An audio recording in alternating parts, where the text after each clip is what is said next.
Yo Shinobi fam, welcome back to Just a Shinobi.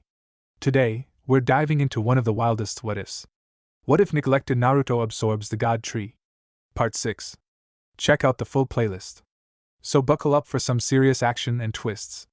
If you're new here, smash that subscribe button for more mind-blowing Naruto scenarios. Check out the other videos on the channel, share them with your ninja squad, and don't forget to drop your thoughts in the comments. Your support keeps this shinobi going strong. Chapter 20. Talking, Thinking, Mental Conversation, DMO and God or the like. Jutsu, the end of the beginning. Eyes turned from the magnificent tree to spot two figures that appeared to be riding upon the sea of leaves that carpeted to top of the great monolith.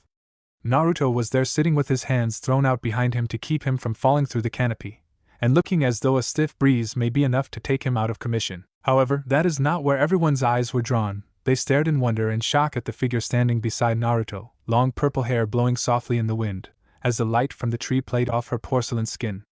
The figure slowly drew in a breath, the first in over 1,000 years on this plane, and opened her eyes towards where Shikaku stood, a sense of power simply radiating off of her that swept out over the village and the elemental nations. In other nations across the land, a girl jumping excitedly from tree to tree while trying to learn to fly nearly crashed as the creature inside of her suddenly froze, causing the two to fall to the forest floor. In mountainous region, two men sat drinking before at once both found themselves frozen as their tenants both suddenly came forwards at the same time, calling out as they did. In a land of mist, a traveler sat watching his student just as he was about to blow a fresh set of bubbles. A sudden distress call from his tenant caused him to breathe in and begin choking on the substance. From a lake off in the hidden waves, a creature that had been sleeping let its one eye blink suddenly open in shock and excitement. Even as a pair of jonin fell to their knees in the Reiki's office, both stunned at the intensity of their tenant's calls. In all cases the cry had been the same, called from many tongues in many lands. It cried out, "Kazan." Jubi looked down at Shikaku for a moment, her eyes saddened but firm, as she did. Without a word she lifted one hand up in a smooth gesture before stretching it out towards Shikaku, the great beast withering slightly in her gaze. "Shikaku, it's time you let your rage go, my brave little protector," called the Jubi as from the limbs around her great pillars of leaves shot up, giving the impression of 10 great tails swaying in the air. Shikaku for his part reacted about as well as could be expected at seeing his cousin suddenly appear before him, while effectively terrifying chakra itself, and basically managing to silence a battlefield by her very presence. So his reaction was rather reasonable given what he was facing. "Kaka-san. How you? What?" the great Tanuki muttered while staring slack-jawed up at the figure upon the top of the tree. This would not have been so bad if one didn't consider the fact that Shikaku was something like a 10-story raccoon made of sand. So his small whimpering was effectively a bass drum roar to the forces still in the stadium. Even Orochimaru and Minato within the sealed top of the tower heard the beast's words, but without a line of sight the words simply confused them. Jubi in the meantime was looking down on Shikaku, her face set, as the Tanuki stared up at her in shock. From beside her there was a small yelp of concern. Jubi turned her head in time to see that Naruto had managed to slip between the foliage of the treetop and start sinking into the leaves. The boy's legs were the only thing left showing as they kicked back and forth in apparent panic. Jubi let out a small sigh as she idly rubbed at her forehead, muttering something under her breath.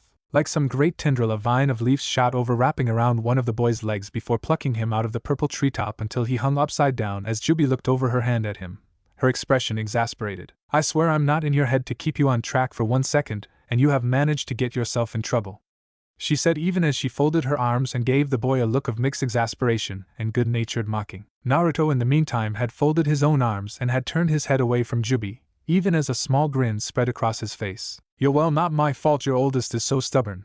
I don't even have enough chakra left to stick to this tree," he replied, trying and failing to give a serious look while hanging upside down.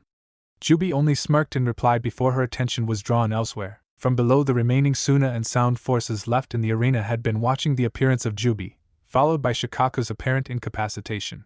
It took them a few moments before they recognized the danger that this put them in. Without their trump card, the invasion was all but lost. Already they were being pushed back. If they lost their tailed beast, the battle was over.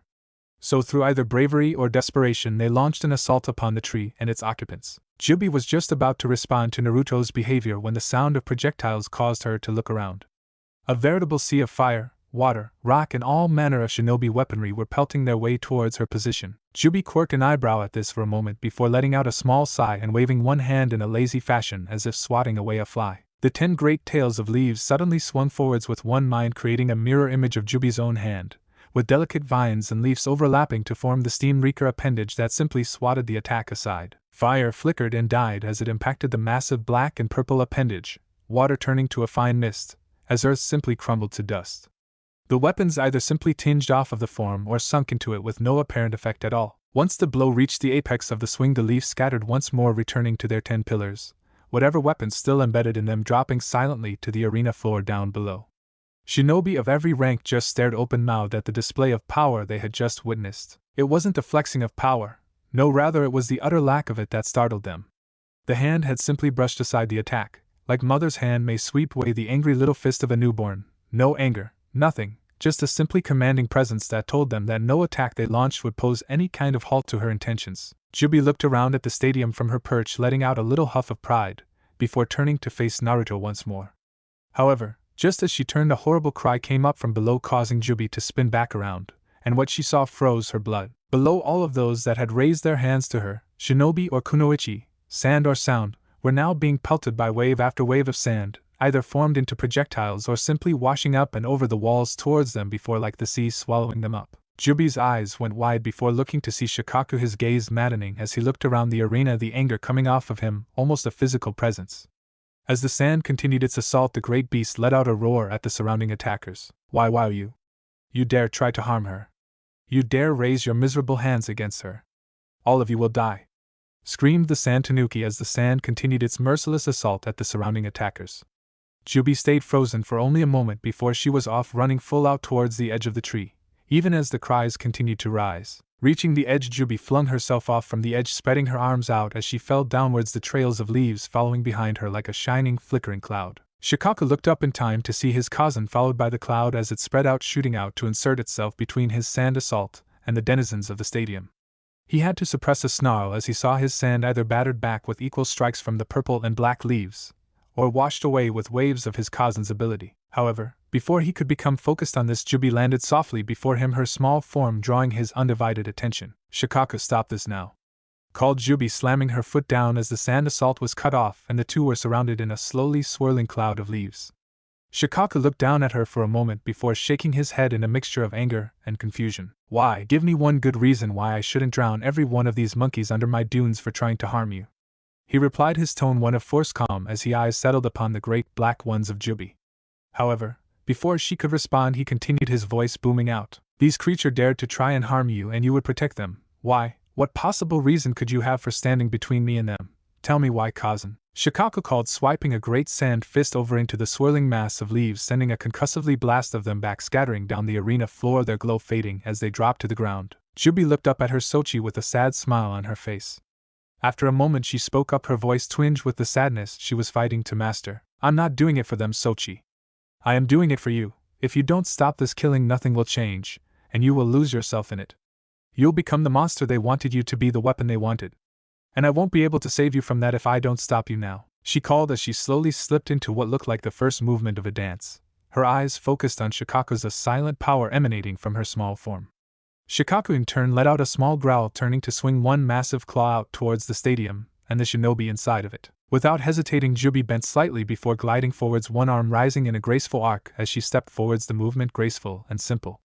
As Shikaku's claw raced forwards, there was a shifting from below that he caught out of the corner of his eye. Just as his claw managed to plow through the small wall of whirling leaves, a hand reached up out the ground, catching the tanuki's claw and gently directing it up and away from the stands, causing Shikaku to let out a roar of aggravation as she turned his gaze to see Jubi's determined eyes upon him. Without a pause, Shikaku swung his massive tail around the many tails that composed it, turning to point out, turning the appendage into a great spiked club, crashing down towards the stadium once again. But again Jubi swept through another step of her dance, and another hand sprouted out, fingers made of leaves stretching out as they cupped the coming blow, softening it and turning it aside yet again. Shikaku was about to let out another roar when he spied a dragon of wood racing towards him from the top of the stadium, curling down towards his unprotected head. Before he could pull his free arm up to intercept the blow, a swirl of leaves formed between him and the incoming attack before a great leafed foot shot out, slamming into the dragon heel first and catapulting the beast down to splinter upon the stone stands below it. Shikaku turned to see Jubi still looking at him, a small smile upon her lips. And don't think for a moment that I will allow them to hurt you either. Not my Sochi. Not while I am alive, she said as Shikaku simply looked down, dumbfounded by her actions.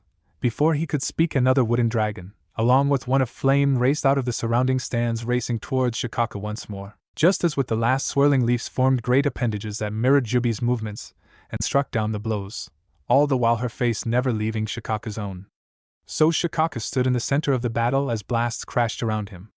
Safe, surrounded by Jubi's power, and safe from any harm, all while she watched him, her sad countenance not shifting in the slightest. Shikaka's mind was fighting to keep steady as he watched his cousin protecting the apes. And him. His cousin was here protecting him, while the stadium erupted into a series of explosions as leaves and sand flew round and justice exploded all around. Minato was attempting to ignore everything around him but the form of Orochimaru. The snake sage stood only 10 yards from him, his body grotesque in its new half-snake form, but no less deadly for his new. At the moment, however, there was another figure's presence that was such an abnormality that it drew both Orochimaru's and his own attention. Kyuid crouched a few feet to his left, its wide eyes narrowed slightly and a purring growl issuing out of it, as it focused on Orochimaru. The snake sage in turn turned to face the creature, his own eyes narrowing as his memory showed him flashes of a creature it had come across in the forest just a month ago. So it would seem that Minato has been busy since I've been away. Still, the creature was nothing more than an annoyance before. It should not change the field too much, he thought as the turn back to focus on the battered but still deadly Hokage. Minato in the meantime was looking between Kyuid, his own mind racing as well. Wait, that thing looks like those things Naruto was using. Could it be his? But why does it look like a Jinchuriki? What the heck is going on? Damn it, I don't have time for this. Whatever it is, Orochimaru seems to be its target. The blonde finished as he pulled out another set of kunai from his seals, wincing slightly as his hands tightened around their handles. Meanwhile, Kyuid was having its own series of thoughts. Bad snake man. Bad snake man hurt nice red girl. Nice red girl knows little red girl. Little red girl plays with Kyuid. Snake man pay. Kyuid finished letting its mouth drop open as chakra began to build up through its body. Orochimaru had only a moment to fly through a few hand signs before calling up a wall of earth before him as a ball of compressed chakra rocketed forwards into the structure. The orb hit the wall like a cannon blast, sending bits of earth in a spray, kicking up a cloud of fresh dust from which a blade shot forth. The blade elongated out of the cloud, springing forth until it crashed into Kyuid's body with a streaking grinding sound. As the point impacted, Kyuid slammed all 9 of his tails into the tiled roof, causing him to rake back along the roof, digging trenches backwards as the blade forced him back. After a few yards, Kyuid's pace slowed, and with another growl he swept 2 arms down, gripping the blade in its clawed hands and pulling it from where it had buried into its chest.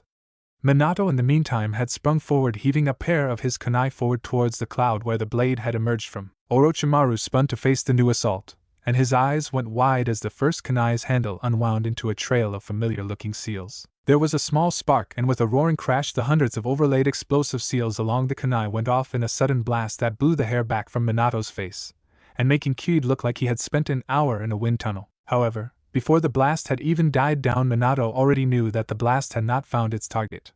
Orochimaru sprang from above as the smoke cleared, showing a pile of ash where whatever he had substituted with that been vaporized by the blast. The sage's arms blurred in motion before blasts of wind and water alike rained down at Minato, swirling together as they went, becoming blades of water sharpened by the wind itself. Minato disappeared in a flash of yellow light as the attack gouged into the ground, appearing beside a pillar of wood where his second kunai had buried itself, spinning around as he did to find Orochimaru landing and turning to face him, preparing a second assault. Just as Orochimaru let loose another wave of watery blades, Kyuid leapt between the two, charging the sage. Blades of water and air shattered upon his form as he came, the water splashing aside, as the air turned to gentle breezes. Just as the fox creature reached the sage, Orochimaru brought his sword swinging down at the beast as his new snake tail shot around at the creature's side. Kyuid saw the oncoming sword and brought his tails up to bash the blade aside, with a blow that sent vibrations up the sage's arm. However, this left his side exposed, and the snake tail crashed into Kyuid's side, burying its fangs into the creature, causing it to let out a whimpering cry of pain. However, Kyuid wasn't done just yet. Even as the fang tail bit down upon him, Kyuid thrust his clawed hands out at Orochimaru's chest. Without pause, Orochimaru swung his free arm fist forwards to crash into the Kyuid's face, pouring the sage's newly acquired natural energy into the blow. This was Orochimaru's first mistake. While the impact of the blow was enough to force Kyuid down into the roof, the backlash of the blow almost caused the sage's arm to tear itself apart.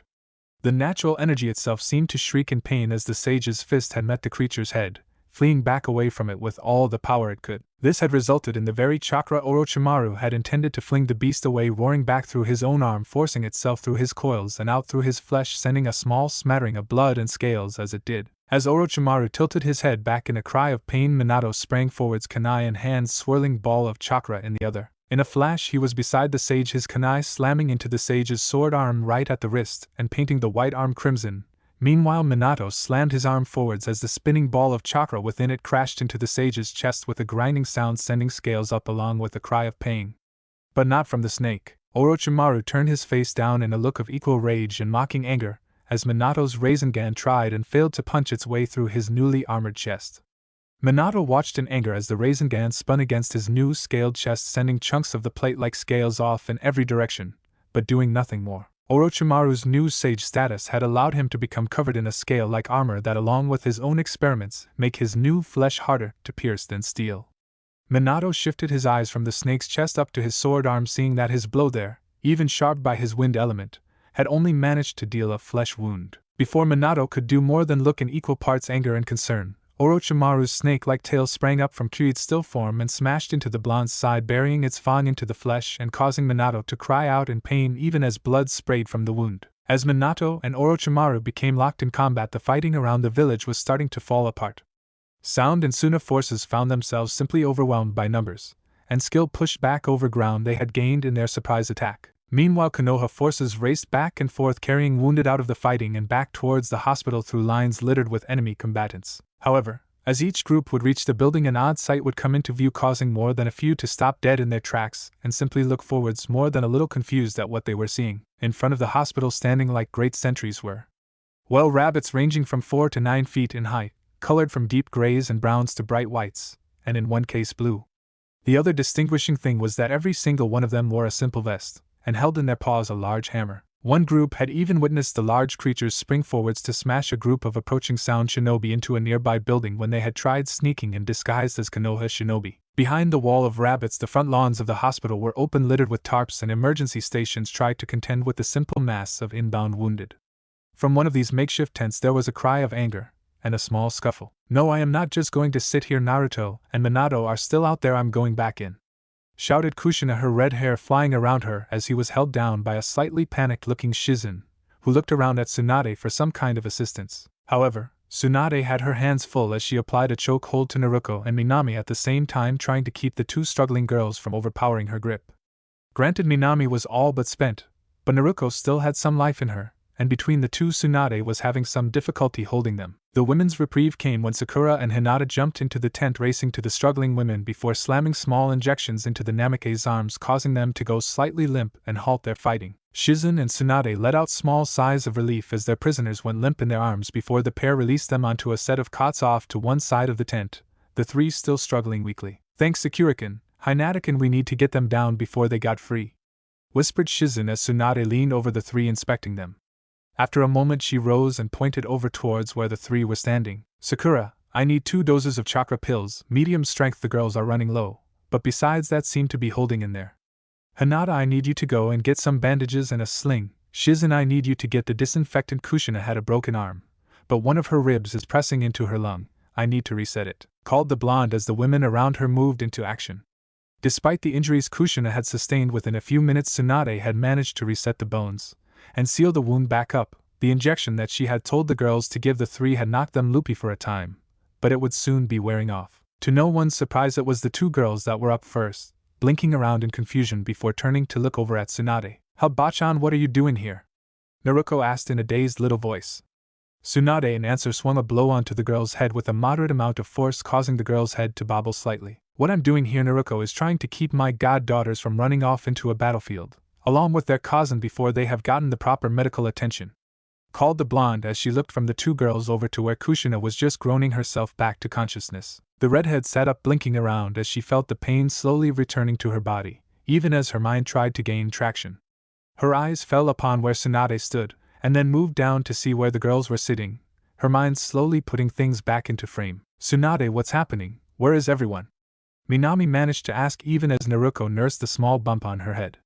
Shizen stepped out of the yard after assigning the next group of injured, passing a clipboard to Tsunade as she did, before she spoke up. "It's okay, Minami-kun, you all made it back here just fine. The Hyugas are inside with Hayashi. It was close, but he should make a full recovery. Mito and Hanabi are sleeping with Hitomi right now. The genjutsu overloaded them a bit, but it should fade in a few hours. You two are just a little low on chakra," spoke the black-haired woman as Tsunade flipped through the pages of the board before letting out a sigh. Okay, I have to get to one of these. Shizen, if you can find Sakura and tell her to meet me in room 315. Aside from that, keep them here until they are stable. Last thing we need is anyone tearing off and injuring themselves more. Finished the blonde as she exited the tent, just as Hinata moved back and smiling as she saw the group around her all right. She had just been with her own family. Her cousin had fallen asleep in the chair beside Haishi's bed with the two little ones curled up with her just a few minutes ago, allowing her to head back out into the courtyard. Kushina finally seemed to get her senses back enough to remember what she had been fighting about only a minute before. With a small twinge of pain, Kushina pushed herself to her feet, but before she could take a step, both Shizen and Hinata were there, forcing her back down onto her cot. Oh no, you don't, the black-haired woman said as she maneuvered the redhead back to a sitting position. Kushina was too weak at the moment to offer physical resistance, and so was forced down. No, you have to let me go, Sochi. Minato, they're still out there. And you saw it, the one tail is loose, I'm the only one who can suppress it. I have to go now, let me up, Shizen. Kushina fired back, trying and failing to push herself up. Before she could say another word, she was cut off by Hinata's voice. Kushina, you can't go anywhere right now. All you would be doing it putting yourself in danger. Naruto-kun is just fine, look, the pale-eyed girl said, pointing to something off in the distance as she did. Kushina turned, and as she did her eyes went wide. There, standing tall enough to be seen even from this distance where she knew the stadium would stand, was a giant tree. But one she had only seen when she had entered Naruto's mind. Kushina's mouth moved for a moment, forming silent words, as she turned from the sight back to Hinata, her two girls mimicking her movements as well. Jajube. But how? Kushina asked in an amazed voice, even as she spotted what looked like a purple-shaped hand raise up for a moment before sweeping something out of the air. Shizen, along with Hinata, gave a small shrug along with a happy little smile despite the situation. Naruto-kun must have been practicing more than we thought, she replied, her voice cheerful as she looked over at the tree. Kushina and the girls also looked round in astonishment at the form in the distance. For a second all of them simply stared at one another before Minami summed up their feeling in one action. The redhead leaned back on her cot with a small fit of giggles before she managed to form a few words. When only Naruto-Nizen would pupil something like that. The redhead giggled at the mental image of Jubi running around free. Soon the rest of the tent was giggling as well, at the image, even as they all silently prayed for Naruto's, and in some cases Minato's, safety. Meanwhile, in the arena, Shikaku was simply watching as Jubi swatted away any and all attacks that flew towards the pair, her liquid-like movements forming a small grove of grass and flowers wherever her feet alighted. Any who saw past the storm of destruction found themselves transfixed at the woman who seemed to be dancing to the hymn of the battle, her movement somehow gentle and at the same time horribly strong, like they were watching a waterfall cascading down into a still pool far below. After a time the attacks died off and Jubi stopped her dance, the leaves that had been swirling around slowly drifting down to settle upon the fresh grass and flowers that now carpeted the arena floor, transforming the area into what looked like some kind of open field with the single great tree at its center. Everyone watched as Jubi looked up at Shikaku, her face still with that saddened expression she had been wearing since the battle began. Despite himself, Shikaku actually shrunk back from the woman before him, the sand around him rippling slightly as he did, falling off of his form in some places as he lost focus. Shikaku, you need to move on. You don't have to live like this anymore. You don't have to suffer alone anymore. You didn't fail your siblings, you fought as long as you could to protect them. But you couldn't fight the world. Jubi said, her voice calm as she walked towards the sand beast, her feet pressing the grass and leaves as she went. Shikaku still seemed stunned as she approached his mind, fighting to gain control of itself again. I can fight, I'll never stop fighting. I failed them once and I won't again. Never, not till every last ape is gone. I was supposed to protect them. I was the eldest, it was my responsibility. After that bastard took you from USA India, I failed them. I won't fail them again, cried the Tanuki as he smashed his great clawed fists into the ground on either side of Jubi, causing a gust of wind to kick up and blow her clothing and hair around her like she was caught in a storm. But her gaze never wavered. Slowly Jubi continued forward, step after step, her head shaking slightly as she neared her Sochi. No, my little protector, you didn't fail. You did everything you could to protect them. You learned to adapt my own style even though you lacked your siblings' power. You fought to keep all of them safe, but even with all of your strength you couldn't always be there. I watched, I saw when they came and took them, one by one, how you fought and fought until you were all that remained. And then you fought all the more until they sealed you as well, my little protector. But the fight is over now, and your Imatos and Otutos don't need a protector anymore. What they and I need is my Shikaku-kun. Jubi finished as she reached the bowed head of Shikaku, stretching out a hand to lay it gently upon the forehead of Gaara. With a small shudder, the sand around the boy began to slowly fall apart, settling into a simply mound of sand that spread out slightly as Gaara was suspended by his own gourd that was sunk into the sand around him. Slowly the sand and gourd around the boy's back shifted slightly, and seemed to ripple as it did. Slowly the sand shimmered and was replaced by a soft fur. As Jubi watched, the sand and gourd gradually shifted from their original visage into that of a large, but not monstrous tanuki that stood some 15 feet tall. Its fur was the color of desert sand, and its striped tail as well as the rings around its eyes were of the same blue that had decorated the great sand beast. Its eyes were the same, yellow star-like orbs, but something seemed to be lacking from them now. Without a word, Jubi leaned up to lay one hand upon the tanuki's cheek, her hand small in comparison to Shikaku's head, and pressed her lips softly into its furry head, even as the two were pulled gently into the boy's mindscape. The two blinked awake in a vast sea of white sand, Jubi looking over to see where Shikaku stood, his body held in place by a series of seals that formed a pyramid of light around him as he looked across at his cousin, his face turning from her, as small tears worked their way to his eyes. "Too tried, cousin?" "I tried," Shikaku whimpered out as he tried to keep from looking at the woman before him. Jubi in turn began to walk towards him when there was a scuffling sound, and Jubi turned to see the boy Gaara running over to stand between Shikaku and her, his hollow eyes looking at her with fear and anger. "No, I won't let you hurt him. He gave me back, cousin. I'll kill you if you try to take him," shouted the redhead, causing both Shikaku and Jubi to look at the youth in blank confusion. As if in answer to their questions, the sand behind Gaara shifted slightly, and from it arose the mouthpiece Shikaku had been using since he had entered the child. As they watched, the sand form laid a hand upon Gaara's shoulder, causing him to spin around to see the sand form shaking its head at him softly before looking over at Shikaku with a soft look. "So this is the creature who let me protect my Sochi. You have my thanks, Shikaku. But your cousin is right, it is time to stop. I can't watch you and my Sochi suffer anymore," spoke the sand woman as she gently guided Gaara away from the two, giving Jubi a small nod as she left. Shikaku was completely stunned. It suddenly made sense to him why the sand form had come to him, why it had always acted to protect the boy, even when he wanted the attacks to get through, and cause the boy an even greater amount of pain. It was a fragment of the boy's cousin that had lived on in his sand. No cousin should have to see their children suffer. Not when they can try to stop it. "It would seem that she has been waiting to tell you that for a while, Sochi," Jubi said, calling Shikaku's attention around in time for him to be embraced by Jubi, as she wrapped her arms around him, holding him close to her, as she buried herself into his sand golden fur, and continued to speak. "And I can help you now, Sochi. I need you to believe me. I won't be letting you go, not when I can save you. Please, Sochi, you can let go. I know you can," whispered the woman even as she held close to her chained Sochi. Shikaku fought the desire he had to simply let himself part with his anger, scenes of his siblings being taken and sealed, and the feelings of helplessness crashing over him, all of the loneliness and sadness, the rage and hate. All of it. But as he stood there feeling his cousin against him, holding him, asking him to let it go, he could not keep up the fight.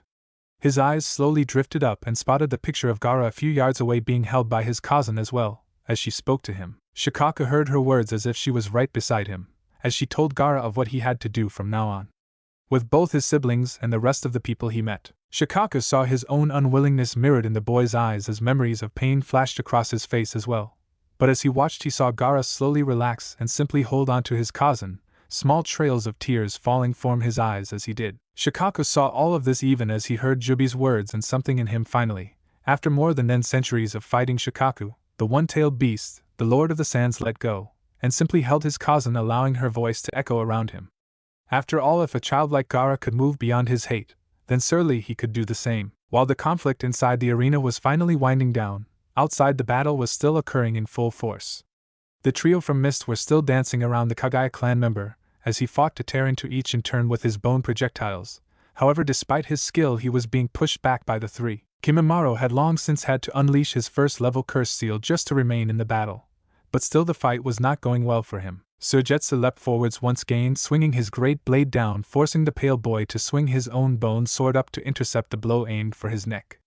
As before, he swept his other hand around, a series of spiked bones firing out of his arm as he struck, impaling the white-haired boy, sending liquid flying out of the boy's form. However, like the time before, the blow managed only to scatter water upon both boys as Suigetsu simply leaned into his blade, pushing down upon the Kagaya boy even as the water that had slashed upon him started to freeze. Feeling this, Kimimaro spun to see an ice mirror behind him, the boy within already flinging out a score of ice needles that crashed upon him, spreading ice over his bone weapons and causing them to become brittle and crack. The final punch came in the form of two whip-like chains of gold that flew at him from behind the white-haired boy that crashed upon his brittle bones, sending them into shattered bits of ice that fell away from him, as the original attacker swept his massive blade down again, drawing a fresh cut across the boy's body and forcing him to disengage yet again. As Kimimaro fell back, his eyes swept round, eyeing each of his attackers in turn as his mind raced. They have well-crafted teamwork, any one of them would fall to me, but as a group they cover each other well. Orochimaru will be displeased, but I am unsure if I can manage them without unleashing my second state. And the Mizukage has yet to make her move. This continues to be frustrating, the boy thought as the three rushed him again, causing him to whirl into their midst again, trying to divide them so as to take them out individually. At the same moment, a little ways off, Zabuza was in pitched combat with two of the former swordsmen of the mist. And he was losing. The immortal pair had rushed him originally, causing Zabuza to believe at first they couldn't possibly be the warriors he had once known. However, even as he had cut the smaller of the two, Kushimaru, into the man's arms had blurred out, flinging his needle-like blade out towards Zabuza, forcing him to spin to avoid its path and placing him right in front of an explosion from Jinpachi's massive blade, sending the man flying back and into a nearby shop with a crash. Zabuza clawed his way back out of the building in time to see Kushimaru rising from where his body had stitched itself back together, even as bits of rock fell from the wounds on his body. As he turned to face Zabuza, his masked face revealing nothing in its stare. However, before Zabuza could focus, a small light caught his eye, revealing the wires tied all around the building he had been blown into. Shit! He yelled as the wires were pulled tight, and the building fell to pieces around him as the two undead swordsmen smirked at the wreckage. Well, I must say that was a disappointment from our all-comrade. I guess he was a baby demon after all. Chuckled Jinpachi even as Kushimaru looked around at his current partner before marching over to the building in silence to make sure that Zabuza had fallen. However, just as he reached the edge of the area, a sudden eruption of mist flooded out from where the building had cracked a water main. In a moment, the two swordsmen were plunged into a thick mist.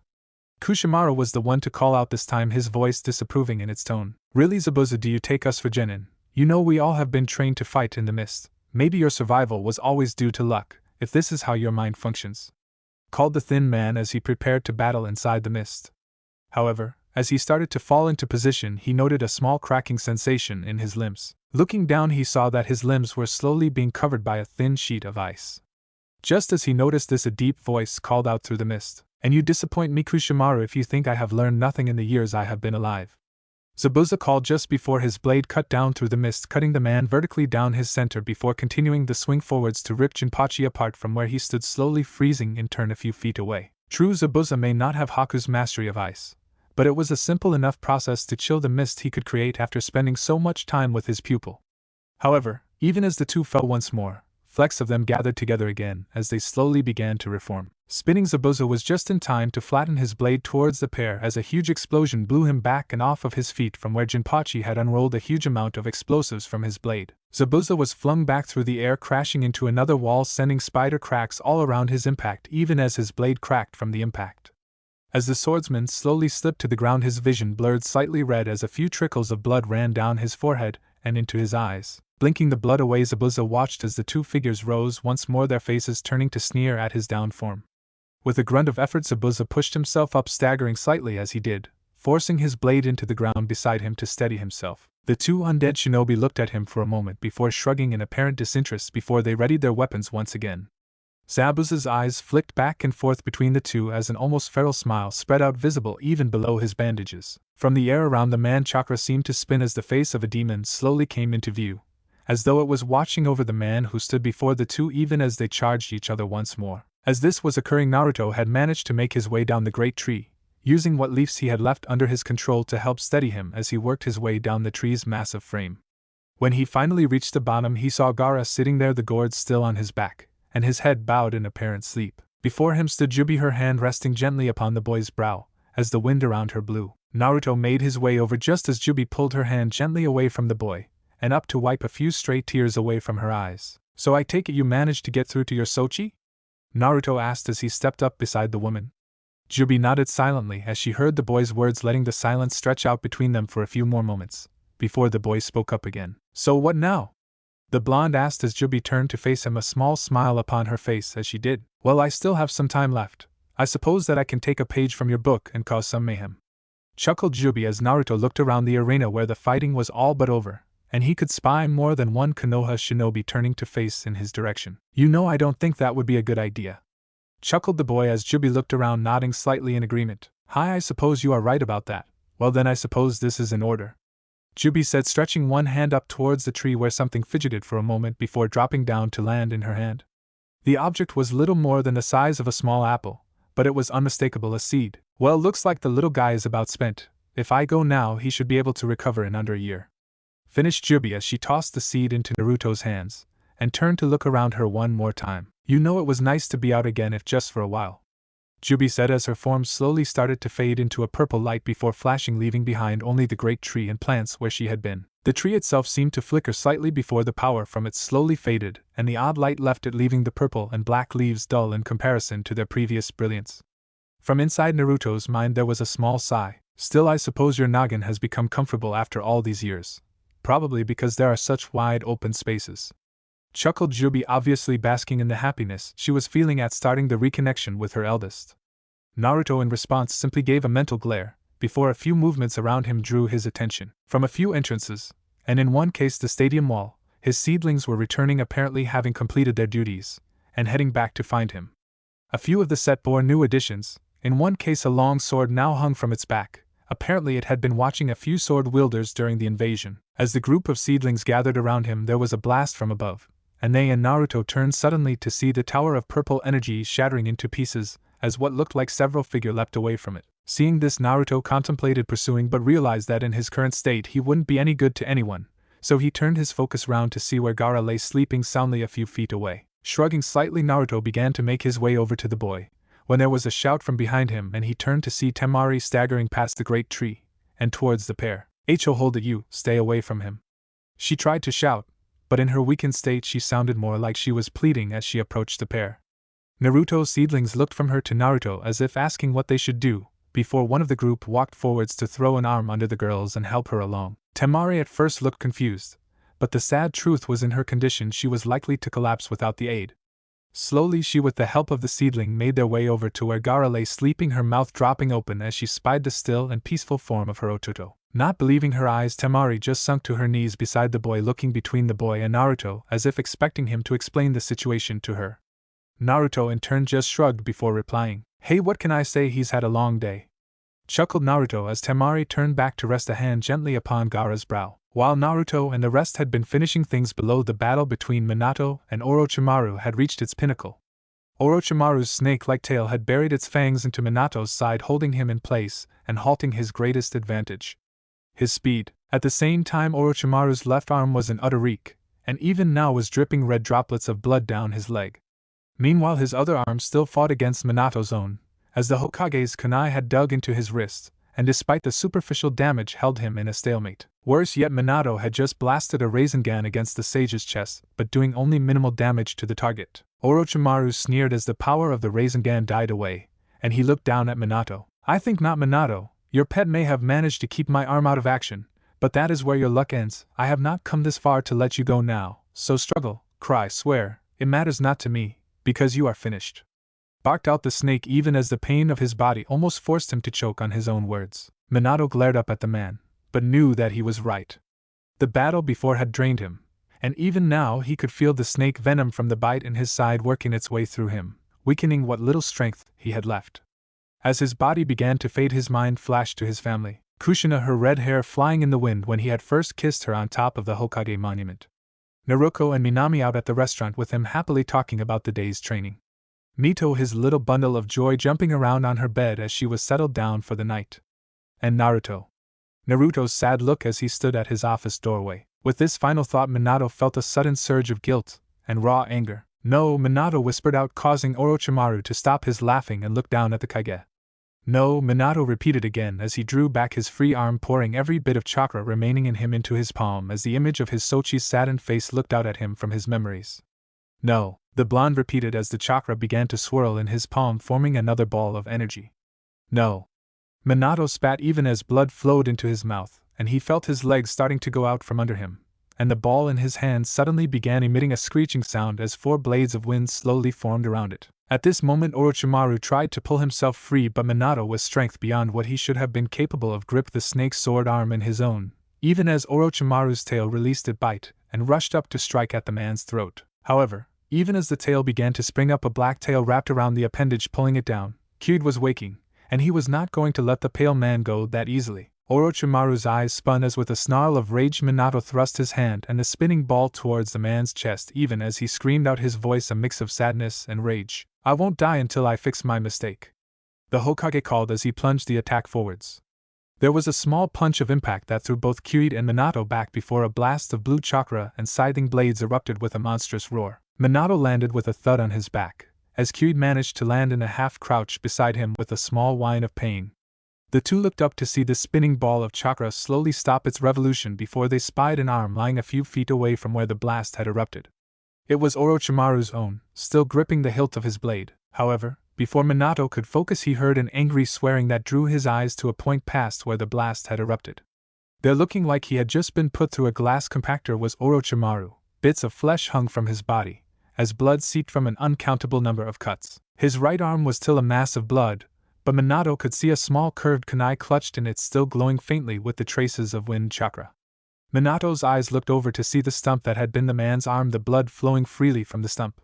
The snake sage's eyes were wide with anger and pain and madness. It seemed he had only caught the edge of the blast, cutting off his own arm to escape the worst of the blow, but still nearly being torn to pieces by the attack all the same. With an effort, Orochimaru seemed to spasm slightly before he coughed up a stream of blood, his voice coming out as a bubbling gurgle that barely sounded human. "Will withdraw," crooked out the sage, and suddenly the barrier around them fell as four figures raced forwards to reach the sage before leaping back off of the rooftop with the mangled man in tow. Minato tried and failed to stand to finish the fight, to finish the traitor, but his strength was gone. He didn't even know if he could manage another attack if he wanted to. However, just as his mind was about to accept defeat, there was a small, angry humming beside him. Looking round, he found Kyuubi, his tails bristling in anger as it watched the group retreat. Minato's body ached. His mind felt like someone was trying to drill their way out, and it was taking all of his focus to remain conscious. But he couldn't let that bastard escape. "Hey you Foxy," Minato managed to call, causing Kyuubi to look around in apparent confusion at the Hokage. "Foxy? I'm Kyuubi. At least that's what the little red one calls me. Am I Foxy too? Wait, pale man escaping too far from me," Kyuubi thought, turning to face Minato, its head cocked to one side. Minato in the meantime pulled out a final kunai, gripping it in his teeth, as he crawled over to Kyuubi, reaching out as he did. "Come on, we need to catch up to that bastard." Minato managed to cough out as he managed to point towards the fleeing sage, flinging a last kunai out into the air. Kyuubi looked from Minato to where he was pointing and then back to the man, its eyes wide, with apparent interest. Before Kyuubi could do more than look confused, Minato had managed to reach out and slap his hand upon Kyuubi's back, causing them to disappear into a flash of light. The sound four were in full retreat. Orochimaru held limply between them, even as Orochimaru swore silently, his rage rendering him mute, but his thoughts remained. "Damn him, damn them all. This isn't over, Minato. I'll finish you all soon enough. You may have won the day, but I'll kill you all, every last one of you." Orochimaru silently pledged, his eyes wide with madness and rage, which was why when the kunai flew overhead and the blinding flash of light came, he had a clear view of Minato and Kyuubi flashing suddenly into being above him. Minato hanging limply from Kyuubi, even as the fox creature's eyes went wide with recognition and rage before it swept one clawed and down towards the sage's eyes. With a ripping sound and a cry of rage, Orochimaru's world went dark. The sound four let out cries of rage and fear as Orochimaru spasmed in their grip. The four let out screams of rage as Minato and Kyuubi plummeted to the village below, and they carried the broken form of Orochimaru away. As they fell, Minato had a small glimpse of the village, his thoughts turning to his family as the wind whipped his hair and coat around him. His mind slowly faded as his vision darkened, and he fell into unconsciousness. Kyuubi in the meantime was looking around in a state of panic as it fell with the Hokage draped across his back. Luckily for Minato, Kyuubi seemed to have an idea about surviving the fall. One of Kyuubi's tails shot out, catching onto a nearby rooftop, causing the pair to swing down into a nearby alleyway, crashing into a few trash cans along the way and rolling into a heap at one end of the alleyway with a soft crash. After a few moments, Kyuubi's head popped out from the trash, looking left and right before a few of its tails shot out and pulled Minato's still form from under a pile of trash before curling around him and settling him upon his back once more. With Minato secured, Kyuubi set out towards where it caught the scent of the little red one that he had been told to guard. At the same moment that Kyuubi headed out following the scent, Kimimaro was reaching a state of desperation. His abilities were not suited for the battle he found himself in. Two of the enemies were all but immune to his abilities, while the third simply stayed out of his range, covered by the rest. In fact, without his level 1 curse seal, he would likely have already fallen victim to their tactics. This flew through his mind as he was forced to dodge the crashing swing from Suigetsu, only to be pelted by more ice Senbon from Haku. However, despite their impressive show, the three genin from Mist were reaching the end of their stamina. Their tactics were perfect against the pale boy, but the simple fact was that he had managed to avoid any fatal attacks, At the moment it was a battle of attrition, and the question was if the boy could simply outlast the three until one finally messed up and gave him an opening. As Haku vanished into a mirror just before a bond swords caused it to shatter, a pair of golden chains landed upon the bone wielder's shoulders, forcing him to his knees, and opening him to an attack from the sword-wielding genin who rushed forwards to finish the target. However, just as he neared the figures, Kimimaro found his moment. Reaching up, he gripped the two golden chains before they could retract, giving them a sudden powerful pull, causing Karen to shoot forwards into the back of Sujetsu as the two fell before the bone wielder. Haku spun and vanished in a flurry of ice, appearing between his fallen teammates and the pale boy just as Kimimaro thrust a pair of bone blades forwards. Haku gritted his teeth, biting back a cry of pain as the two blades sunk into his chest, bringing a small fountain of blood up from the boy and causing the pair behind him to let out cries of anger and shock. Just as Kimimaro was drawing back for another strike, he was forced to leap back as a ball of molten lava missed his head by inches. Look up, he spotted Mei smiling over at him as she idly wiped at a small bit of lava at the corner of her lips before flicking it aside in apparent carelessness. Kimimaro looked at the Kage and was about to charge when the barrier above shattered and he spotted Orochimaru along with the Sound 4 falling back. Without hesitation, Kimimaro turned and took off after his retreating master, without giving the missed shinobi a second glance. At the same moment, Karen had leapt to Haku's side, pulling back her sleeve, exposing an arm littered with small bit marks, and forcing it into the boy's mouth as Sujetsu pulled the two bone blades formed the boy's chest. Karen let out a small cry as Haku bit down, and his wounds began to seal themselves slowly. After a moment, Haku had taken enough chakra to stabilize him, and the genin turned to see Mei looking at them, her arms folded as she examined the three. Well, your abilities seemed adequate for fighting an elite like that, Kagaya. Still, you did lose in the end. It would seem that Karen still needs work on her Uzumaki abilities. I suppose this treaty with Konoha would be worth hearing out at the very least. And with this invasion we can at least look at a favorable treaty. Mei trailed off, turning from the group in apparent thought as she headed over to where Zabuza was battling. As she left, she called back over her shoulder at the three genin who were looking slightly confused at Mei's behavior, as if they were trying and failing to place her reaction to their actions. Go ahead and get yourselves to the hospital. Haku could still be in need of attention, and I will not be losing the last member of a clan in this stupid invasion, called Mei as she left the three. Meanwhile, over with Zabuza, the fight had quickly devolved into an all-out war. Bits of the street they had been fighting in had been sliced, blown, or simply carved out by a mix of explosions, wire jutsus, and blasts of water justice. From a cracked side of a building, a thin figure shot out, his wild mop of hair still soaking wet, as he flew forwards only to be hammered back by another water dragon that caught him mid-leap before slamming him back down against the ground and raking him across its, carving bits of the man away before crashing into a building. From the other side of the street, Zabuza let out a choked cry of pride before he stumbled forwards, his massive blade held in one bloodied arm that was covered in a mixture of burns and cuts, along with a solid puncture wound going right through his upper arm. The rest of his body was not much better. Half his wrappings had been either soaked through with blood and his battered gear was hanging in tatters from his from. However, even still, despite the reek his body was, Zabuza was still standing. However, across from him Kuramaru was slowly being pulled back together, even as Jinpachi pushed himself out of some rubble that had fallen on him from where Zabuza that hurtled him with a baseball swing of his massive blade. However, the blow had only slowed the undead shinobi apparently, as the two sauntered forward, both looking at Zabuza with seeming indifference. I have to say, Zabuza, you do live up to your name as Demon of the Mist. Just bad luck it would seem that you have to fight us today. Still, has to be better dying by our blades than serving that pathetic excuse for a Mizukage.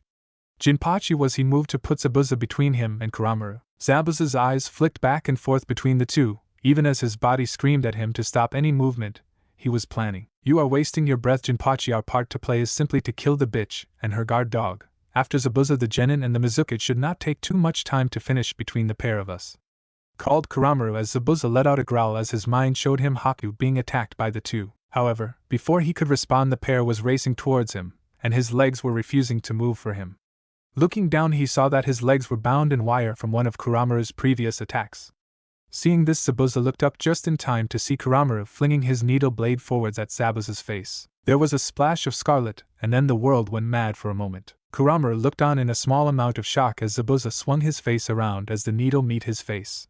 Without any seeming resistance, the blade pierced into the man's cheek, ripping straight out the other end, splashing scarlet blood out onto the bandages wrapped around the man's face. However, before the blade could fly through, Zabuza with grunt of effort bit down onto the handle of the blade before it could exit his mouth, completely catching the blade, and swinging his now impaled head round with the point aimed at Jinpachi's face. Before the eye patch-wearing man could slow himself, Zabuza had slammed his new blade into his remaining eye, causing him to roar in pain and stumble forwards, his blade swinging around in a sloppy strike. However, Zabuza wasn't done just yet. With a heave, he swung his massive blade one-handed into the edge of the explosive blade, causing the explosive roll to go off, firing his own blade back around with the force of a cannon blast. The now propelled executioner's blade swung round, pulling Zabuza with it, and cleaving Kuramaru in two, once again trailing ash and fire behind it as it did.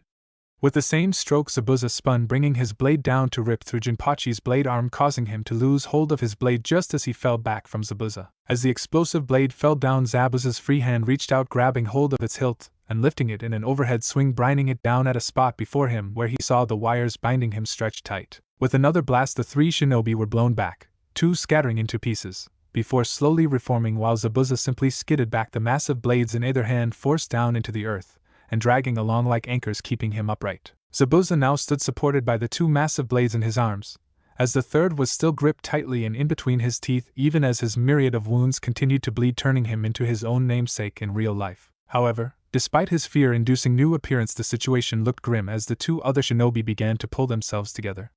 However, just as Zabuza was about to truly give up and just blast them all to hell with the remaining tags on his new blade, a sudden heat announced itself. Without any more warning, there was a rushing wave of lava that crashed over from the other side of the street, rushing forwards over the two undead shinobi, causing their forms to become buried beneath a wave of magma. Turning his aching head, Zabuza saw Mei walking forwards, even as the red-hot rock settled upon the two undead shinobi. "Honestly, Zabuza, I was beginning to think you had decided to run off again, but here I find you simply playing with your opponents," said Mei as she approached, her hips swaying back and forth as her lips curved up in a mocking little seductive smile. Zabuza in turn just let out a small huff, unable to speak with the metal spike sticking through his jaw. Mei seemed to pick up on this fact as she let out a little chuckle as she walked over to him. "Oh, and look here, you've learned to keep your mouth under control. If I had known that all it took was shoving a sword in your mouth, I would have done it ages ago." She smiled, running one finger up the man's chin before stepping back with a grin on her face. "Anyway, it looks like you managed to beat yourself up some. I'll get one of these Konoha medics over to you. In the meantime, don't go anywhere." She finished, turning to walk away, leaving the man still standing a few feet away. As Mei left, Zabuza looked after her, his whole body aching, and his mind wondering if it would have been easier just to have died back in Wave. Fucking immortal shinobi. Fucking body. Fucking Mei. The man thought as he slumped slightly against the two blades, his strength leaving him even as a team of medics approached his position. As Zabuza fought against a pair of undead, Kyuid was rushing around a corner and into sight of the hospital. By now the fighting was practically over in the area around the hospital, and the combined Suna and Sound forces seemed in full retreat. So as Kyuid raced forwards, he encountered not enemy shinobi but Konoha forces. However, given he was practically dragging the limp form of Minato upon his back, his appearance did not inspire calm. While a few shinobi and kunoichi simply looked on in apparent confusion, a few of the more elite leapt at the creature, and to their Hokage's aid. What ensued was a group of shinobi attempting to catch Kyuid without actually doing damage so as to not accidentally injure Minato. So Kyuid found himself dodging around walls of mud and rock, and even having to swing its tails around to batter nets and ensuing justice away from itself. This mess continued up until it reached the line of rabbits at the hospital, and Roku stepped forward, spying the creature and recognizing it instantly as one of Naruto's seedlings. With a swift motion, 5 of the rabbits sprang forwards, crashing their hammers around Kyuid and creating walls of earth to fire up, cutting off the pursuers from Kyuid as the fox creature bounded by, letting out a small yip of gratitude as it raced into the courtyard. The shinobi soon surmounted the walls but were then faced with quite a few displeased-looking rabbits.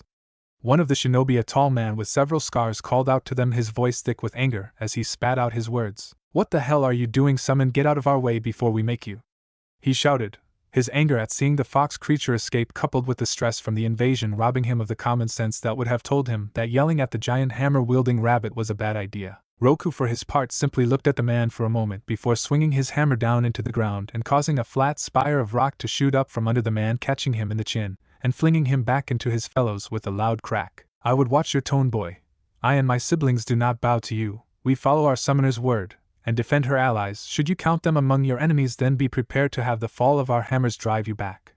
The great black rabbit spoke, his tone one of perfect authority that caused the jonin to stiffen. They were still intent on getting past the rabbit, but suddenly not one of them wanted to be the first to move forwards. Meanwhile, Kyuid had sprinted into the courtyard, causing several shinobi to cry out in fear as the black fox creature sprinted by them. Kyuid ran straight into the building, halting for a moment, letting its ears twitch as if he was listening for something before sprinting down a corridor and up a flight of stairs. On the 3rd floor, Mito was still out cold in the arms of Hitomi, as Kushina and the girls arrived to see how high she was doing, having been forbidden from leaving the hospital by Tsunade. When they entered the hospital room, it was to find the small girl still curled up beside Hanabi on one hospital chair while Hitomi was sitting beside her still sleeping husband. As the three entered, Hitomi turned her head and gave them a small welcoming smile. "Hey Hidekan, how are they?" Kushina asked as she walked over to the bed, laying a hand on Hitomi's arm. The pale-eyed woman gave her a small smile before replying, "They're going to be just fine. Hayashi just needs some rest now. Tsunade said she'd be stopping by in a bit to check, but the operation seemed to go well. As for the little ones, they are still out of it for now, but they could be up any minute." Hitomi replied on hand, reaching over Hayashi's still form and gripping his hand. Kushina nodded in understanding before turning to look over where Mito was curled up. Somehow the little girl had managed to get a hold of one of Hanabi's arms and was now curled up around the thing like the boy was a pillow. From what Kushina could see, Hanabi seemed resigned to his placement, as a small content smile was stretched across his face. As she was noticing this, the door opened and Tsunade walked in, a small tired but genuine smile on her face. As the blonde entered the room, she turned to see the occupants before giving them all a quick nod of acknowledgement before heading over to check on Hayashi. After a few minutes she appeared satisfied, and gave Hitomi the information before turning to leave. At the same time she was about to leave, there was a commotion from outside as several voices shouted, and what sounded like a panicked whine rang out. The room's occupants turned to the door in time to see it fly open and Kyuid leap into the room and head first into the end of Hayashi's bed with a small crash. Before anyone could comment, several figures appeared in the doorway as Kyuid's tails unraveled, depositing Minato face down onto the hospital room floor. For a second no one moved, most simply stunned at the simple oddity of the scene before them. Tsunade and Kushina, however, raced forwards to the downed Minato, as the sage called out for attendance, and Kushina looked at the pale face of the man, open worry and fear in her eyes. Naruto and Minami rushed forwards as well but were held back by Hitomi, who managed to grab the two before they could get any closer. "Damn it, this isn't good. Get a stretcher and tell Shizen to meet me in operating room 1 now," barked out Tsunade as she placed 2 glowing hands over Minato's chest and began forcing chakra into the man. Meanwhile, the crash seemed to have awakened the children, who were now blinking around, rubbing at their eyes as they tried to focus on what was happening. Minami, who was still in a state of panic over Minato's appearance, managed to calm herself enough to move into the children's line of sight before the 2 children could see what was occurring. At the same time, a stretcher had arrived and Tsunade rushed Minato out into the hall, followed closely by Kushina, as Naruto simply collapsed in tears at the sight of her thousand state. As the room went quiet again, Naruto's and Minami's stifled sobs were all that could be heard, along with Mito's confused waking sounds and a dull humming coming from the apparently exhausted Kyuid. Meanwhile, back at the stadium, Jiraiya had been pulled out of the wreckage of the roof thanks to a few umbus still stationed around.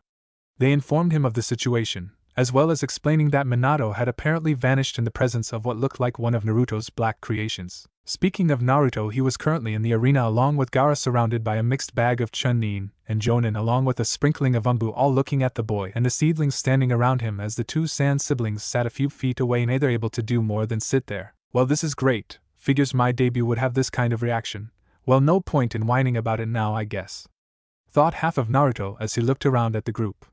As if in answer, the other, more aggressive side of Naruto had a few choice words to say on the matter. "What, really? That's all you have to say? We helped save the village, and they look like they are about to arrest us." The other fired back, as the more relaxed Naruto tried to reason it out. "Look, can you blame them? I mean, there was just an invasion and all. Things are going to be tense. We just have to stay calm and everything will be fine. I think," he finished a bit lamely. "You think? Oh, come on, you can't be that stupid, can you? They should be cheering us as heroes."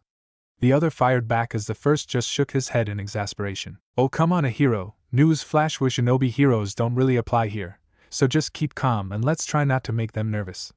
Naruto finished just as Jiraiya landed in the arena, flanked by a pair on umbu. "If I find you win this one, but we don't give them anything for now. We won't fight them, but I won't be giving the whole village our secrets either.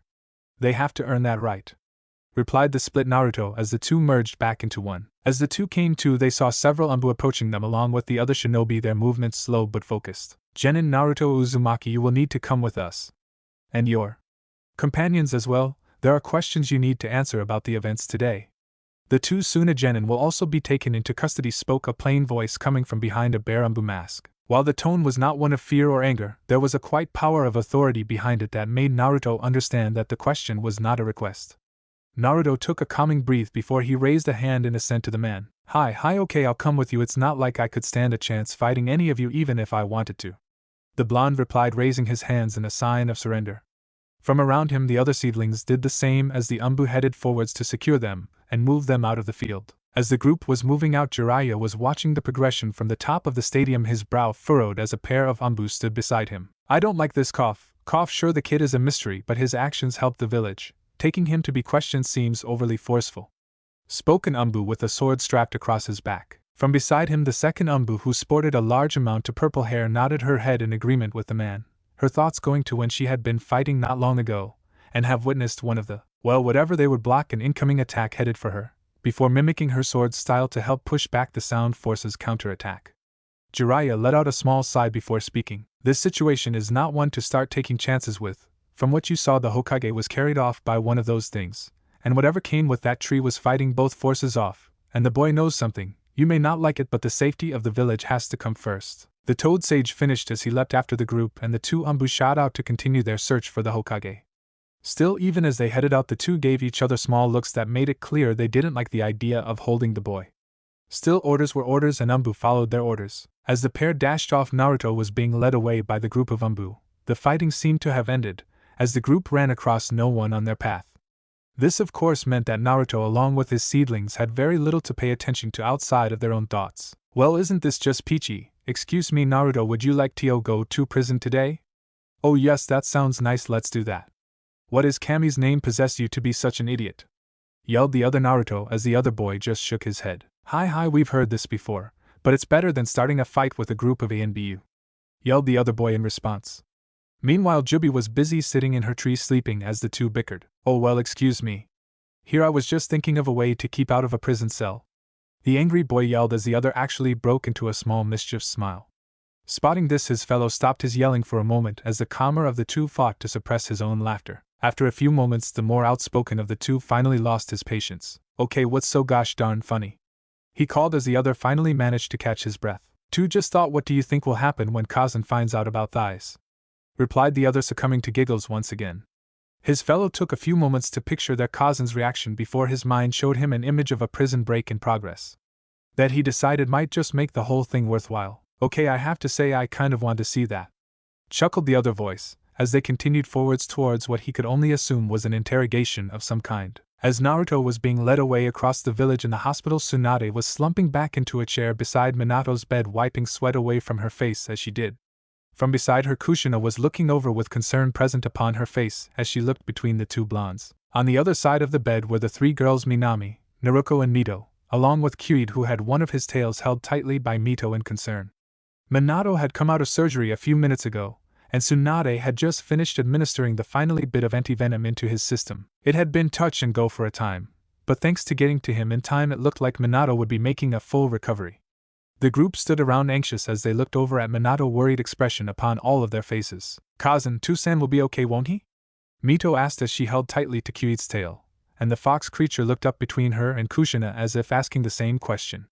Kushina gave the girl a small smile before nodding. Hi Mito-kan, don't worry, he'll be just fine thanks to Tsunade and Kyuid. Replied the redhead as Mito gave a small smile, giving Kyuid's tail a squeeze and smile as he turned to look at her. Hi, thanks Kyuid for bringing Toussaint here. Minami said, giving him a scratch behind one ear as she spoke and looked over at Kushina. Naruko too gave a nod of approval before giving the fox a pat on the head, as Kyuid let out a small purring hum of apparent enjoyment. After a moment, Naruko and Minami gave each other a look before the pair pushed themselves to their feet and started towards the door. Tsunade turned to see the girls' movement and called out to them just as they reached the door. Hey, where do you two think you're going? She called as the two paused, turning to face her, Minami speaking up in reply. Now that Toussaint is okay, we are going to go find Naruto-Nizan. We're safe enough to travel again, and the fighting is dying down, so there's no reason for us not to go out and find him. Replied the redhead as Naruko gave a firm nod, and Kushina gave the pair a nod and moved to join them. Hi, the girls are right. We've waited long enough. Naruto is out there, and even if he is just fine, I'm not going to relax until I see him with my own eyes.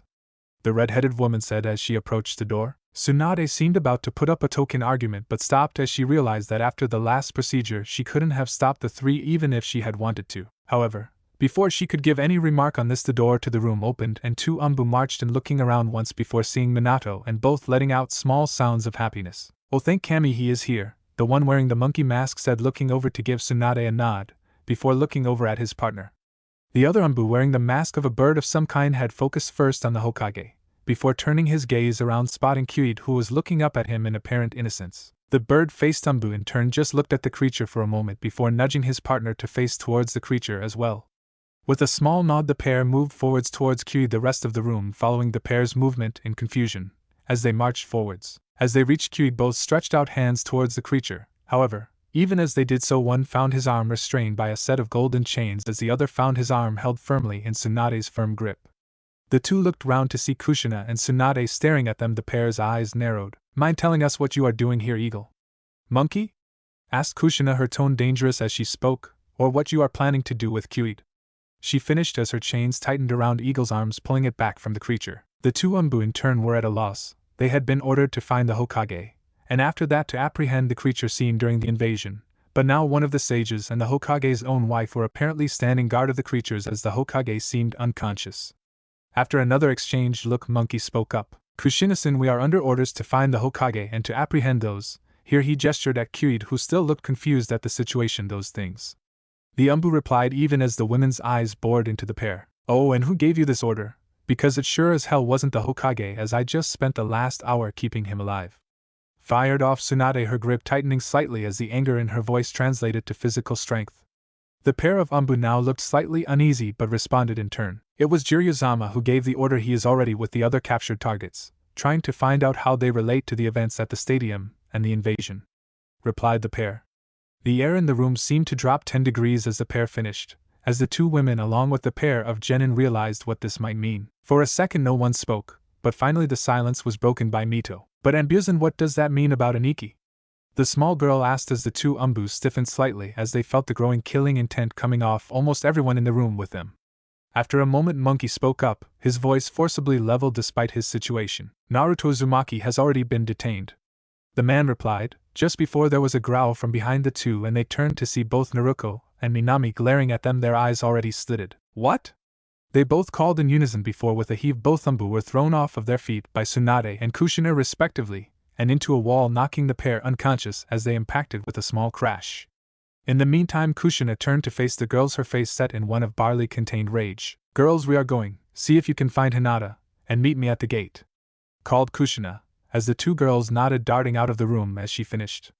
Tsunade gave the two unconscious Umbus a look before summoning a small slug beside her. Inform Shizen to get up here now. I'm leaving with Kushina and the girls for something. Also tell her to grab a few trustworthy jonin to watch this room.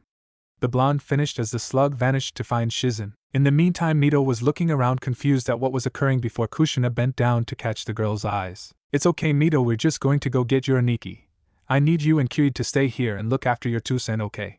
Kushina said, causing the girl to nod, still a little dazed, before Kyuid let out a yip of understanding before moving so that he had his back to Minato while having Mito on one side, two tails wrapped around her protectively. Kushina nodded at the scene before turning and exiting the room along with Tsunade in tow. Meanwhile, outside in the hospital, several groups sat around in waiting rooms, either waiting to see injured comrades, or simply resting after the recent battle.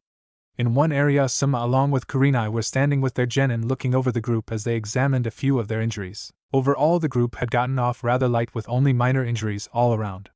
Once the fighting had moved out of the stadium, and the element of surprise was lost, Konoha's forces had been able to push back the invasion with minimal casualties. Still, the group was happy that at least for the moment the conflict seemed to have died out. As they stood, Shizen came walking by with a slug on her shoulder before pausing and looking at the group before marching forwards. Asuma, Kurenai, I need you two to follow me, called the medic as the two looked at one another, eyebrows raised in apparent confusion. Sure, Shizunakan, but why, what's going on? Asked Kurenai as she pushed herself up from where she had been sitting as the genin turned to look up as well. Shizen seemed to pause for a moment, as if wondering how to phrase her next statement. I need you two to come with me up to guard a room on the 3rd floor. Bring your students if you want, but I need you to come with me now, she replied, turning and walking towards the stairs, the group standing up and following her. A few moments later, the members of Team 10 and 8 found themselves outside of the same room that Minato was still resting in. Shizen led them inside to find Mito and Kyuid both facing the door. Kyuid had his tails waving back and forth as he looked on in mild interest, as Mito stood like a soldier at attention, her face screwed up into a forced look of determination as she faced the group that entered. Before the group could do anything, Mito spoke up in a tone of forced authority. Halt, who goes there? She piped up as Shizen and the jonin entered the room, the rest of the teams filing in, their eyes drawn immediately to the figure in the bed, and then to Kyuid. For a moment none of them could do more than look open-mouthed before Shizen stepped forward, petting Kyuid on the head and smiling down at Mito. At ease Maida-ken, these are just some more guards for your Tsu-san, Shizen said as Mito looked around at the group as if inspecting them. After a second she gave a nod and smiled back up at Shizen. Okay, but Kyuid and I had it under control, right? The little redhead declared proudly as Kyuid let out an affirmative yip. In the meantime Yakumo and Shino moved forwards, just taking seats on one side of the room, giving Mito a small wave and both looking at Kyuid with slight interest, but just letting it lie for now. The members of Team 10 were just lost at what to do next, and decided to simply watch their sensei and take cues from him. Kurenai followed her student's example and simply moved over to the window, looking out at it while being in position to watch the door in case she was needed at any time. So Asuma was left looking between the Hokage and Kyuid, his mind trying and failing to figure out what was going on. Finally the man had enough and decided to throw caution to the wind, stretching out a hand to Kyuid's head. Kyuid in turn looked at the hand for a moment before sniffing it, and finally nuzzling his head under the hand, letting out a humming purr as he did so. Asuma in turn just gave the fox creature a few scratches as Mito nodded in apparent approval. Okay, they're good, Kyuid thinks so and he can tell, the little redhead proclaimed, sitting down beside Kyuid facing the door once more. Asuma in turn gave a small chuckle at the girl and headed over to the other side of the window as his team filed into the room. At this same time in the Umbu detention facility, Naruto was leaned back on a cot in a cell while the seedlings were placed in similar rooms all along the walls. He had been here for no more than a few minutes when a pair of familiar figures made themselves known outside his door. Naruto sat up to see Ibiki and Anko standing at the door, both looking at the blonde with slightly puzzled expressions. Really, the Gaki's here? What is that old toad thinking? Anko stated, looking over to see one of the seedlings eyeing her from a cell opposite them. Hey, watch where you're looking there, flashlight face, called Anko, causing the creature to hum in apparent interest, not understanding the woman's comment before continuing to stare at her. In the meantime Ibiki was looking into Naruto's eyes for the first time since the exams, and what he was seeing concerned him slightly. The eyes weren't dead or even afraid, no, they still held that same confidence as back in the exam. But there had been something else there as well. He hadn't been able to place it that day, but looking at the boy now he finally realized what it was. This boy was not all there, or at least he didn't seem so. Something about him reminded him of a soldier he had once seen who had seemed to change his view at the drop of a kunai. And now this boy was giving him the same feeling. Genin Naruto Uzumaki, I am here to question you. Rest assured that we will not be going any further than some questions, but I would suggest you cooperating all the same. Am I understood? Finished the man as Naruto simply blinked a few times, pausing before he answered. And there it was, just like the man he had seen. In the boy's eyes there was a flicker like there was a conversation going on, but the next moment it was gone. Hi Ibiki-san, but I feel I should warn you up front, I won't be answering any of your questions, replied the blonde, leaning back down on his cot and looking up at the ceiling. Anko, hearing this, let out a snort, turning back to face Ibiki. Little Gaki has some spunk, maybe you should look into hiring him after this is all done. After his exam and this is all done, I'd say he'll make Chun-Li no problem.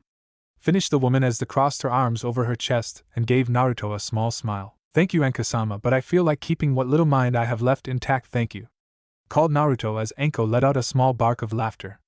She had heard the reports about what the black creatures and Naruto had done to Orochimaru and Kabuto during the second exam, and as far as she was concerned the boy deserved a parade. Ibiki in turn just looked at the boy for a moment before turning to look at the seedling that was watching the pair, humming slightly. Well, if that is how you feel, I suppose I can ask one of your comrades here. After all, they don't have any protection, Ibiki said almost to himself, but loud enough for Naruto to hear him. It was a common tactic that nonetheless unusually proved effective. After all, it was one thing to stand personal pain, quite another to allow another to suffer because of you. Naruto took notice of this, leaning up and looking at the man's back for a second, Ibiki sensing the movement and gaining a small smile on his lips, thinking his plan was working. However, that thought died a moment later. Wait, you can talk to them? That's awesome, I've been trying to figure that out for months now, how'd you manage it? Naruto asked in a tone of mocking curiosity. Anko at this let out a snort before bending over, holding her sides, trying to keep on her feet. Ibiki in turn turned to see Naruto, giving him a wide grin. Damn, the kid isn't bending on this point. But something still doesn't add up about all of this. From what I've been told, he fought off the invasion just like everyone else, and the only reason he's here is because someone claimed that one of his creatures was the last thing seen with the Hokage. Something else is happening here, and I don't like it, thought the scarred man as he closed his eyes, thinking of what to say next. After a moment he spoke again. Then I suppose I am limited to you, but before we call this quits and start with your pals here, I have one simple question for you. Finished Ibiki, Naruto just giving a shrug as if to say, if you must. Do you know why you are here? Ibiki asked, his tone direct without a hint of emotion behind it. Naruto seemed to do his hesitate movement again before shaking his head and replying, honestly not really, I get people wanting to know what's up with my abilities, but really I didn't see being thrown in prison for fighting to defend my home. How about you? Do you know why I'm here?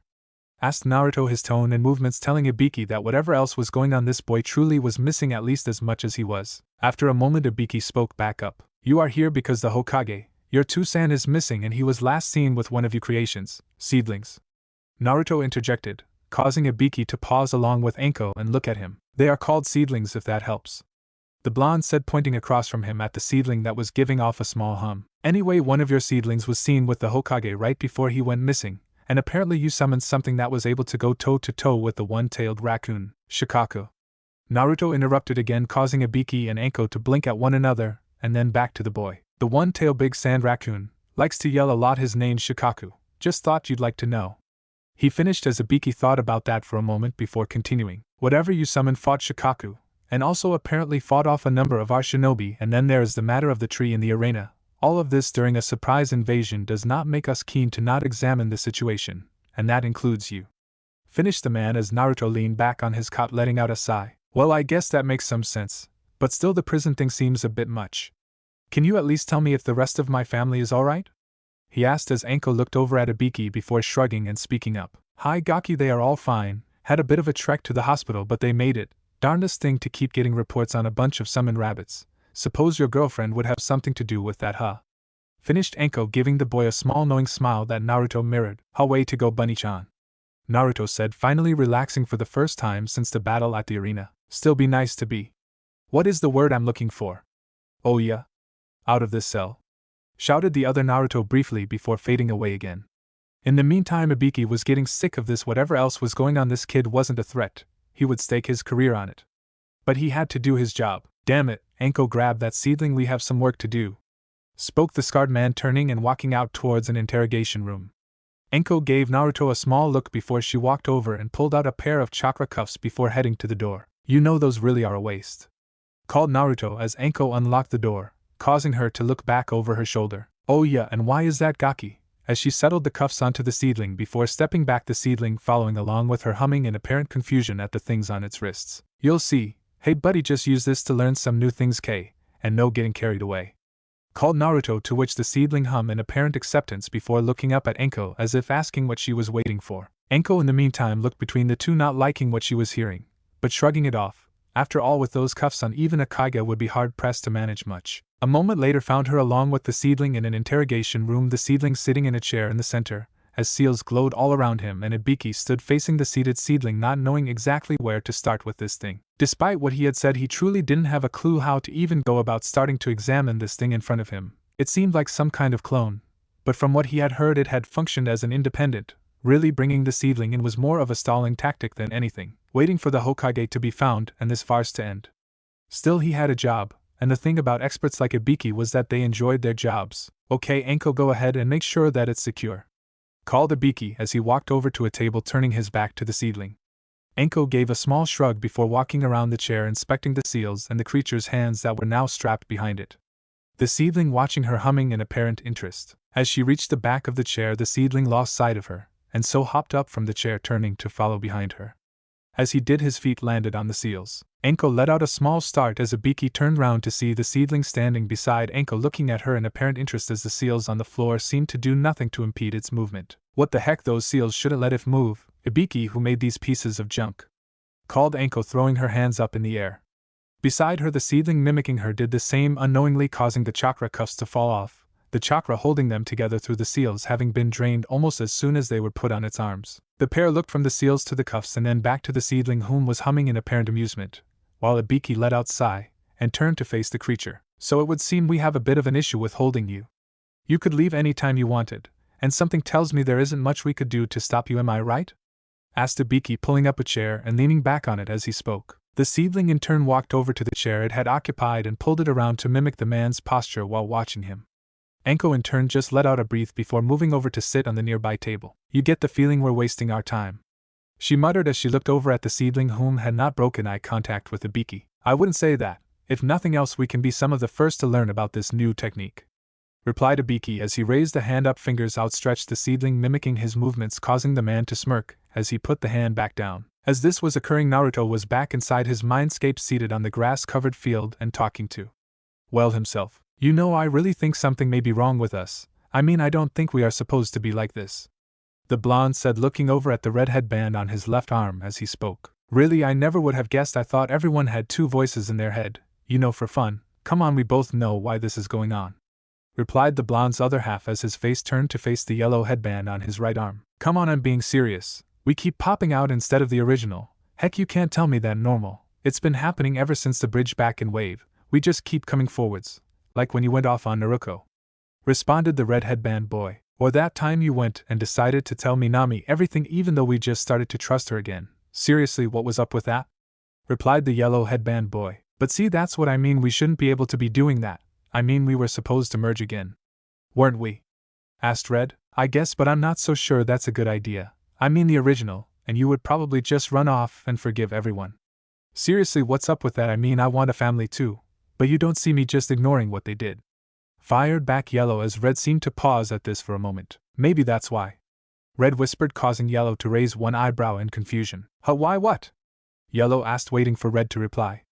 After a moment he did. Well, get this, we were supposed to become one again. But we disagree on so much that maybe we can't.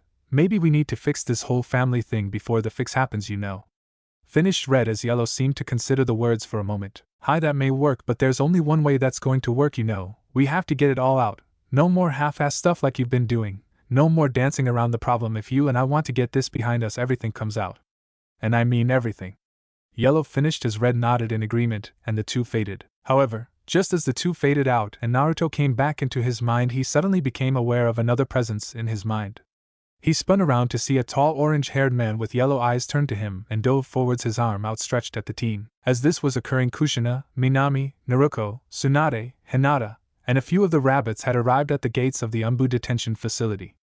The group looked up at the location before Tsunade spoke up. Okay, we need a plan how we are going to do this, spoke the blonde sage. However, before the words were even finished, there was a sound of impact as a few of the rabbits' hammers, two sets of Razengans, and Kushina's chains smashed into the huge metal doors of the building, blowing them off of their hinges and opening the way. I have a plan, it's called Get In and Get Naruto Out. Any questions? Called Kushina as the other three shook their heads and Tsunade fought to suppress a small smirk. And here I thought I was the hot-blooded one. She chuckled as the group made their way into the courtyard of the building, several Umbu and Chunin rushing out thinking that a counterattack was underway but stopping dead as they saw who was there. Tsunadesima, Kushina-sama. What is this? Called a Chunin before the redhead shot out a chain, crashing it into the ground in a line before the gathered forces. Behind the women, a group of 4 rabbit summons took up position, looking around as they tested their grips on their massive hammers. We're here to find out where my godson is and which one of you morons decided to imprison him, and on whose orders, called Tsunade, cracking her knuckles in a menacing fashion. More than one shinobi took a few steps back from the women as the blonde spoke, not wanting to die just yet. One of the more survival-savvy shinobi finally found their voice and decided to respond. It was Master Jiraiya. He said the Hokage was missing in Naruto and those things with him might know where. Please don't kill me, called the shinobi as he moved as close to a nearby wall as he could, trying to get as far from the angry women as possible. Everything went quiet for a moment before Kushina and the rest turned slowly to face the entrance, most looking like they were about to murder someone. Okay, listen up, we are here to get my Sochi. If you don't want to get hurt, get out of our way, called Kushina, glaring around at the group of shinobi, most looking around concerned at the prospect of fighting any of the figures before them, and wondering if they would have better luck just running for their lives. Most simply backed away as the group headed up the steps and into the reception area of the headquarters without incident. As they entered into the building, a few Umbu stepped up to question the group, but were soon discouraged as Tsunade grabbed a nearby desk and threw it through a nearby wall, giving the advancing troops a look that told them that any further action was unwise. However, as they reached the end of the room, someone did finally call out to them. Tsunade, Kushina, what the hell are you doing here? Shouted a concerned man a few feet away from the group. The 5 female turned to see Jiraiya marching towards them, his expression showing blank shock at the group's presence. As he reached them, he noticed the other 3 girls looking around, completely lost as what was happening. Before he could do more than approach the group, he found himself bound in golden chains pulled right before the girls, all glaring at him in turn. You! Kushina breathed out her chains, lifting the man off of his feet as she spat the words out. Fucking! At this, she slung the bound man into the ceiling with a crack that sent stone and plaster falling from it and onto the office floor. Useless! She continued, slamming the man into the ground, sending cracks throughout the tiled floor as she did so. Sorry, excuse for a godfather, where is my Sochi? Kushina screamed, punctuating each word with slamming the man between the ceiling and floor, finally just flinging him down into the hole she had made with his body, and letting out a huff of satisfaction. From the hole Jiraiya managed a small pain moan that was interrupted as Kushina stepped on his chest and over the indent in the floor headed to the back where she thought her Sochi may be held. Through the pain in his body, and the blood now covering one eye, he saw as Tsunade stepped over him without so much as giving him a second look, followed by Minami and Hinata also without comment. As Naruto passed, Jiraiya allowed himself to hope for a moment that he was about to get help as the smaller blonde seemed to pause to look down at him. However, all she did was give him a kick to the side of his head, causing his world to go dark as he slipped into unconsciousness. At the same time as this was occurring, Minato was slowly stirring back to consciousness, blinking the bright lights out of his eyes as the aches and pains of his body surged up into him, causing him to let out a small groan. The noise caused Mito as well as Shizen to turn round and move over to the man. "Tu-san," Mito called out, reaching over to grab onto one of the Hokage's hands, smiling at her Taozen's face in excitement. On her other side, Shizen was checking a few medical devices and nodding at the figures before turning back to Minato. "Well, Hokage-sama, it looks like you're back in the land of the living," spoke the black-haired woman as she gave the man a small smile, before looking back over at the machines. In the meantime, the other occupants of the room looking around, giving each other satisfied looks at seeing the Hokage back awake. Meanwhile, Minato was blinking around, his addled mind still trying to remember what had happened to him. He was fighting with Orochimaru. And then that thing. Foxy and he were falling. Minato let out a small groan as he looked over to see Mito smiling at him, his other thoughts disappearing for a second as he saw her. "Hey Mito-kan." The blonde Hokage spoke out, his voice a little rough. Mito didn't seem to mind, however, as she smiled up at Minato. "Hi Tu-san, you're back. Kazan said you would after Kyuid brought you in," the small girl said in an excited voice as she turned her head to face the front of the room. Minato also looked and saw that at the foot of his bed was, well, the fox creature he had been with, looking at him, and Mito letting out a happy little hum as its ears twitched back and forth. Minato just stared at the creature for a moment before Mito called attention back to here. "Kazan and Nae-sans went to go get an Iki, but they will be back soon," called Mito, causing Minato's mind to kickstart again, showing him small flashes of his thoughts through the battle. Suddenly he tried to sit up, his body trying to protest as Shizen stepped forwards to keep him still. "Hokage-sama, you need to," was all she got out before Minato looked round at her. "Shizen, where are they? Kushina, the girls, Naruto, where are they? Are they safe?" the man asked in an almost panicked state. Shizen looked for a moment as thought she was about to insist that he lay back down, but seemed to conclude that answering the man was a better strategy. "Hi Hokage-sama, Kushina, and the girls are just fine, a bit banged up, but they will all recover just fine," Shizen replied, but again Minato cut her off. "And Naruto?" the blonde said, his voice almost pleading. Shizen paused for a moment before letting out a sigh. It would seem that someone thought it was a good idea to put Naruto under custody. Tsunade, Kushina, Hinata, and the girls went to get him out. After that they should be back here, she continued as Minato forced his body further up, even against Shizen's attempts to keep him in bed. What? Who?" Minato began, before his mind showed him the conversation that had occurred in the Kage box, and his eyes narrowed slightly before with a grunt of pain he forced his legs around and to the side of the bed before trying and failing to stand. Shizen along with Asuma and Kurenai moved forwards at this, trying to keep the man in bed, but the look that the blonde gave them brought them up short. Minato tried to stand yet again, but found himself falling back when a soft something slipped behind him, supporting his weight.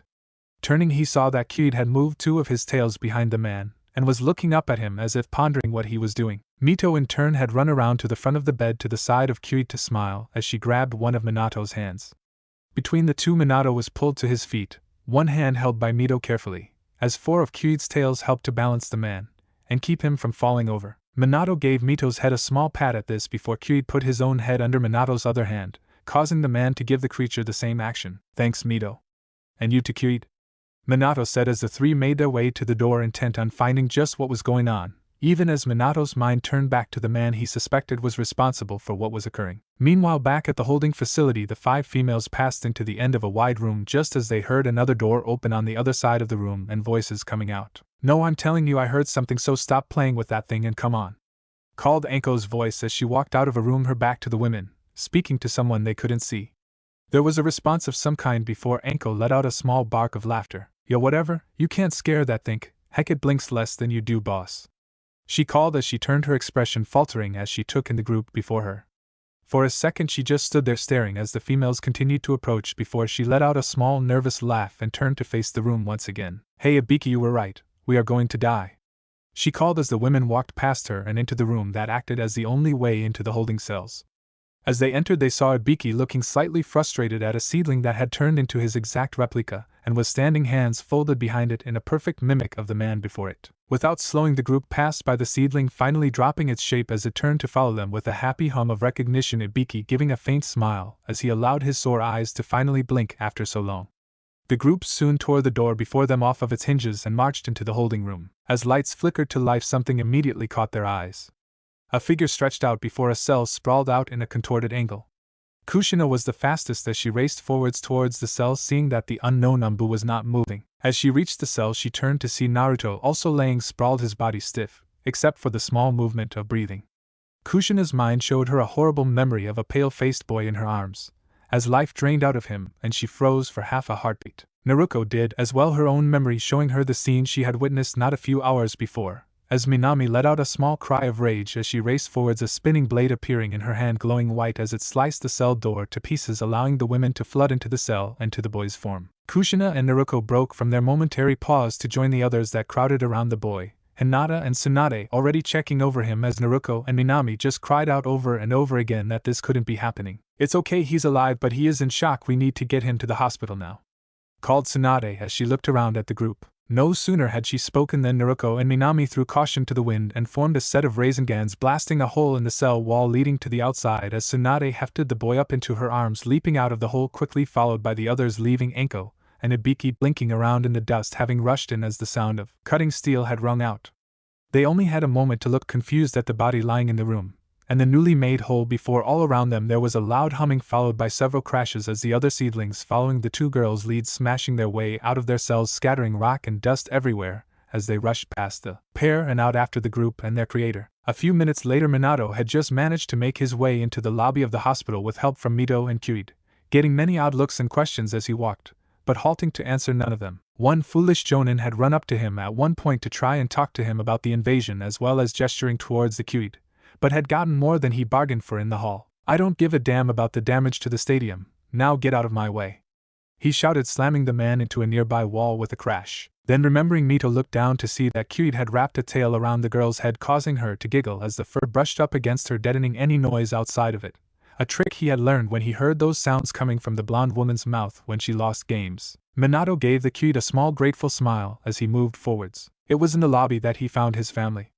Just as he reached the open area, there was a crash as the group of 5 women burst into the lobby, Tsunade calling for medical personnel. And there they were, Kushina looking in a state between rage and fear, with the girls behind her carrying open concern on their faces and Hinata beside them openly crying. However, it was to his Sochi that he looked, and his heart stopped as she saw Naruto's limp form in Tsunade's arms. Everything seemed to go quiet for the man for a moment as he looked at the still form of Naruto. His Naruto. His little maelstrom. "Okay, Kami, no," Minato thought as a table arrived as the group turned to rush the boy out of the lobby into a nearby room. For a second Minato couldn't move, he couldn't think. Then there was a tugging, and he looked to see Mito and Kyuid pulling him forwards after the group. So Minato allowed them to pull him forwards, fear flowing off of him in waves as he stumbled to put one foot in front of the other, carrying him towards his worst nightmare come to horrifying reality. Chapter 21. Talking, thinking, mental conversation, DMO and God or the like. Jutsu. Who we were and what we knew. It was in the lobby that he found his family. Just as he reached the open area, there was a crash as the group of 5 women burst into the lobby, Tsunade calling for medical personnel. And there they were, Kushina looking in a state between rage and fear, with the girls behind her carrying open concern on their faces and Hinata beside them openly crying. However, it was to his Sochi that he looked, and his heart stopped as she saw Naruto's limp form in Tsunade's arms. Everything seemed to go quiet for the man for a moment as he looked at the still form of Naruto. His Naruto. His little maelstrom. "Okay, Kami, no," Minato thought as a table arrived as the group turned to rush the boy out of the lobby into a nearby room. For a second Minato couldn't move, he couldn't think. Then there was a tugging, and he looked to see Mito and Kyuid pulling him forwards after the group. So Minato allowed them to pull him forwards, fear flowing off of him in waves as he stumbled to put one foot in front of the other, carrying him towards his worst nightmare come to horrifying reality. As Minato was dragged across the lobby by Mito and Kyuid, Naruto was being placed onto a bed, while Tsunade kept running diagnostic after diagnostic over his body, sweat pouring from her brow as her eyes continued to grow in size and her expression became more worried. "Tsunade, what's wrong with him?" called Kushina as the blonde's arms finally dropped a moment later as her eyes closed in frustration. For an answer, Tsunade swung a fist around and into a nearby wall, breaking a hole right through the reinforced steel that acted as the hospital's support, yelling as she did, "Damn it!" She huffed out as the group around her looked worriedly from her to the blonde boy lying in the bed slowly breathing, apparently asleep. "Tsunade, what is it?" asked Kushina again, her voice breaking with fear. The sage didn't answer for a moment before the fight seemed to leave her, and she slumped, turning to fall into a chair beside the bed. "I don't know, Kushina. Damn it, I don't know. There's nothing wrong with him physically. A few cuts and bruises, but those are from the fight. I don't have any idea what is wrong with him," replied the blonde, looking around the group, Kushina looking horrified as she looked over at Naruto, not believing what was happening. Again, Naruto and Minami were all but catatonic themselves. The pair had moved over, with Hinata helping to support one another as they all took a position on the side of Naruto's bed looking down at him, small pools of water forming in their eyes. Hinata, for her part, just kept repeating over and over in her mind that this wasn't happening, that it couldn't be happening, not here, not now, after everything they had gone through. The group stood in silence for a moment before Kushina spoke up, her voice tight with emotion, coming out oddly distorted as if she was speaking through a sob. "No, this isn't how it's going to be. Tsunade, you said there isn't anything physically wrong with him, right?" Kushina said, her voice strengthening as it continued. From her seat, Tsunade looked up for a moment before giving the redhead a nod. Kushina forced herself to think before looking over at Naruto, her mind showing her the cell once again, and the Ambu, lying motionless before it, like he was asleep, his body limp. The thought came like a bolt of electricity as Kushina whirled just as Shizen entered the room. "Shizen, get a Yamanaka in here now," she called out, stopping the black-haired woman in mid-step as she turned to see Tsunade sitting up from her seat looking between Naruto, Kushina and Shizen, her eyes wide with sudden understanding. "Hi," called Shizen, turning to sprint off into the hospital to find a suitable candidate, pushing past the group of three in the hall, as she did not giving them a second glance. Back in the exam room, the three girls at Naruto's bedside were looking between Kushina and Tsunade, obvious concern and confusion present on their brows. Finally Hinata spoke up. "Kushina-san, what is it? What's wrong with Naruto-kun?" she asked, the sadness in her voice almost a physical presence all its own. Kushina turned from the door to look at the three before answering. "Someone attacked Naruto's mind. That's why he's like this. That Ambu must have done it, that's why he was lying there when we got there," explained Kushina as she moved over, pulling up a chair to sit beside Naruto's bedside. The three girls looked between each other for a moment before mirroring her, looking between Naruto and Kushina. This time it was Naruto who spoke first. "Kazan, what does that mean for Naruto Naizen, and who would do that?" she asked, forcing herself to remain calm as she looked across at the redhead. Kushina, in the meantime, had laid one hand upon Naruto's head, running her fingers through his hair, her eyes focused on him, and her expression worried. At Naruto's question, she looked up at Naruto and the others. "I don't know who Naruto. But it means that whatever is going on with Naruto, we need to get into his mind to find out what it is. Damn it, where is that Yamanaka?" Kushina finished, turning to look back at the door that had just been pushed open, with a familiar set of voices coming out of the doorway. "Come on, Tusan, they went in here," called Mito impatiently, along with a happy little humming accompanying her words. There was a moment of silence before another voice rang out in reply. "Mita-kan, you've said that about the last 4 rooms," spoke up Minato, his voice somehow haunted, as though it was somehow detached from what was occurring around him. The door then opened and the three stood looking in at the group crowded around Naruto's bed. For a moment the two groups just looked at one another before Mito pulled Minato into the room along with Kyuid until they stood next to Naruto's bedside, Mito looking down at Naruto and then around at the group in apparent confusion. Slowly she rose her hand up to slightly jostle Naruto, as if trying to wake the boy up. After a moment trying to wake him up, Mito looked up and around, small water gathering in her eyes. "Why isn't Aniki waking up? Kasen. Tusan. Narakanizan. Minamanizan. Bachan?" spoke Mito, gaining an obvious fear in her voice the longer she continued her questioning. The rest of the group looked at her worried eyes before looking down, not bearing to see her look of absolute sadness. Mito saw them look away from her for a moment before she moved over to grab onto Tsunade's leg, tears falling from her eyes as she tried to shake the blonde woman. "Aniki. Aniki won't wake up. Bachan. Fix Aniki, he isn't waking up," continued the small redhead as she turned to look back at Naruto again. Naruto and Minami finally couldn't take the girl's tears anymore and both moved over to pull her gently from Tsunade's leg, holding the small girl against them as she tried to struggle slightly in their grip, repeating the question of why no one was helping her Aniki over and over. Naruto and Minami just held their Amato, keeping their own sadness held in check so as to comfort the small form held between them. Minato in turn was still frozen, looking down at Naruto's still form, looking broken at what he was seeing. His mind seemed to be shutting down again on him when the door swung open again and Shizen moved into the room with a blonde-haired man that Minato recognized as Inoichi before the man was past him and standing over Naruto looking over at Shizen, who gave him a small nod before he laid his hand upon Naruto's brow and closed his eyes in apparent concentration. For a few moments nothing happened besides Mito's concerned sobs and the watchful stares of those in the room. Seconds ticked by into minutes as the group watched, Minato slowly shifting with the aid of Kyuid into a free chair, unable to do anything but watch the man dive into his Sochi's mind. Kushina was still sitting watching, keeping herself from falling apart, for the sake of everyone else there. Inside she was tearing herself apart, but she held firm, keeping her eyes focused on the still form of Naruto. After a time Inoichi pulled his hand back with a sigh of frustration as he looked around at everyone else. This time Kushina was the first to speak, her voice one of forced calm. "Well, what is wrong with my Sochi?" she asked, her voice one of forced calm as the blonde man looked over at her with a pained look. "I'm sorry, Kushina-san, but I don't know what is happening with him. It's like his mind has set up a defense, and nothing is getting in. The walls are somehow shut to me. I've never seen anything like this. Something inside the mind has shut it down to keep anyone from getting in. Heck, it's a miracle that he is even functioning. I'm sorry, Kushina-san, but unless you have a backdoor into his mind, I'm afraid I don't have a way to help," finished the man, giving a respectful nod to Tsunade and the Hokage before leaving to allow them time with their Sochi being no further use himself. The assembled group watched him go before turning back to Naruto, Kushina slowly moving over to grip onto her Sochi's hand, silent tears trailing down her cheeks as her body shook from holding back sobs. As she did this, Kyuid from beside her let out a small humming that drew the group's attention round to see the remaining seedlings filing into the room in a hurry, followed after by a pair of alarmed-looking jonin that froze as they saw Kyuid and the room's occupants. Before they could do more than look around in apparent confusion, Tsunade and Shizen moved forwards, hauling the two out of the room and shutting the door behind them, leaving the family some time with Naruto. Without any instruction, the seedlings looked around, apparently confused as to what was occurring, one even walking over to lightly shove at Naruto's form, letting out a hum of incomprehension. Minami was about to shout at the seedling, her own sadness overcoming her mental barriers, hating seeing the same action repeated again as Naruto continued to remain unresponsive. However, even as the words began, they died as her eyes went wide with sudden comprehension. "That's it!" she called, standing up, hailing Naruto and Mito with her, and causing those still present to look round at her, startled by her sudden outburst. "What's it?" asked Naruto, looking over at her, nascent confusion apparent on her face as Mito looked up at Minami with equal confusion. Kushina and Minato seemed to be in similar frames of mind, but Hinata, looking round at the gathered seedlings, seemed to have realized what Minami had only moments ago. "The back door.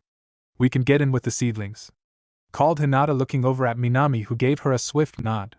Naruto and Kushina seemed to stop for a moment before they too looked around at the seedlings, a small trace of hope lighting up their faces as they did. Mito, for her part, grabbed one of Kyuid's tails, using it to wipe away at her tears as she looked around, not understanding what was going on, but recognizing that apparently there was something to fix her Aniki.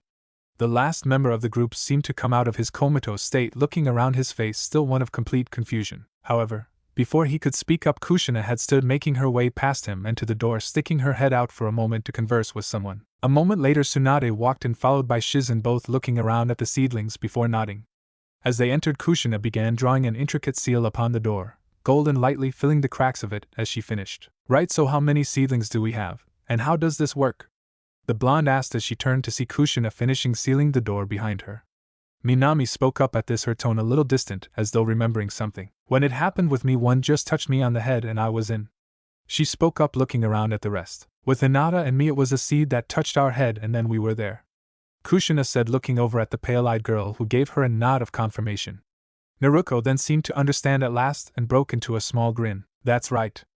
I got in through a headbutt," she exclaimed excitedly, getting a few looks from everyone, as she felt a small blush upon her cheeks and looked away.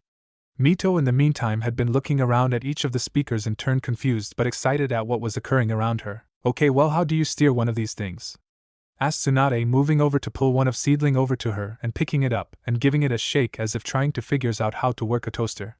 Mito at this developed a slightly cross look directed at Tsunade before moving over and grabbing onto one of her hands and tugging at it slightly. "Bachan, don't pick on Seedkun, he's going to help Aniki," Mito said in a now confident tone that only a child could possess, causing Tsunade to let out a sigh and setting the seedling down, which let out a hum of apparent appreciation before Mito took its hand and marched over to Naruto's bedside, laying her and the seedling's hand on Naruto's before looking up at the seedling with a hopeful smile. "Come on, Seedkun, help Aniki," called Mito as the seedling looked around confused for a moment before letting out a small hum at Mito and it seemed to slowly slip forwards until the pair were resting on Naruto's arm, letting out small breath like going to sleep. Everyone watched this for a moment in apparent confusion as they looked around at one another before Kushina stepped up to grab hold of a seedling and marching over, Naruto, Minami, and Hinata following her lead, and moving over to sink into apparent sleep beside Mito, Minami and Naruto grabbing hold of the same seedling. Now the only three remaining were Tsunade, Shizen and Minato, the two women moving towards the remaining seedling at the same time, grabbing hold of both of the seedling's arms and leading it over to Naruto's side.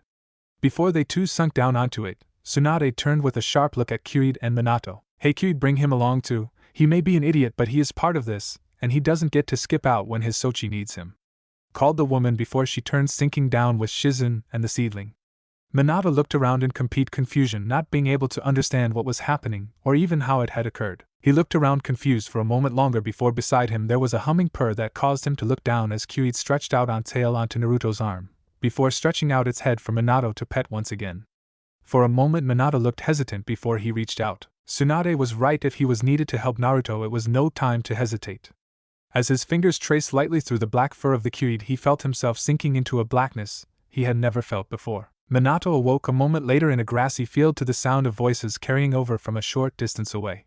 With a small groan he pushed himself into a sitting position, noting as he did that the pain from his battered body seemed to have left him. Before he could start to take stock of himself, a voice a few feet away rang out, and with a jolt Minato turned to see something he could hardly comprehend. There a few yards away were two massive red foxes, rising up, beside a woman he didn't recognize, and before that woman was his family, apparently conversing with the three, all in the shade of a large white tree that seemed to have something wrapped to it by several branches. As he moved to his feet the conversation came up again. "Hi, I was resting, then I heard a shout and cry of pain. I woke up in time to see Naruto running off apparently in pain, and this trash chasing after him," finished Jubi, jabbing a thumb back over her shoulder to the figure wrapped to the tree in branches. The man had long orange hair, and although you couldn't see them, brilliant yellow eyes. However, the rest of his body had turned a horrible color somewhere between the black and purple that accompanies a horrible bruise. The whole man's form seemed to have been transformed into one large injury, and what sounded like a pathetic whimpering was escaping his lips from time to time, prompting the branches around him to tighten slightly until he quieted again. Kushina looked up at the man, her eyes narrowed for a moment before turning back to Jubi. "Hi, and Naruto, where is he?" she asked, the concern and fear evident in her voice. From around her a silent agreement seemed to emanate from the others. Jubi took a moment to look around at them before letting out a small breath. "I don't know. He ran into his memories and hasn't come out. I can't go into that part of his mind, and he locked himself in there. I strung this one up, but so far I haven't been able to do more than hold his mind here away from his body. By the look of things he won't last much longer," answered the woman as she looked around at the group. A few gave the man looks as though they couldn't care less if he survived. In fact, a few were contemplating his demise if they weren't able to help Naruto. "Well, our first priority is to find Naruto. Can you hold this guy till then?" asked Shizen, looking over at Jubi, who gave her a nod. "Hi, he is skilled at mental battle, but nothing that I can handle. We can take time picking his mind apart later, but for now you are right, Naruto is our primary concern," agreed the woman, looking over at where Naruto and Minami were standing beside Kushina. "Jubi, you said Naruto was hurt, what does that mean?" asked Naruto, looking from the figure on the tree to Jubi, her hands clenched into fists. From beside Jubi, where the massive cage of Kurama seemed to have materialized on the hill, she felt a small pulse of her Sochi's chakra, recognizing the rage building in the girl's body. From around her the others seemed to be giving off the same feeling. "I'm sorry Naruto, but I don't know, he retreated into his mind before I could get to him. But it looked like he was carrying something," replied Jubi, the group tensing at these words. This time it was Hinata to spoke first. "What was he carrying, Jubi?" questioned the girl, her voice betraying the fear that was pounding through her body. For a second Jubi looked around at them before letting out a small sigh. "I can't be sure, but it looked like Naruto as a child," replied Jubi, causing Naruto to take a step back in fear, her mind showing her a flash from when she had been in Naruto's mind, and the child part of him that had comforted her. Minami at the same time remembered back to Naruto's comment about a piece of him needing his help, and with a spark of insight put the two together. For a moment no one spoke before Naruto's mouth opened. "It was Nizan. Wasn't it, Jubi? It was half of him, wasn't it?" the blonde half stated, turning to look up at Jubi, who nodded. Kushina gave a small start as she realized what the two meant, remembering what Naruto had told them about her experiences within Naruto's mind. The rest of the group gave each other small grave looks before turning back to Jubi. Jubi in turn looked from face to face of the group, seeing their fear and resolve as they recognized that Naruto's mind may have been damaged more than they knew. Before she could speak to confirm Naruko's statement, she felt a small tug on the end of her kimono, prompting her to look down to find Mito blinking up at her, one hand grabbing hold of her kimono, and a worried look on her face. "You're Jubishin, aren't you? Aniki said you could do anything, so you can help Aniki, right?" asked the little girl, looking up into Jubi's wide black eyes that just stared back into the violent ones of the child without comment. Jubi slowly knelt down till she was level with Mito, placing one hand gently upon the girl's head and running her fingers through her hair softly. "Hi Mita-kan, I'm your Aniki's Jubi, but I can't do anything that I want. I'm sorry," she said, trying to help the little girl to understand. Mito, however, just shook her head, a small look of sadness upon her brow as she did as if trying to will the woman's words not to be true. Before she could speak up, another voice rang out. "If Kazan can help, then maybe Minamikan can, she's smart," called Q from a few feet away, causing Mito to vibrate slightly with the sheer scale of the fox's voice. The little girl turned wide eyes up to the fox on her right in a cage that seemed to be covered in wildflowers, blinking before another voice rang out, causing her to look over at the other great fox. "Moron. Q, if they could fix it, then they wouldn't be asking for help from Kazan. Think before you speak next time," chided Kurama, causing Q's tails to flatten slightly before turning his nose up and away from Kurama in a look of importance. "Kazan said not to fight with you anymore, so I won't call you an unfluffy idiot. 'Cause that would get me in trouble. Even though you are," replied Q, seemingly not even noticing its own words as it spoke. Kurama, for his part, just let out a huff of annoyance before turning to look the other way, mirroring its other half. From below, Mito let out a shocked giggle at the two's antics, and Jubi brushed a stray tear away from the girl's eyes, and spoke. "Actually, Kurama-kun, Q-kun has a point. We can't go any further, but Naruko managed to go into the memories last time she was here. If anything, they would be the only ones to be able to go in there and find Naruto," spoke Jubi, looking around at the group before her as Kushina looked over at Naruko, who gave a small nod agreeing with Jubi's statement. "Hi, when I first got pulled in Naruto, and I fell through memories, I think they were. Does that mean we can go find him?" she asked, looking around. Kushina was the one to speak up this time. "Then we are going to find him now. Mito, I need you to stay here. Tsunade, Shizen, I need you to stay here with Mito in case Naruto comes back. The rest of us will go looking for him." Kushina finished looking around at the group as Jubi nodded in agreement. Tsunade seemed ready to protest, but Shizen gave her a small squeeze on one shoulder and a look that told her that this was a matter where Kushina outranked her. With a heavy sigh, Tsunade moved over to stand by Mito, keeping a wary eye on Kurama, who gave her an equally scrutinized look. Mito, however, seemed unwilling to simply stay behind and started forwards, only for one of Kurama's massive tails to reach out, catching her before she could proceed farther, causing her to let out a small cry of shock. Minato was about to spring forward, his mind showing him flashes of that night 12 years ago, when Kurama's voice boomed out. "Not so fast, kid, the Kazans have made up their mind. You stay here for now," he said in a voice of authority, but without his usual malice, as though trying to adopt a wise mentor persona.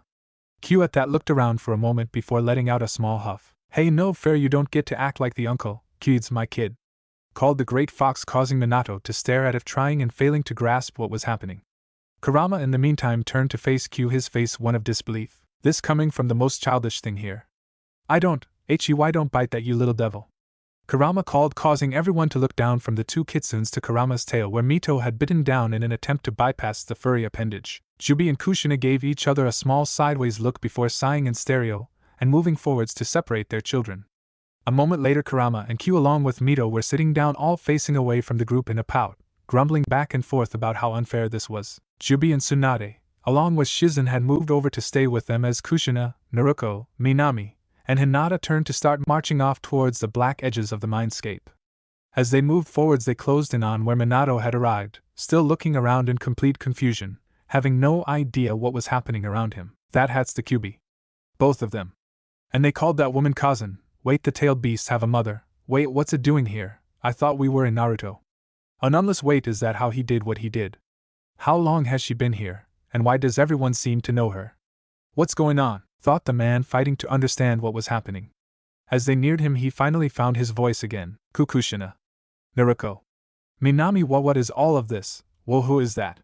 the man started to ask, but before he could form another word, Kushina had reached him, pulling back a hand to slap the man in the face hard enough to bear him to the ground. As Minato sprawled out on the ground, he blinked up to see Kushina above him looking down at him, her eyes focused, but not on him, he realized. "Minato, right now you don't need to know anything but that our Sochi is out there, and we have to find and help him, so I'm going to make this simple for you. Either get up and help this family, or say goodbye to it."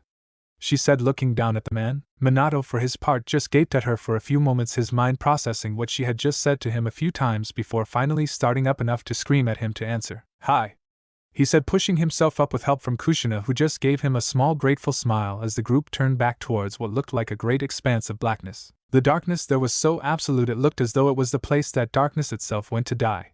But without hesitation, Kushina moved forward with Minato's hand still clutched in her own. Naruto, Minami, and Hinata bring up the rear. As the group continued forwards, the grass slowly fading to black as they reached the edge of Jubi's section of the mind. From behind they could hear the sound of the wind, as it rustled the grass, and what sounded like Jubi's voice calling out to one of those still behind, but with every step those sounds seemed to become more muted. Then, as if a switch had been flipped, they found themselves in total darkness, as if it had come alive and swallowed them somehow. From her right, Kushina felt Minato tense slightly, but she ignored it. She was beyond fear for herself at this point. All that mattered was getting to Naruto and helping him. She cast a small look over to find Minami, Naruto, and Hinata giving similar looks and couldn't help but give a pride-filled smile at their attitude. So how does this work? Asked Minami, looking over at her niece and who soon became the center of attention. Naruto seemed to pause for a moment before giving a shrug and looking around. I really don't know, last time we just kind of crashed into it. I was really angry and memories just kind of showed up about what I was thinking about. I guess that it was the same for Nizan, but I don't know. Reasoned the blonde, getting a few nods. Then that means that wherever Naruto-kun is, it's likely the memories are related to what he is feeling. Continued Hinata, causing the rest to turn and nod in agreement with her. The group seemed to think for a moment before Kushina spoke up, her tone somber but solid nonetheless. Naruto was just attacked where he felt the safest. So we go where that happened to him last. She finished, turning ahead to see a familiar white door a few feet ahead of them that had not been there a moment before. The group as one turned to see it, in time to see it separate into two before them, both looking all too familiar to the group. And why should they not? The two doors were from the Namake's home. Kushina felt a small pang of sadness hit her as she looked at them, her mind already telling her what was beyond them despite her lack of a question. The place where Naruto had thought he was safe. The place he had been attacked. Hurt. His home. Before the group could react, the two doors suddenly opened, shooting forwards towards them. They had only a moment to notice and look round before the two doors flew into them, separating the group into two, plunging Kushina and Minato into the one that looked like Naruto's bedroom door, while the other swallowed up the three teens. As the Namake's family and friends plunged into Naruto's mind outside the hospital room, a pair of confused and utterly terrified Umbu were currently informing a group of three rather angry-looking men. What do you mean we can't go in? Called Kakashi, having just come from checking Sasuke into the hospital, and learning that Minato was apparently injured along with the rest of his team. Beside him, Guy was also standing beside his rival, his eyes narrowed at the news that apparently the Hokage had been sealed in the room before him, and now they were being barred from entering after a group of those black creatures, the same that had attacked his team, had entered. However, the most frustrated was the man between the two, currently nursing a set of cracked ribs, along with a dislocated shoulder and a broken hip. What me mean, Kakashi-san, is that this room is barred by order of Lady Tsunade and Lady Kushina, and we aren't crossing them, replied the Umbu, who had recently been thrown through a hospital wall after questioning the women earlier in the Hokage's room. Jiraiya let out frustrated sounds, stepping forwards. I am ordering you two to stand down and open that door, the Hokage is in there, he said, trying to force authority with his form. However, all this got was a small little fidget from one of the Umbu, who looked like he was considering actually fighting the sage rather than get on the bad side of the two women in the room behind him. I'm sorry, Jiraiya-sama, but our orders are to let no one through. Orders will follow, finished the Umbu, fixing the three with a hard look. For a moment Jiraiya seemed tempted to try and force his way through, but decided better of it, turning to look back at Kakashi and Guy. You two stay here, I'll be back in a minute, spoke the sage before dragging his aching body a small distance away into a nearby nurse station that was currently abandoned. With a small grunt, the old man dipped a finger into a still open cut on his arm before going through a few quick hand signs and performing a small-scale summoning. From the cloud came a green toad with wide orange eyes that blinked up at Jiraiya. Jiraiya in turn looked up to a nearby ventilation duct, placing the toad inside along with a fresh seal drawn with his own blood onto the creature's tongue. With a grunt, he turned himself back around before moving back to the group outside of the room, Kakashi again trying to gain access. Your orders are putting the Hokage in danger of more injury, now stand down, called the gray-haired man, even as the Umbu exchanged a small look before turning back to Kakashi. With all due respect, Kakashi-san, Lady Tsunade and Lady Shizen are inside the room as well. It is unlikely there is another room in this hospital that has access to better care than is currently in that room. We will not stand down. The two finished setting themselves solidly at their posts. Unlike with their previous orders to detain the Hokage's son, these orders were clear to them, simple, and somehow felt right. They would not be backing down on this point. Jiraiya had just managed to hobble back to the spot when another pair of jonin arrived. Kurenai and Asuma walked down the hall, both looking at the scene with some interest, just as the Umbu finished explaining his position yet again. Kakashi at this seemed to start to lose his patience, and took a step forwards only to have a strong arm reach before him, halting his path. "Whoa there, Kakashi, didn't you get enough fighting for one day?" called Asuma, his tone light, but with the ghost of a glare accompanying it. Kakashi turned his eyes over to face the two for a second before letting out a sigh and stepping back. "Hi Asuma, you're right, but that doesn't change the fact that these two are not listening to reason," Kakashi replied, looking over at the two Umbu who remained motionless. Kurenai quirked an eyebrow at this before looking over at the door to the room and then around to those gathered, obvious curiosity on her face as she looked at the gathered group. Asuma picked up on it as well, deciding for the direct approach. "Well, care to tell me what reason you're talking about?" asked the bearded man, stepping back and looking around at the gathered group.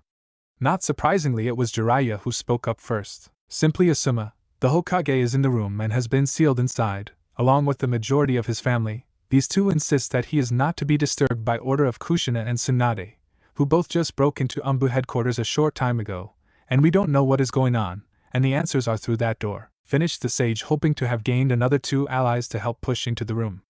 Asuma looked over at Kurenai for a moment before giving his head a little nod, which Kurenai reacted to with a small nod and accompanying smile. Jiraiya, Kakashi and Guy then watched as the pair walked over to the two Umbus, stepping in beside them and turning to face the three with almost bored looks. Kakashi was the first to speak this time, his tone expressing the confusion he was currently undergoing. "Kurenai, Asuma, what are you doing?" he asked as his fellow Jonin sensei allied themselves against him and his fellows.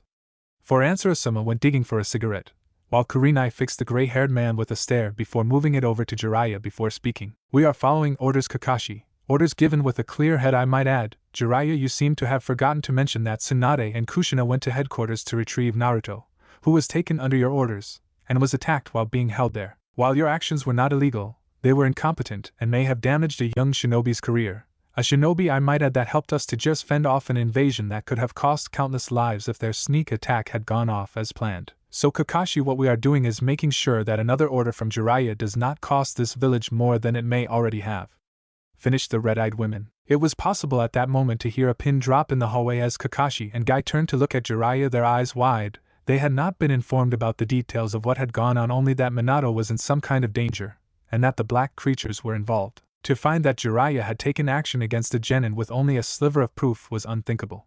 True, he had the right to undertake such an action, but it went against everything that Konoha stood for. Kakashi felt himself grow slightly sick at the thought before, with a shake of his head, he moved forwards to one side of Asuma, turning as he reached the fall to face back at Jiraiya. His eye narrowed. Kakashi was many things, a pervert, lazy and late, but he was first and always a loyal shinobi of the leaf, loyal to what Konoha stood for, and the ideals of the village first, so he stood where those morals did, between Jiraiya and the door, with his fellow Jonin. Guy came along a moment later, taking a position beside Kurenai, the usual vibrancies in him gone, as he looked at Jiraiya as if pitying the man, like he was once a great artist that had fallen by his own hand into obscurity. The Toad Sage stood alone before the door, his eyes tracing back and forth as his mind fought to remain calm, even as his body called to him in pain. However, for Jiraiya this was not a matter that pain or obstacles could stand against. No, this was like every other struggle he had found himself in, and he had an ace. Even as the scene had played out, the toad he had placed in the ventilation had moved through the ceiling and was approaching the room. So with a sigh he relaxed, moving to allow his body to slip into a chair facing the room, his mind telling him that his gambit had paid off. He didn't know what was happening in that room, but he needed to know. There was blood in the water, Konoha's blood, and whatever anyone else said, Jiraiya was not going to risk allowing an unknown to linger when the village was in such a vulnerable state. As Jiraiya watched the door before him, in another part of Konoha, a tall figure who stood with the aid of a cane paced a long concrete corridor, his cane making a sharp tap with every pace he took, as his uncovered eye remained closed. When he stood about halfway down the corridor and onto a catwalk deep below Konoha, he suddenly halted, turning slightly to face the apparent empty space behind him. "Show yourself now, boy. I am in no mood for you or your master's games," called the man, his face turning to a particular spot behind him that was covered in shadow. Slowly a figure stepped out of the darkness, his silver hair shining in the dim light, making one wonder how he could have ever hid himself to begin with. Kabuto stepped out, smiling as he did, facing Danzo. "So it would seem that Lord Orochimaru was correct. Your age has done many things, But weakening your mind is not one of them. I suppose it is best I was sent to deal with you," chuckled the spectacled man as he faced the crippled form of Danzo before him. Danzo seemed to take no notice of the medic's words, simply turning to face him, his body apparently lax. But some kind of power still seemed to emanate from the man nonetheless. "So the traitor sends his pawn to deal with me. Interesting. Is this because I refused to dance with the snake, or is this simple pettiness?" asked the man as Kabuto let out a small scoff, his body tensing slightly. "Lord Orochimaru gave you a chance to join him and take the village. Instead you stay silent on the sidelines, and if you are not an ally, it is my lord's view that you are an enemy." Kabuto continued, his arms tensing slightly. Danzo quirked an eyebrow up at the boy's actions with no apparent concern for his own safety, but Kabuto continued on. "You and Lord Orochimaru were allies. You plotted against the third all of your life. Now in your old age you go weak, a wasted sack of skin still clinging to life. Not that this will be an issue much longer." The spectacled figure called as two chakra blades sprang into life. "Boy, run back to your lord. I am not to be bought like some common thug for a price. I stand with Konoha first, and will do what is necessary to protect it from any possible threat." The old man finished as Kabuto gave a small wicked smile and sprung forwards at the man. However, before he could reach his target, an umbu sprung up from Danzo's shadow, his masked face blank as he swung two purple-colored arms towards the oncoming shinobi in a simple 1-2 blow. Kabuto was too far into his charge to halt himself, and was only able to dodge one of the blows, the other crashing into his chest, drawing a ragged cry of pain as nano-sized insects swarmed forwards over the boy's chest, biting into his flesh as it went. Kabuto's world went white with pain as the insects continued forwards, biting, gnawing, and clawing their way into his body, even as his healing factor tried to match their pace. With a cry of rage, Kabuto leapt back, cradling his wounded body as though his form had become a single massive burn that he dare not touch. Through all of this he continued to shriek in pain and rage, even as the figure moved to stand before Danzo, the wide white eyes of his mask watching the medic being eaten away with a look of interference. Finally Kabuto could take no more, pulling a pair of explosive tags from his pouch and slapping them onto his body, sending pounded sparks up from his form.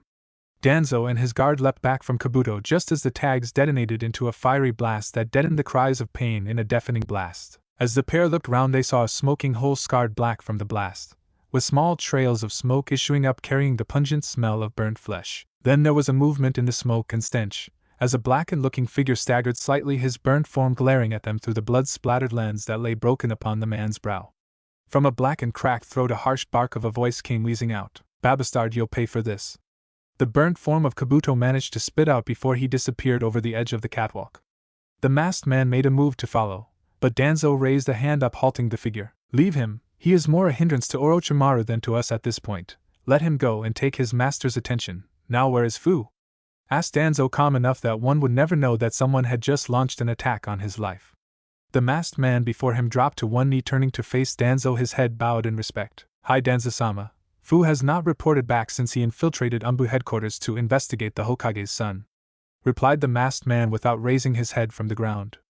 Danzo seemed to consider this for a moment before letting out a frustrated sigh. "Torian, go and find what has become of Fu. I will locate the Hokage and see to assembling the council. This business with Suna needs to be taken care of at once." "And the Jinchuriki?" Danzo said more to himself than to anyone else. Torian gave a nod before standing and turning to go, halting for a moment, as he turned back to look back at Danzo. "Danzo-sama, should we move on the Hokage?" asked Torian, looking back at Danzo, who seemed to consider the words for a moment before give a small shake of his head. "No, those times are over. Whether I like the blonde idealist or not, his power is enough to secure safety for this village. I will not risk losing him for this village. We stay in the shadows," finished Danzo with a wave of his hand that caused Torian to disappear in a gust of wind. Idly Danzo moved to exit the catwalk and into a passage that found him standing above the Hokage monument, looking out over the village, and then over to the third's head with a small frown, before looking out again over the village, a few trails of smoke still billowing out from damaged section. Danzo gave a small shake of his head as he looked out at the scene moving over to the stairs that would bring him down into the village. When he was level with the Hokage heads, he paused, looking over at his senseis and rival stone vestiges, his eyes tracing their stone faces. "Sarutobi. Tobimariya Zensei. Your Konoha is still too weak to survive in the sun alone. But I will do my part to keep it safe, even if I do it from the shadows," the crippled man said to the stone faces, moving forwards down the stairs and towards the village. As the village outside was busy with activity inside of Naruto's mind, Mito with the help of Q were currently driving Kurama absolutely out of his mind, causing Jubi to almost forget about the situation around her. She, Tsunade, and Shizen had been attempting to keep Mito occupied as they tried to keep their own minds from focusing on Naruto's condition. It was only semi-effective. For the love of Kami, please will you to stop them? Kazan, this is ridiculous, shouted Kurama as he looked round at the women who were currently fighting to keep from laughing at the episode before them. Mito in the meantime was busy directing Q in their efforts. Okay, Q now number 5 over number 3. Called Mito as the great fox moved one tail over to lay over another one of his, forming the next braid in some kind of giant braided line. For the past few minutes Mito had somehow convinced Q that he would look great with a braid, so enthusiastically Q had jumped at the idea, offering his tails as a starting spot for the project. Kazan, how does it look? Called Q excited as Jubi fought to keep from laughing at the sheer absurdity of what she was watching. Luckily for her, Kurama was plenty vocal for the both of them. Q, for your own sake just stop now, you look ridiculous, you're a tailed beast, for Kami's sake stop acting like a darn plushie.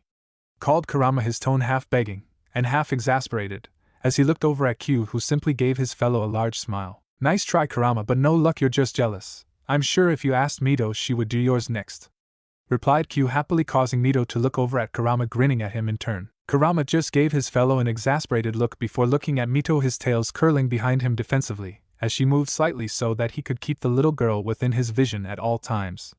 Mito, for her part, just smiled before going back to work with Q's tails. Over with Tsunade, Jubi and Shizen had taken a break from their observation of the world's most interesting hairstyling to discuss the situation they were in currently. So Jubi, from what Naruto told us, Naruto is having trouble holding himself together after the events in Wave.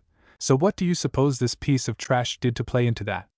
Asked the blonde, her companion, looking over in silent agreement with the question. Like I told you, I don't know what might have happened, I only saw a glimpse before he was off into his memories. I don't know what exactly is going on with him, Jubi replied, her tone showing the frustration she was having being so helpless in this situation. Shizen picked up the feeling from Jubi and Tsunade, letting out a small sigh before speaking up. Tsunade, Jubi is just as frustrated as you are, but we won't help Naruto by getting angry at one another, reasoned the woman, causing Tsunade and Jubi to nod in agreement, before the woman continued.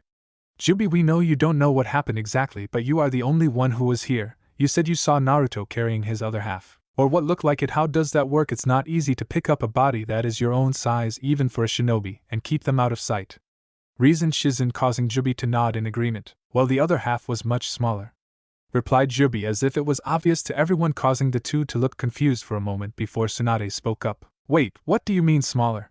She asked, causing Jubi to look at the two for a moment before speaking up. You two know, don't you? Naruto told you about Wave, about how one of him was wounded. When they merged themselves, it was to save what was left of his other part. It's not the same as if he had merged like he was supposed to. They aren't even, finished Jubi, as if only now recognizing that what she was telling them as something they didn't already know. Before Jubi could say more, Shizen spoke up, her tone that she was putting something together slowly. Wait, didn't Naruto say she ran into a younger Naruto when she was in here during the match? Does that mean that the older one will be the aggressive one? She finished, turning to look out into the blackness that represented the border of their Jubi's area of the mindscape. The other two turned to look out with equal looks of concern before Tsunade summed up their group's thoughts on the subject. I'm suddenly very glad they convinced me to stay behind, spoke the blonde, even as behind them a set of giggles rang out, announcing the end of Q and Mito's endeavors. Meanwhile, inside of Naruto's memories, the girls, after being separated from Minato and Kushina, were looking around in shock at where they now stood. It was a perfect replica of the Konoha Academy, including figures running back and forth in and around the building. As the three watched, they saw a young Ino, no older than 8 or so, walking out of the building alongside an equally young Sakura, both lost in chat as they walked up and through the girls like they weren't there. Naruto was the first to pull herself back and away from the scene in front of her. Hey, wait, why are we here? I thought we would pop up at home. That's what the door was to, she said, looking over at Minami and Hinata and noting the absence of Minato and Kushina for the first time. Hey, where are Tusan and Kazan? She continued, looking round, causing the other two to snap out of their trance and look around with her, mirroring her confusion. Minami looked a little concerned as she turned, but seemed to relax as she pointed. There they are, she called as she set off across the schoolyard towards the forms of Minato and Kushina, who stood facing the girls, both smiling as they approached. Hey, we thought we had lost you too, called Naruto, walking up.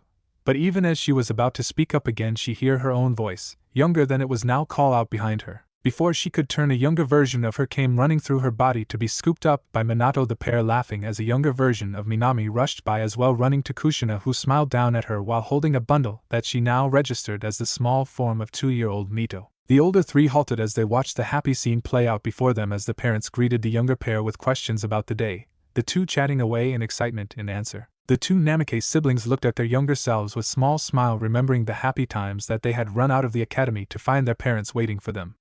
However, soon their happiness died in their eyes as they recognized the absence of someone in the family picture before them. Turning left and right, they scanned the schoolyard for any sign of Naruto, wondering where he was.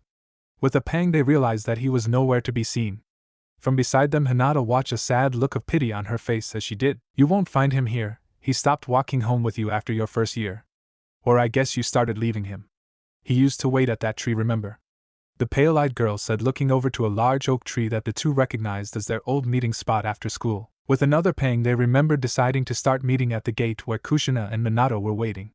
But they had never told Naruto. Hinata remembered seeing Naruto there for the first few days, standing alone until everyone else had gone before finally walking away. She had waited back then at the gate for him, to greet him with a smile, and to walk home with him. It had been then that they had started to get closer as a pair.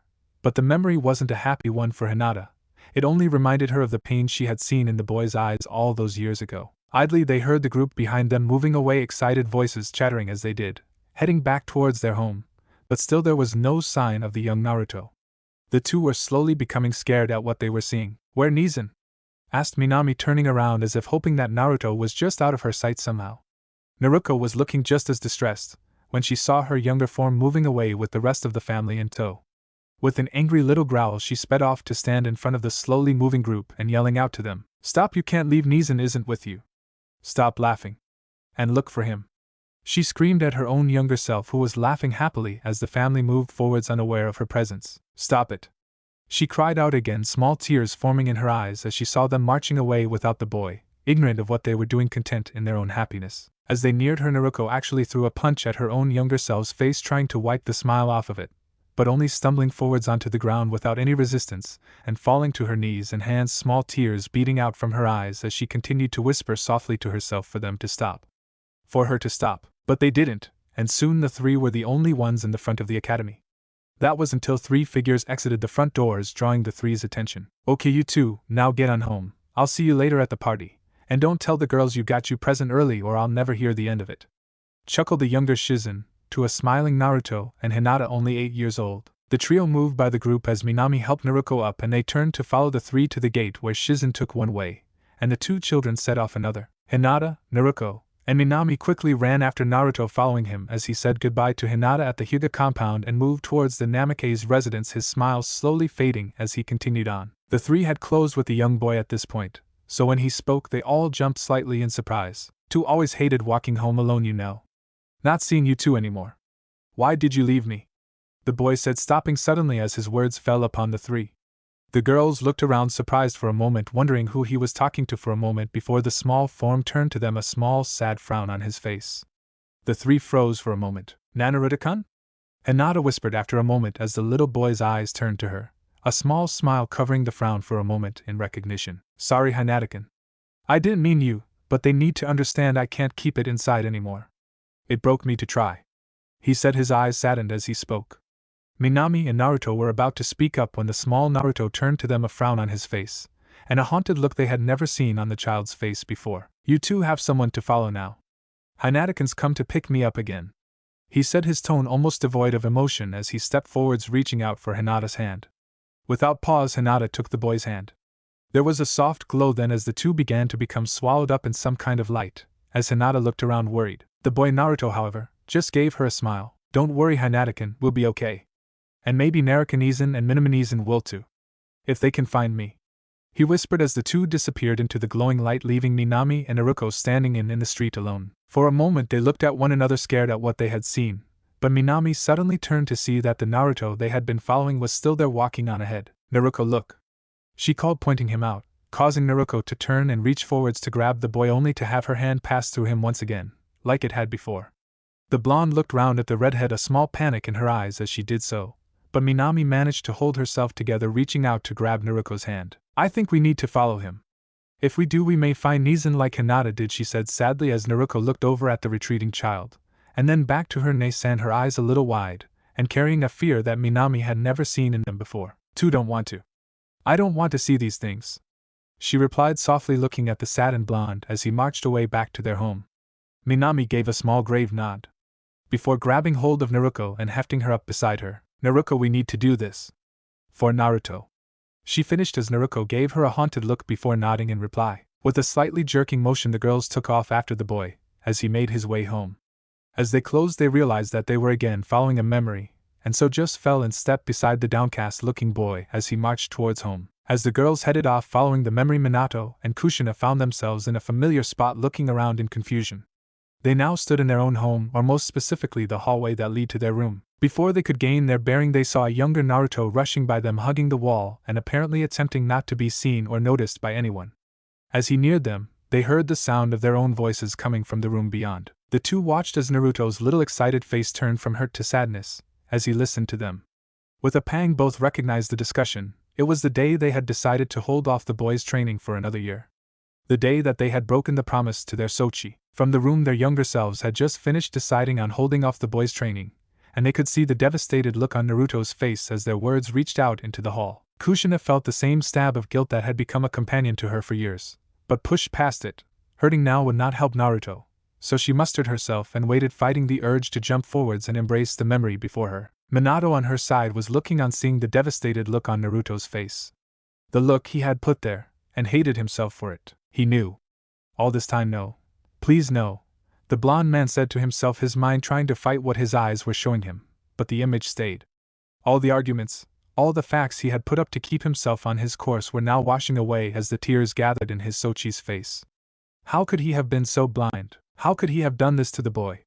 How? As the two watched the boy turn from the doorway, moisture in his small eyes, pushing himself back, heading down the hall and out past his family, heading to the academy early so as not to see the happy looks on all of their faces. Kushina made a move to go after him, but found that she was unable to move. Minato suddenly found his own movement impaired and turned to see his distress mirrored on Kushina's brow. However, before their pair could give voice to their situation, another colder voice rang out. That was the moment, you know. The moment I knew you two would destroy him. He always told me otherwise, defended you two. And what did you give him? Nothing. Called out a voice from behind the two. With an almost painful slowness, the two found them pivoted around to face behind them down the hall where a figure was standing. The pair's eyes went wide as they took in the voice's appearance. There, standing on one end of the hallway, was Naruto. But not the boy they knew. Where his purple eyes were, there was only blackness. Long cracks ran from the dark pools down his cheeks a bit, and his clothing was the same faintly glowing yellow that Kushina had seen back in Wave. The figure just looked between the two, his face set as he tracked back and forth between the two. How does it feel to see what you did to him? To have to watch him suffer? I wonder, does it hurt you? Because it destroyed me. Continued the yellow Naruto as he walked forwards, looking between the two. As he reached them, Kushina found that she could talk again, her lips parting as the words came flowing out. Naruto. So Sochi? She half asked, causing the figure to look round at her, one eyebrow quirked up at her words. Hi, cousin. Well, I guess that's not quite right. After all, we only meet once in Wave. But you could hardly forget that now, could you? The boy replied, the scenery around them twisting until falling back into that horrible scene of what had occurred that day. Kushina closed her eyes, small tears flowing out as her own mind showed her the scene that she could no longer see. The smell of iron in the air, the horrible sticky heat of the blood on her hands and face, the cooling form of her Sochi in her arms, all of it came rushing back, as she fought to keep from collapsing under the physical memory of that horrible day. The yellow Naruto seemed to consider her for a moment before the images faded, leaving them in the sitting room of the Namake's home again, absent except for a set of 3 children, no more than 4, all sleeping in a pile on the couch.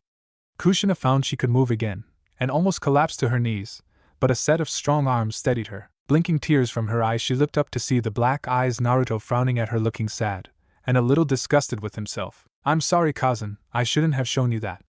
You came back for him. For me. But the pain's still there. If you stay, there will be more of it. It has to come out now. I can't stay broken anymore. The attack broke us. We are scattered, but you don't have to suffer. Finished the blonde, his voice coming out in small bursts like he was a radio signal that wasn't coming through all the time. Kushina looked up at the boy for a moment, her eyes full of concern for the boy before her.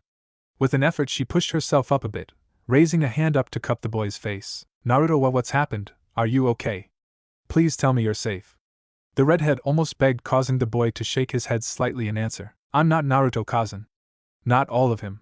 When we were attacked by the intruder, he hurt us when we were separated. Be broke. Two don't know if we can pull ourselves together again.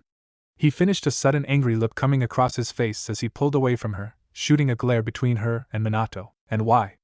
Why is it like this? Because you two didn't help him when he needed you to.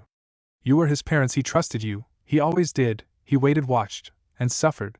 But oh, he knew his two San and Kazan would be there for him, but you weren't, so why are you here now, huh? Why don't you just leave like you always do, leave when he needs you? Shouted the boy, his voice coming through clear as though his rage had somehow cleared the difficulties he was having speaking.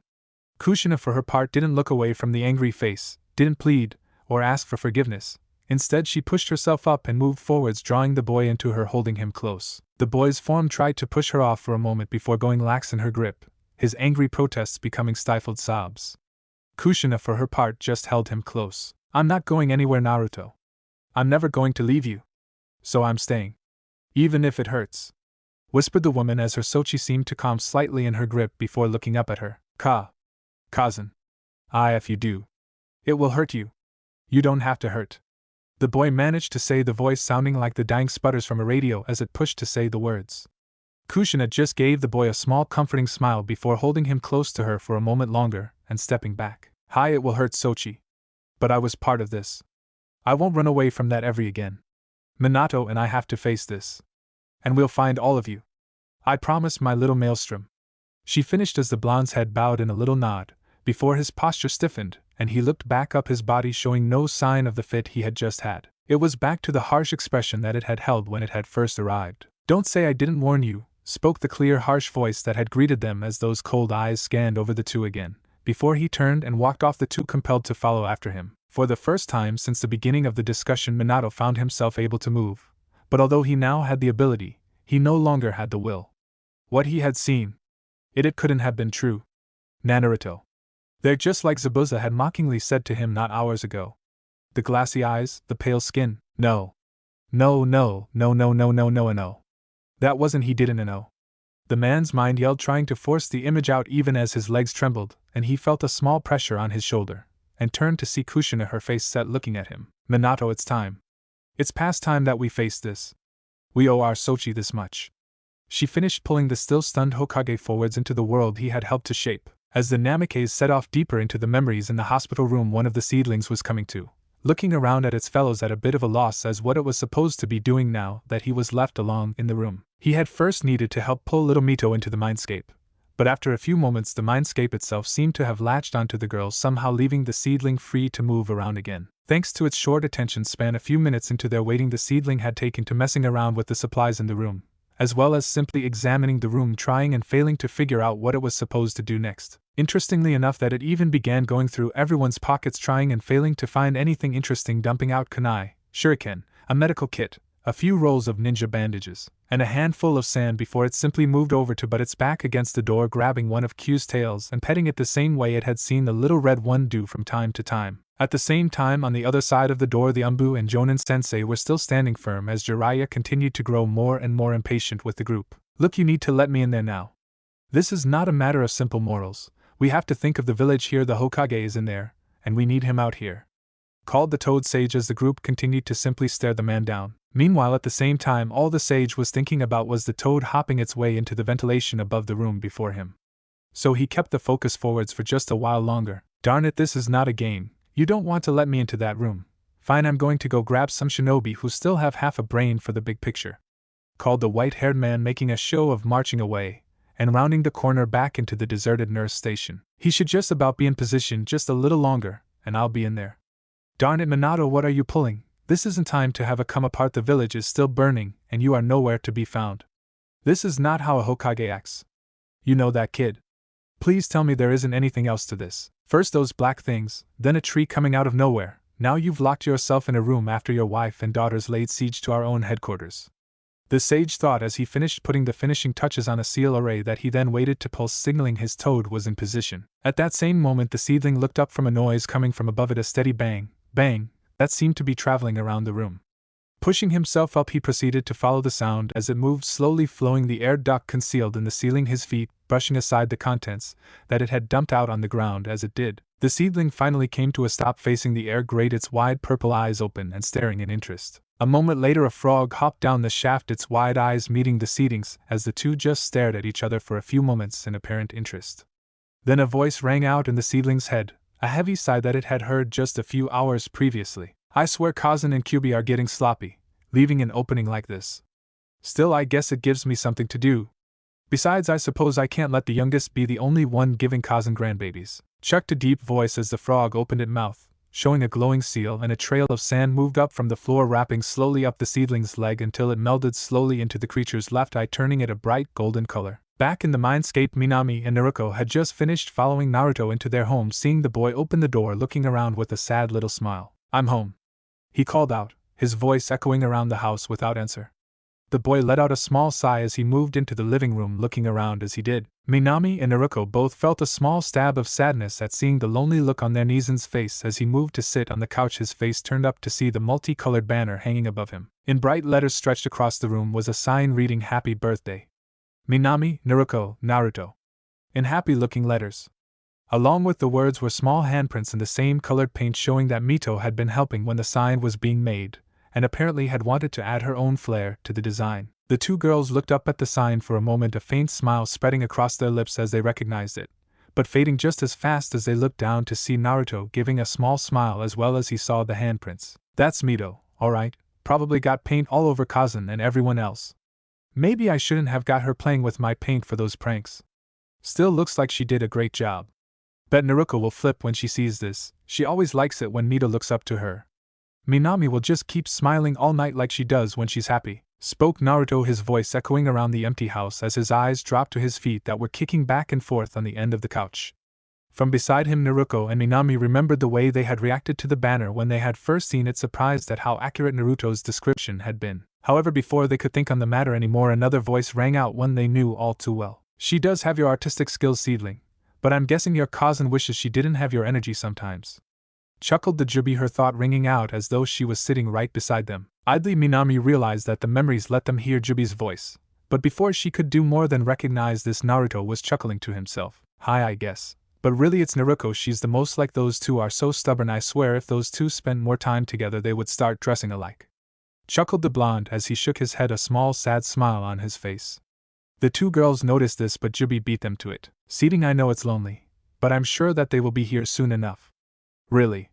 She finished as Naruto hopped off of the couch and moved to look out the back door, not seeing anyone out in the back and giving a frustrated little sigh, his hand tensing on the handle as he closed his eyes. Then another voice, almost identical to Naruto's, rang out harsh. He shouldn't have to wait, Jubi. Come on, it's his birthday just as much as it's there. And where are they? Nowhere. What the heck kind of family is this?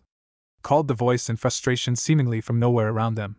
The words bit into the two girls as they looked over at Naruto still from before he spoke again. Shut up, will you? Yelling won't fix it. So just stop yelling. Finished the blonde, turning as he heard a sound of voices coming from the front of the house. The two girls turned as well to see the rest of the Namake's family making their way in, Mito in the lead, running back and forth in a mix of excitement and annoyance. Mito, stop that now, young lady, you're in trouble now, get back here. Called Kushina, her tone chiding but not unkind. From ahead, Mito called back in a child's annoyance, as she reached the end of the hall. That's cause you wanted me to watch boring training, and Aniki wasn't there to play with. Called Mito, reaching the living room, turning to see Naruto and bursting into a sprint, tackling into the blonde with enough force to almost ball him over, crying out as she did, Aniki, where were you? Called Mito happily as she smiled down at Naruto, her little 2-year-old self surprisingly strong for her size. Naruto in turn smiled back as he hoisted Mito up, his smile matching the little ones as the rest of the family entered the room, Naruto and Minami in the lead, their faces lighting up as they saw the banner. Behind them came Kushina and Minato, the redhead's face looking over to see Mito, and Naruto, her face freezing for a moment before turning away as if seeing something painful. Minato in the meantime was simply smiling at Minami and Naruto's reaction, too busy to notice anything else. The girls watched as they both went forwards to thank Mito, and as the party guests slowly arrived one by one, each taking time to greet the girls, sometime noticing Naruto, but more often than not passing him by before moving inside, placing piles of gifts upon a steadily growing pile. Minami and Naruto felt like taking each of the figures in turn and shaking them until they turned around to notice their Nei-san, but more than that, they looked at their younger selves with clear disgust.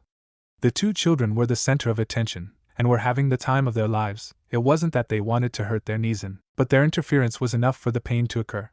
For a time the two sat watching the party play out, feeling pangs as the people moved around, smiling and laughing as they saw Naruto pushed aside over and over, causing jolts of pain with every action, and making them start to want to attack their younger selves for leaving him, the boy, alone. By the time that the cake was being passed around and the crowd gathered round to give the girls well wishes, Naruto was on her knees again, slamming her fist over and over into the ground, spitting out a stream of curses at her inability to stop the slow progression around her from playing out its sad dance of neglect. As the crowd pressed in, Minami's and Naruto's hearts froze as they looked up to see Naruto on the outside of the crowd surrounding them, trying and failing to push his way into them. At this, Minami finally lost control herself, running into the crowd, passing effortless through them until she reached the center. There stood Minami and Naruto along with Jiraiya and Tsunade on their sides, smiling down at the cake that Kushina was holding as Minato looked over the group with a wide smile. The happiness on all of their faces drove Minami over the edge as she reached forwards, her hands clawing at the image before her as she tried to tear the happy smiles apart. Didn't they know? Didn't they care? Naruto wasn't there. How could they be so happy? Stop it, she thought, trying to grab her own younger self's shoulders and shake some sense into her. Stop it, you bakas, what's wrong with you? Stop smiling like that. How can you be so happy? Naruto's out there. What is wrong with you all? Stop it, please stop it. Help him, she screamed. But the motions continued as the group moved slowly into the center of the living room, where a camera was set up to catch the image. As the crowd passed through her effortlessly, she saw Naruto pushing again at the outside, both Naruto's and her eyes tracking the boys' struggle, the pain in their hearts becoming a physical ache to them as they watched it continue. Hey, let me in, he called.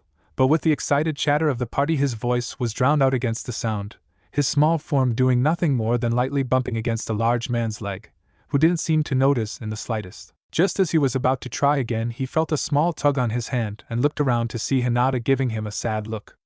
Naruto gave her a sad little smile as the two turned to see the flash of a camera and voices raised in well wishes ringing out around them. As the two girls watched, Hinata pulled Naruto over to a pair of seats, holding the boy's hand as she did. A few moments later, the crowd dispersed and began spreading out again, happy with their work and congratulating the girls. A moment later, Kushina walked by, a little Mito asleep in her arms, headed for the stairs. Seeing the pair sitting there and giving them a small smile, stopping for a moment. Hello, Hinata-kun, are you looking after my little Naruto-kun? She asked, a small happy smile playing across her lips, unaware of the absence of Naruto in the latest family event.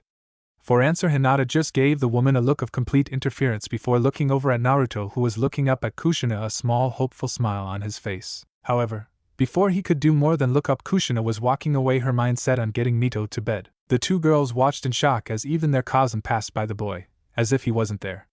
How could all of them have just ignored him like that? How? But what came next finally pushed the girls to the edge. From the crowd came their younger selves, happily clutching new set of shinobi gear from Jiraiya and Tsunade. With horror, the girls remembered the gifts when they had received them. They had spent the rest of the night showing them to everyone, including Naruto. As the two younger girls reached Naruto and Hinata, they stopped, both giving the pair excited smiles as he held their newest belongings forwards. Hey Nizan, look what Bachan and Jiraiya got us, aren't they cool? Called Naruto in excitement, not seeing the hurt on Naruto's face as he forced a smile onto it that her older self could see through at a glance. Beside Naruto, Minami was also excited, showing her own gear to Naruto, her face holding a small bit of superiority to it.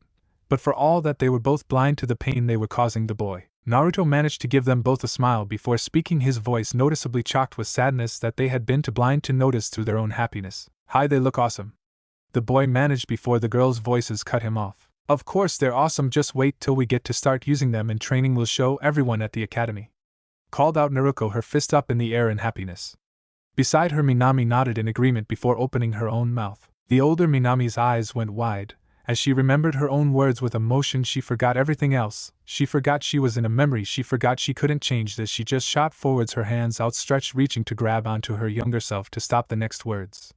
But they came just the same. Yeah, if you weren't always pranking Nizan, you'd get them too. You need to start working hard or you'll be left behind by everyone, the little girl said, still thinking that Naruto's own pranking and laziness was to blame for everything. The pair saw the effect immediately. Naruto's eyes went cold, blank, and his head bowed, not looking at them, as the other voice rang out in pure rage. Left behind? What the hell do you know about being left behind, Minami? What? You don't know a damn thing, you stupid self-righteous spoiled brat. Those monsters you call parents are never going to train him, and you don't even have a clue, do you? No, you don't. How dare you talk about leaving him behind when you left him to rot, you miserable. Ayaha. Naruto, you are leaving this hellhole tonight, or I'm going to show up and drag you off in a sack, screamed the voice as Naruto's head stayed bowed and the pair moved away, Hinata shooting a glare after them as they left, and looking down at Naruto, who got up and ran upstairs towards his room, tears in his eyes. Without pause, the two girls took off in pursuit of him, leaving a concerned-looking Hinata behind looking after the blonde boy as he raced upstairs. As they reached the landing, they were just in time to see Naruto plowing into Kushina's legs, almost knocking the women down as she shut the door to Mito's room, drawing a startled cry from her lips. Kushina turned to look down and saw Naruto, the shock and pain from the impact stopping her from thinking straight, and instead fueling her voice before her mind. "Naruto Uzumaki Namikaze, what do you think you are doing? You almost knocked me down. What drove you to start treating your home like a race track?" She scolded, looking down at the boy, missing the tears pouring from his eyes as she did. The girls drew up short as they saw Naruto pushing himself up and trying to move past Kushina towards his room, only to have his arm caught in Kushina's grip. "Oh no, you don't, mister. You need to apologize to me. Just because it's your birthday doesn't mean you can get away with anything you want." She continued, still scolding the boy in her grip that was still faced away from her, silent. Again the voice rang out loud and horrible, distorted by rage. "Apologize. Apologize. He should have hit you harder, you sorry excuse for a cousin. You didn't even notice, did you? Not WTH, your princess is around. Get away with. Let go of him, you clueless, useless excuse for a cousin." The voice howled as Naruto tried to force himself to hold it inside. Minami and Naruto looked on, shocked at what they were hearing. All this time. Every smile. Every tear. Every time Naruto had been fighting to keep himself from blowing up, forcing the pain deeper and deeper while anyone else would have broken. He had suffered in silence. When Naruto did finally speak, his voice was broken with emotion, so much so that Kushina let his arm go in surprise. "Am I starting training this year?" the boy asked, and Naruto and Minami could hear the pain in his voice as he asked it. The almost desperate plea for it. A wish that held more pain than either girl thought they had experienced in their whole lives, summed up into a single plead. A plea that went unanswered as Minato arrived upstairs, his head looking around and spying Kushina, calling out to her. "Kushina, the girls are about to open their presents," he called, causing Kushina to look around as the man disappeared back downstairs. For a moment there was silence before Kushina turned back to see Naruto still with his back to her, looking forwards in silence. With a small sigh, Kushina stood up, dusting herself off, and looking down at the boy, her anger fading and her voice softening in turn. "Naruto, I told you, you need to wait a little longer, and if you keep up this behavior you won't be getting there any sooner. Now come on, it's time to open up your, and the girls' presents," Kushina said, turning and walking back down the hall, a small look of pain on her face, which passed as she reached the stairs. Minami and Naruto looked at Kushina as she passed before looking back to see Naruto moving over to push his way into his room, the door swinging shut behind him as he did. The girls moved forwards through the door to find the young boy curled up, his back to the door, curled up in a ball and crying into his knees as he did. Seeing this, both girls simply sank down beside the boy, stretching their arms out on either side of the boy, finding they could hold him now as he continued to sob to himself. His small arms caught hold of theirs as he pulled them tighter around him, both girls crying silently, thankful just to be able to hold the boy, to be there for him in some way. They had reached the end of what they could take, the hate, the shame, the guilt. It was all there, but it didn't matter anymore. It didn't matter unless it could help the boy before them.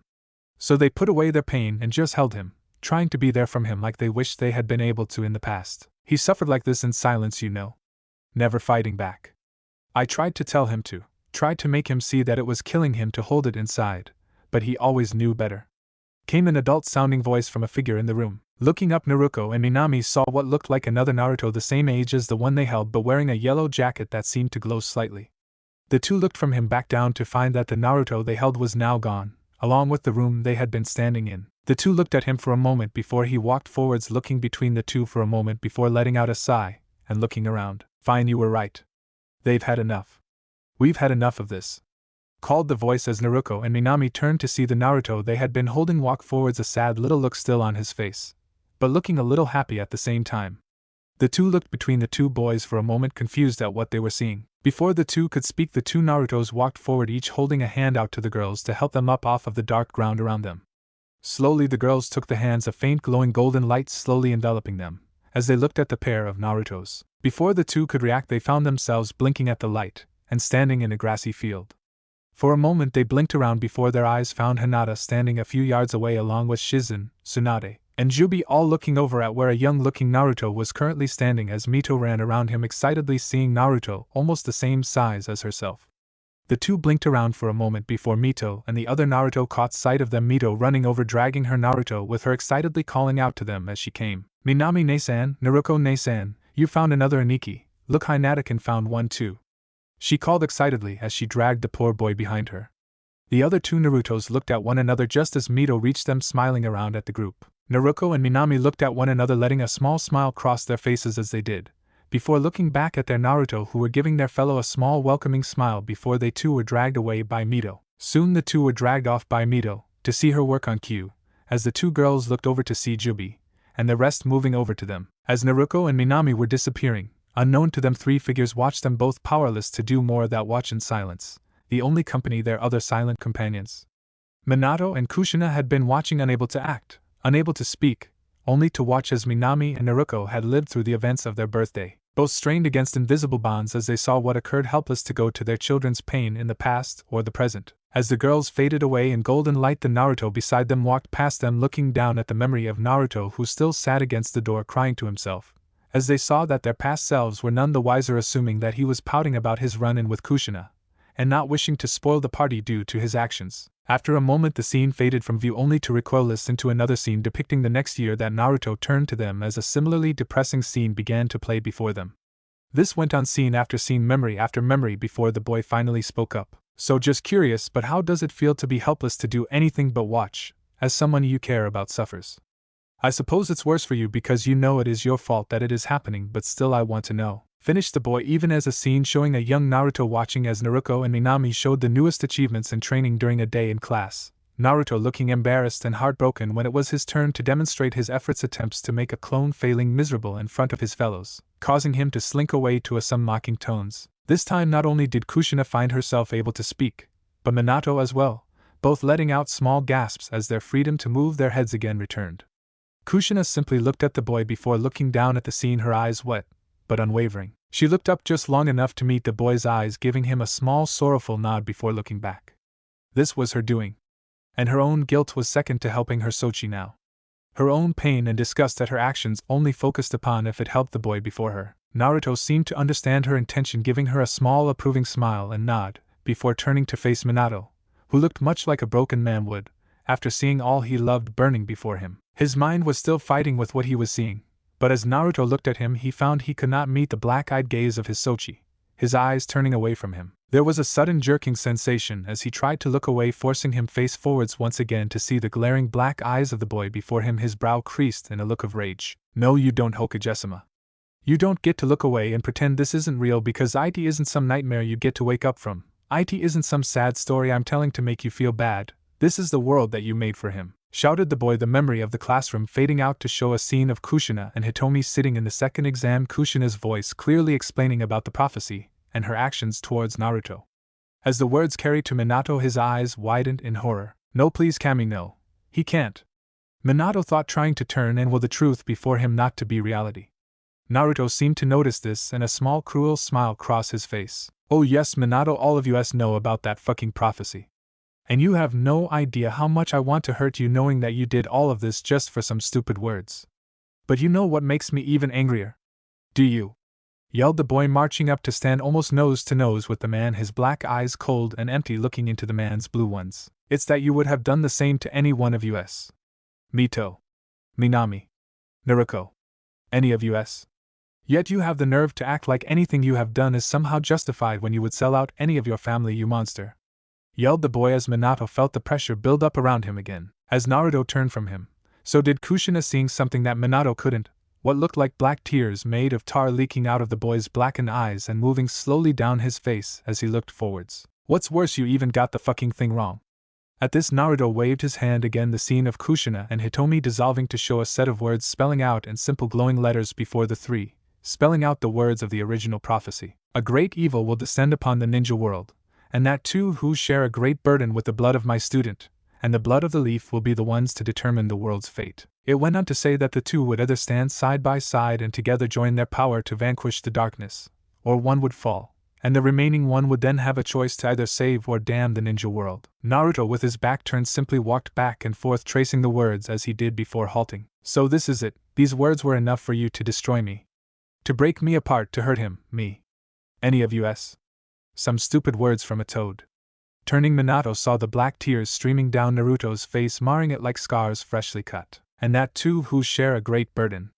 shouted another voice as another Naruto not as scarred as this one moved out of the darkness behind the prophecy, his eyes the old purple and blue that Minato remembered seeing the day that Naruto had first blinked his eyes open at him as a child. Those eyes blazing with hurt and sadness as they turned to look at Minato unblinking. As the second walked up to stand by his fellow, scenes began popping up around them depicting Naruto in a mindscape speaking with Jubi, the explanation of who and what she was and how she had found herself in the boy playing out in stereo, accompanied by scenes of Naruto watching neglected by his family thanks to his actions, repeating the memory of the splitting of Naruto as in his room the night of his birthday, as one headed out the window leaving the other to close it behind him, and moving to sit on his bed. His new fellow rushing out over the fence and into the forest around the village, headed out into the wilderness. Minato's eyes grew wide at his heart actually stopped beating as his mind simply stopped doing anything but watching the storm raging before him. With the blood of my student and the blood of the leaf, came another voice as another Naruto walked out looking somewhere around 10 years old, looking as though he was coming from a hard day of training, his eyes fixed on Minato, as the images shifted suddenly to depict Jubi's tree, as her voice rang out explaining her past and her children that had played during the first set of the exams. The two will share, the two would either stand side by side and together and join their power to vanquish the darkness, or one would fall, and the remaining one would then have a choice to either save or damn the ninja world. Called out a calmer voice as a fourth Naruto stepped up, a horrible-looking stab wound clear upon his chest, his eyes distant and cold, but his face looking somehow peaceful in his own way. The horrible complexion of the boy caused Minato a fresh wave of pain, but before he could even feel the pain of it, the scene showed the events in wave playing out as Naruto fell by Zabuza's blade, and the coming merger as the two words either and or slowly faded from the prophecy. Then a quiet voice came out from behind the prophecy as a small boy around 5 years old stepped forwards, his cloths the same as the ones he had worn on his 6th birthday, his small form looking out surrounded by the older fellows around him. His eyes traced upon Minato's for a moment before he looked around at the others around him before looking back into the man's blue eyes. I'm tired of being alone. Two can't fight alone anymore. At this the boy slowly sank to his knees, pulling them into himself as the others all started to glow, a faint golden light flowing away as if in a gentle wind blowing the seeds from a dandelion. As the boy sat down he pulled his knees into himself, just sitting before the two, not crying, but simply looking at them, his voice slightly muffled thanks to his leg's position. I just want to have my family back. I never wanted to leave. I wanted to stay with all of you. But if I did I would be gone. I just wanted to go back to how it used to be, finished the boy as his head dipped into his knees, the images around him shifting to show happy times from his life, parties, meals, simply days at the park, the family laughing, smiling, and together. With a small shock Minato found himself free to move again, his body falling to the ground, his limbs weak and his mind awake. Beside him Kushina moved forwards, kneeling beside the boy and pulling him close, one hand stroking gently through his blonde hair as she rocked him back and forth, tear tracks running down her face, the same look of simple content she had worn the night that she had first held the boy and his sisters in her arms. Minato's whole world was in tatters. The prophecy, his family, all of it broken before him. His own Sochi's mind splintered like a fallen tree. But as he looked forward it was suddenly so simply to him. So clear for the first time in what felt like a lifetime. His Sochi needed him. His Sochi needed a Tusan to be there for him, and it was well past time that he had one. The strength was gone from his legs, so he crawled, pulling himself forwards towards the pair, reaching them a few painful moments later before roping his arms around the pair and holding them close, his body forming a living barrier from everything around them, protecting them, shielding them, as he realized that was his true responsibility in this life, not the village, not some words, nothing came before this. As the family held one another there was a faint tingling sensation around them as the blackness pulled away from them, grass springing up as the forms of everyone else came into view, the Namikes, Jubi, Tsunade, Shizen, Hinata, and the Narutos of all ages slowly moving forward towards the three, slowly fading to golden light as they came, the specks flying forwards and into the boy they held between them. One by one the boys faded until Kushina and Minato looked to be kneeling in the middle of a sea of stars, all slowly spiraling inwards, dancing around as they did. There was a sudden flash of light that caused everyone but Minato and Kushina to close their eyes, looking away as from that glow came Naruto's form back, as he looked up at the pair, one eye bright purple and black, while the other the old mix of purple and blue from his childhood, a small smile on his lips as he looked around at everyone. I guess I'm back, he managed before everyone was rushing forwards to hold the boy, smiles spreading across their faces as they raced forward to see the boy who had been lost for 7 years. Home at last. As events unfolded in Naruto's mind, a group of Kiri shinobi were making their way into the hospital grounds, escorted by several medical shinobi who were pulling two of the figures forwards into a tent beginning preliminary work. Haku and Zabuza's injuries were relatively manageable, so in short order the two were bandaged enough to function, if not fight. The two found themselves laying on a pair of cots as Mei stood over them, Suigetsu and Karen electing to sit on an available cot, their bodies drained from the recent combat. As Suigetsu sipped at a water bottle almost lazily, Karen was looking up at Mei, who was tapping one delicate figure to her lips as she looked out across the village, her eyes focused on the stadium and the unusual white and purple tree gently swaying in the wind, its leaves catching the light as it did. After a moment she spoke. It would seem, Karen, that your Uzumaki ties may become more useful to our village than even I thought.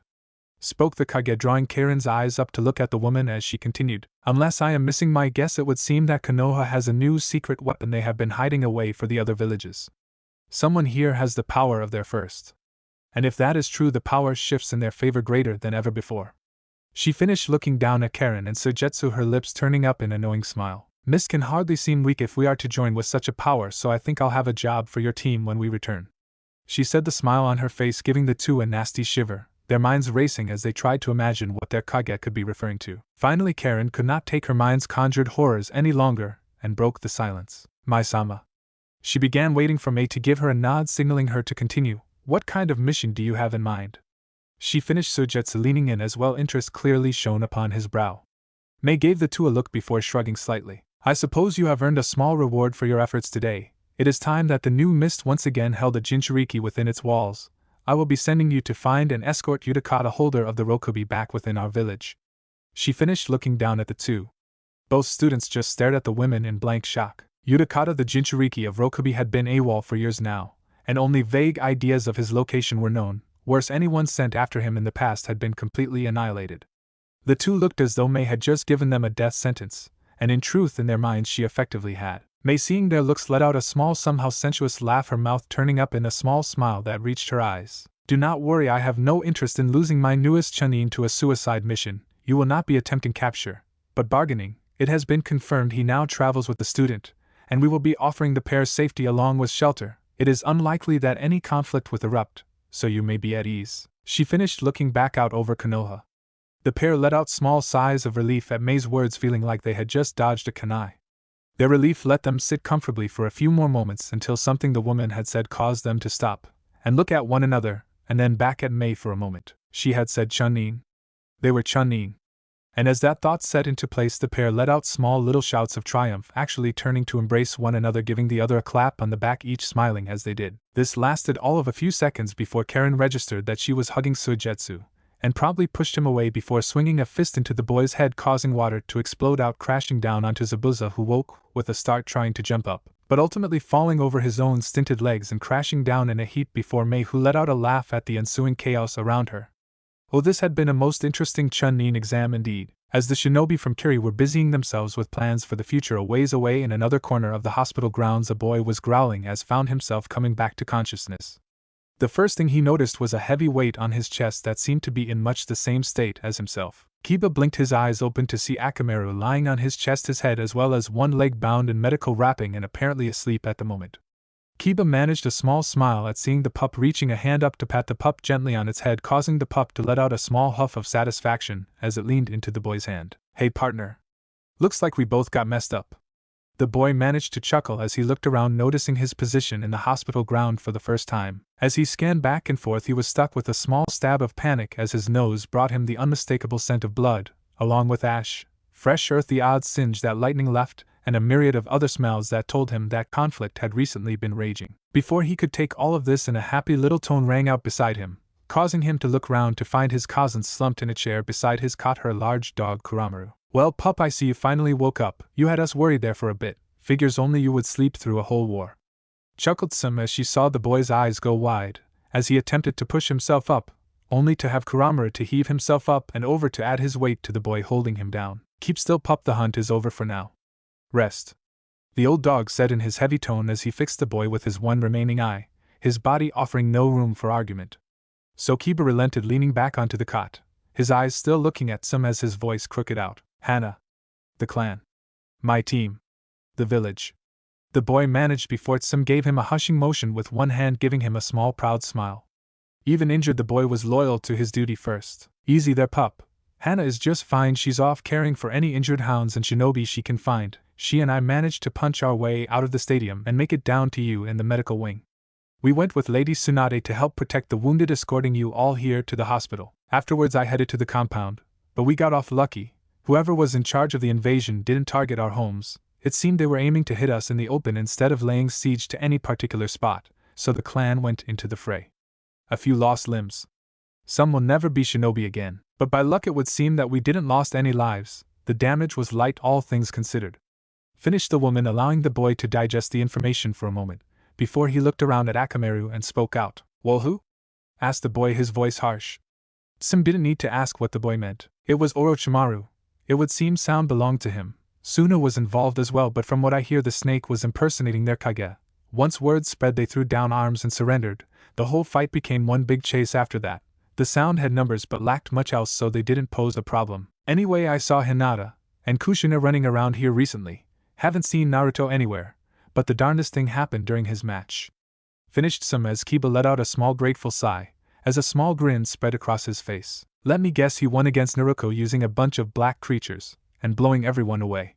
Chuckled the boy, causing Tsum to stop in mid-speech to look down at Kiba, her eyebrows raised and a small feral smile spread across her lips. Ha, I knew you were hiding something, so Kushina's pup was keeping secrets. I knew I smelled something about him. Ha, I'm never wrong about these things. She chuckled to herself with an air of pride evident in her speech. Yeah, sure you did, cousin, you're always right, thought the boy as he rolled his eyes at the woman's words, his eyes tracing over the skyline of the village as he did, stopping at a particular site. The boy blinked a few times in a row before closing his eyes and muttering to himself, drawing Tsum's eyes again. Huh, what's up, Kiba? She asked, her tone concerned.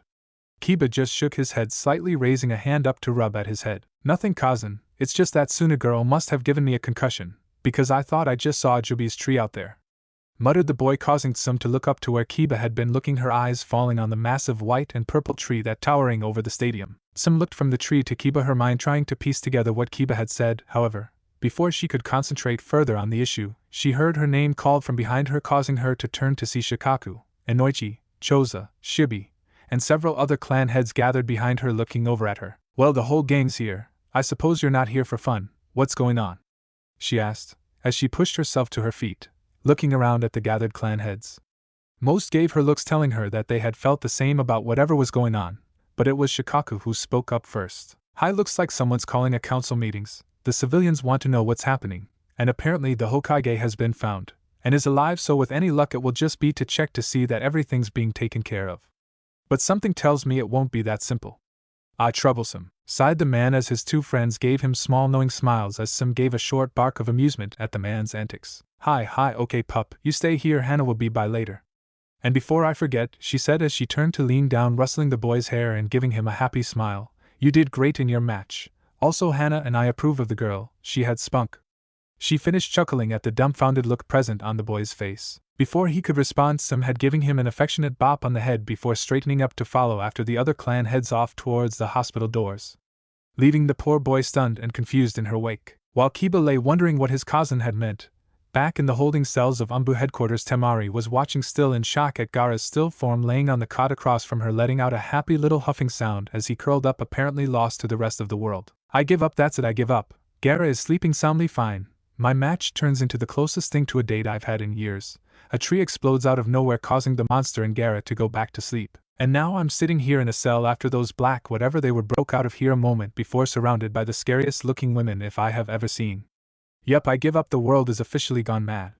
She thought, leaning her head back to thump against the wall behind her, letting out a small groan as she did. From outside the cell a knock came, drawing the girl's eyes around to see Anko standing there looking in at her. Hey brat, looks like I have another guest for you, the snake mistress called as she pulled a familiar figure forwards, the door swinging open as Kankuro was pushed into the cell, looking first at Temari, and then stiffening as his eyes fell on Gaara, his mouth dropping open as he looked at the sleeping youth. Anko just shrugged before closing the cell door and turning to leave back down the hall, stepping over a few bits of broken wall as she did from where the seedlings and Kushina's group had decimated several cells. At the same time, Kankuro was just frozen, looking back and forth between the sleeping Gaara and the completely relaxed form of Temari, giving him a small wave of greeting. Hey Kankuranazan, good to see you made it through this Fubar day.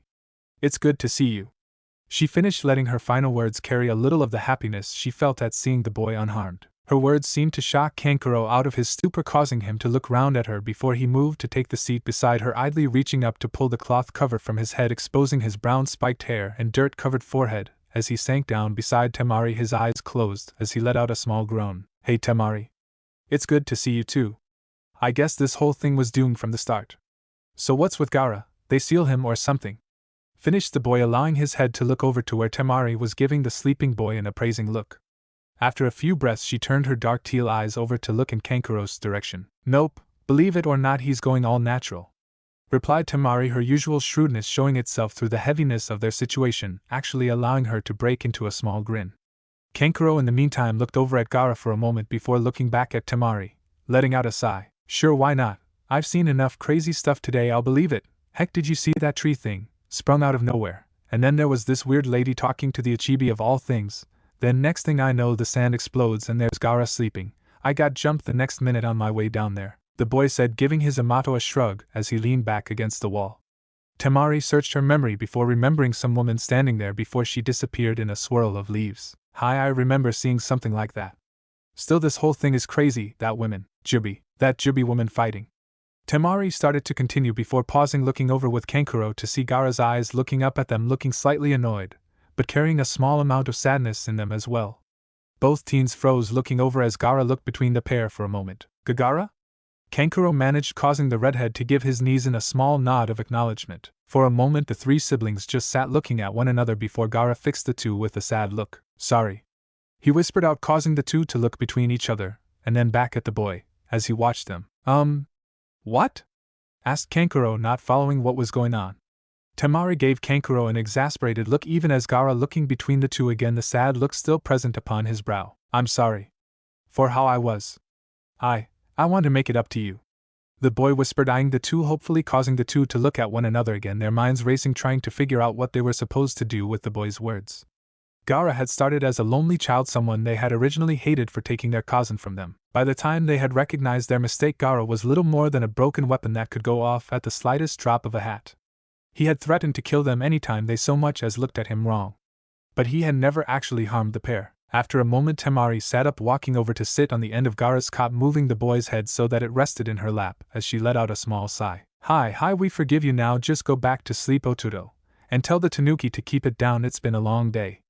The blonde finished, leaning to rest her head against the cell wall, as she brushed the boy's red hair gently through her fingers. Gaara gave a small smile at this, looking over at Kankuro, who was looking at Temari before shrugging and lying down on his own cot. "Hi, what she said, Gaara, now go to sleep," finished the puppeteer, lying down with a sigh of content.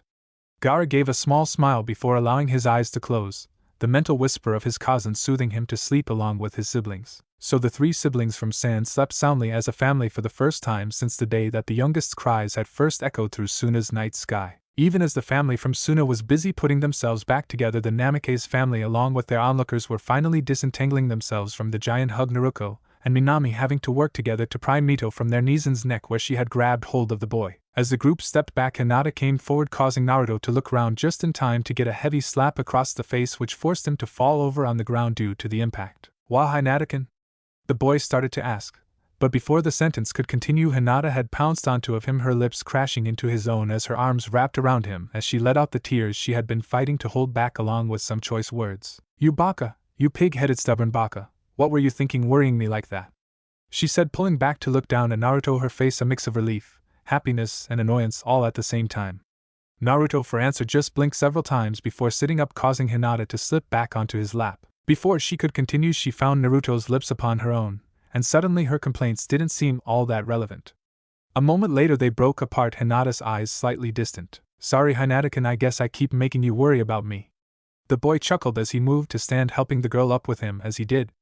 Hinata just gave a small nod before interlacing the fingers of one hand down into Naruto's own and looking from the boy to her surroundings. The rest of those present, including all of Naruto's family, her sensei, a sage, the mother of the tailed beasts, and two of the beasts themselves, were looking at her with polite, and in some cases knowing looks. The poor girl's face went bright red before she moved her face down to press against Naruto's chest, pulling a corner of his coat up to cover her face, as the group let out a burst of laughter, and in Kushina, Tsunade, and Jubi's case a couple of whistles and claps. "That's my girl," called Shizen proudly as Tsunade gave her old student a clap on the back in approval, the pair smiling at the couple. From behind them Kurama let out a small snort turning from the event. Honestly, you humans and your mating rituals, huffed the fox as Juby gave him an annoyed look, and he instinctively moved a bit further away from the entrance to his cage. After a few moments the laughter died down and the group was about to start leaving the mindscape when a new voice called out calm, but with a kind of dignity that they did not recognize. The group as one turned to see a small wave of what looked like sand spreading over to sit between the two massive red cages. On top of the sand stood a massive tanuki, his coat a dusty sand color, while the rings in his coat looked to change with the light between deepest blue and black. He was leaning back on his feet using his massive tail for support, and so looked to stand no more than 20 feet tall or so, but one could tell from a glance that this was not his full mass. The sand came to a halt as the tanuki looked around at the two halves of Kyubi before letting out a laugh so deep that it caused the tree to shake slightly. Priceless, just wait till Matatabi sees you like this. I swear you always did have a knack for getting yourself into trouble, Kuramaimoto. I suppose it's Amato's now, isn't it? Spoke Shikaku, turning to look over at Q, who was wagging one massive braided tail back and forth. Hey Shikaku-nizan, called Q excitedly as Kurama just rolled his eyes at his elder sibling's arrival. Juby for her part just moved over to grab hold one of the tanuki's massive paws, burying her face in the fur and rubbing it back and forth in happiness. Shikaku-kun, she said excitedly as Shikaku gave her a small smile as she stepped back, looking around at the three of her children together before her, the happiness practically radiating off of her. Hello cousin, sorry but I'm not here for a social visit, I have business with your host, spoke the tanuki, pointing over to where Naruto stood. The boy looked up at the massive tanuki before marching forwards with Hinata to stand before Shikaku, the pair giving a small bow as they reached him. Hello Shikaku, spoke the boy, Hinata giving a small nod as well, a little afraid of the creature before her. Shikaku raised a hand gingerly in response. It would seem cousin has helped to give you some manners. Puts you ahead of some siblings I could mention, chuckled the tanuki as beside him Kurama let out a soft growl of annoyance that Shikaku ignored. Anyway, Naruto was it, I feel I owe you a debt for the aid you gave my cousin, and I wanted to repay it. Finished the tanuki, causing everyone there to look a little taken aback at the creature's words. For the older group, they were trying to wrap their heads around the idea that this well-spoken creature before them was the mad tanuki that they had heard of. For the younger, they were simply looking at it confused as what was being referred to. Well, all but one who had shot off like a rocket with stars in her eyes, only to smack into a wall of sand with a small crack of impact before tumbling back, her eyes changing from stars to swirling spirals. Shikaku gave the scene a small look before he caught his cousin's eyes and let out a sigh, letting the sand move to form a soft cushion around the redhead, and forming a small tanuki made of soft, lightly packed sand that she pulled to herself almost on instinct. This caused Juby to give a nod of approval, and the rest of the adults looking on chuckled slightly at the scene of Juby corralling her children. Thank you Shikaku, but it really isn't necessary, Naruto tried to say, but a wave of Shikaku's hand caused him to fall silent. You misunderstand me, the gift has already been given, now might I suggest you move this little party of yours back into the real world, as there are events in motion that you should be present for. Finished the tanuki, causing the group to look around in confusion. A moment later there was a slight shake as though a distant explosion had gone off before everyone except for Naruto, Minato, and Kushina flickered out of the mindscape as though pulled out by some unforeseen force. Naruto and his parents spun around suddenly as Shikaku let out a small sigh. Oh cousin, looks like you have 2 grandchildren by the way. And this one's a fighter, chuckled Shikaku as Juby turned to look up at Shikaku for a moment before her face broke into a huge grin before she let out a happy cry and jumped onto Shikaku, her voice echoing out around the field. Shikaku-kun, oh thank you, called the woman in excitement even as Minato and Kushina stepped forwards to Naruto, the three fading back into the hospital room. As the three came to consciousness, they found everyone, including Kyuid and the seedlings, all looking over to the wall that had been facing the outside of the hospital, even though now there was only a wide hole in its place. A few minutes ago, as Shikaku's sand had entered into the seedling, Jiraiya's seal matrix had gone off, prompting him to be slung forward into the seal to emerge out of the toad's mouth and into the hospital room.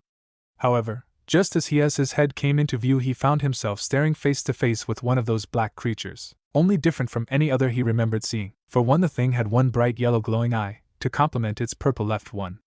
Along with that, the creature had a short pair of what looked like rounded fussy ears coming from the top of its head, and deep purple markings that made its face look like a raccoon of some kind. Its arms too had changed, shifting to look like 2 swelled-out pawed forms that ended in long claw-like fingers that looked a little like black fur-covered versions of those seen on the great Tanuki Ichibi. Aside from that, Jiraiya only had time to notice one last feature, a large fluffy black and purple tail stretching out behind it, waving gently back and forth. Before Jiraiya knew what was happening, the toad he was still half out of was hoisted up and heaved forwards into the room, causing the sage to topple to the floor, sprawling as he did so. As his body continued to emerge slowly from the toad, he looked up to see the creature's large tails slowly stop shifting, crumbling into a small cloud of what looked like black sand before rushing into him with the force of a sledgehammer, forcing him back against the office wall. The sage was still too battered from his earlier fights to put up even a bit of a fight, and the suddenness of the attack had caught him completely unprepared and in an incredibly vulnerable position. His eyes vaguely noticed the scene around him, the figures grouped around Naruto's bed, all seemingly unconscious.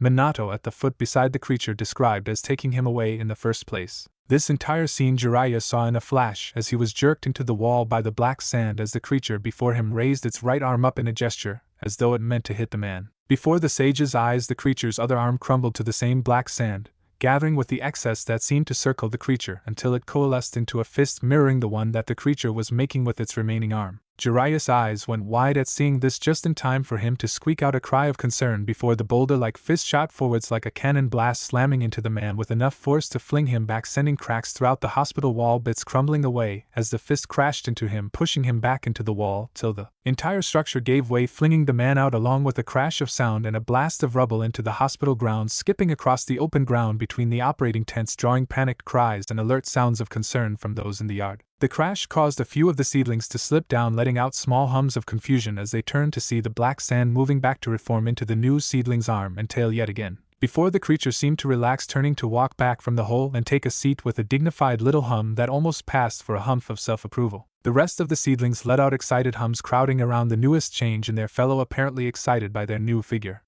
From around the bed the group was coming back to waking, blinking around and taking in the reek of the hospital room. As Naruto, Minato, and Kushina woke, they were greeted by a commotion at the door as it swung open, showing two Umbu, along with Kakashi, Guy, Kurenai, and Asuma, looking in concerned at the state of the room, their eyes traveling over the family and figures. The seedlings included Kyuit, who was letting out happy-sounding humming purrs as it moved over to sit beside its fellow change seedling, even as Minato let out a small groan, moving to stand at the hole in the wall looking out. From behind him there were a few sound of greeting, but were drowned out by Minato's words as he looked out into the front yard, his mind filling in the gaps to explain why Jiraiya was now laying in a pile of hospital wall, as a few shinobi, including the majority of the clan heads, looked down at the man, and then up to the hole, seeing Minato standing there.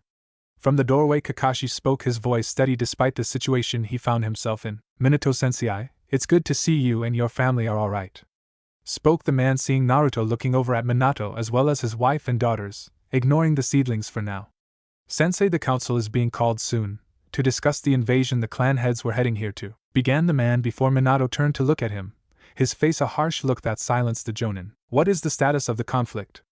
asked Minato, his tone flat, as the Jonin looked at one another for a moment before one of the Umbu answered. "Hokage-sama, the Suna forces have laid down arms, and the Sound forces have either fled or been driven to the border, and the village is secure. The fighting has finally died off, and now we are simply managing damage control," finished the Umbu, as Minato gave the man nod, before looking around the room and then back out to the courtyard. "Kakashi, Asuma, Kurenai, Guy," Minato listed off, causing the four to snap to attention.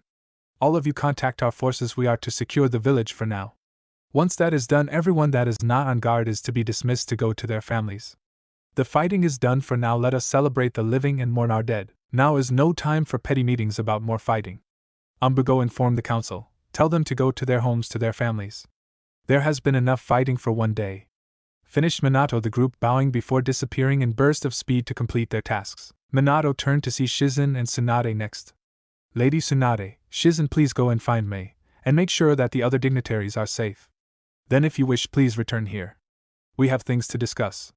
As a full family," finished Minato, his legs faltering slightly as he fought to remain standing upon his weakened body. Kyuit was there in a second beside him, supporting him and helping to move back to his seat at the foot of the bed as Tsunade and Shizen gave him a small bow and departed. As Minato had spoken, Hinata along with Minami had helped to prop him up on some pillows, his body still weak from the fighting, as Kushina had held Mito close as the girl had apparently remained asleep after getting knocked out inside of Naruto's mind. Naruto looked across at Minato, his new eyes focusing on the man with an openness that hadn't been there before. "So that's what Shikaka meant by a gift," chuckled Naruto as he looked over to the seedling that had taken on Shikaka's traits. The seedling seemed to hear her words and turned to look over at her, letting out a hum of acknowledgement to her words, causing her to give the creature a small smirk in reply. After a moment, Naruto spoke up. Hey Hinata-kun, could you take the seedling and my Nizans out in the hall for a bit? There's something that my parents and I need to discuss, asked the boy, looking around at Hinata, who gave him a small nod before giving him a quick hug, followed by a soft bop to his head before she and the others moved out of the room, leaving Naruto and his parents alone. As the door swung shut behind them, they looked at one another for a time. None of them speaking, just watching one another, no one knowing exactly where to start. Finally, Minato broke the silence with a small groan of pain as he let his legs stretch out before him, an audible crack coming from his joints. The sound for some reason caused Kushina to let out a giggle that soon had Naruto chuckling. The laughter spread to Minato next, and for a moment the room was full of the sound, the members keeping its life up despite themselves. Finally the noise quieted, and Minato managed to speak. I'm sorry. He managed through the dying laughter as Naruto and Kushina turned their still smiling faces to him, trying to stifle their own smiles. I'm sorry for everything. Please give me the chance to correct my mistake, asked the man, his voice an odd mix of the laughter paired with a true sense of deep sadness as he looked at the two before him.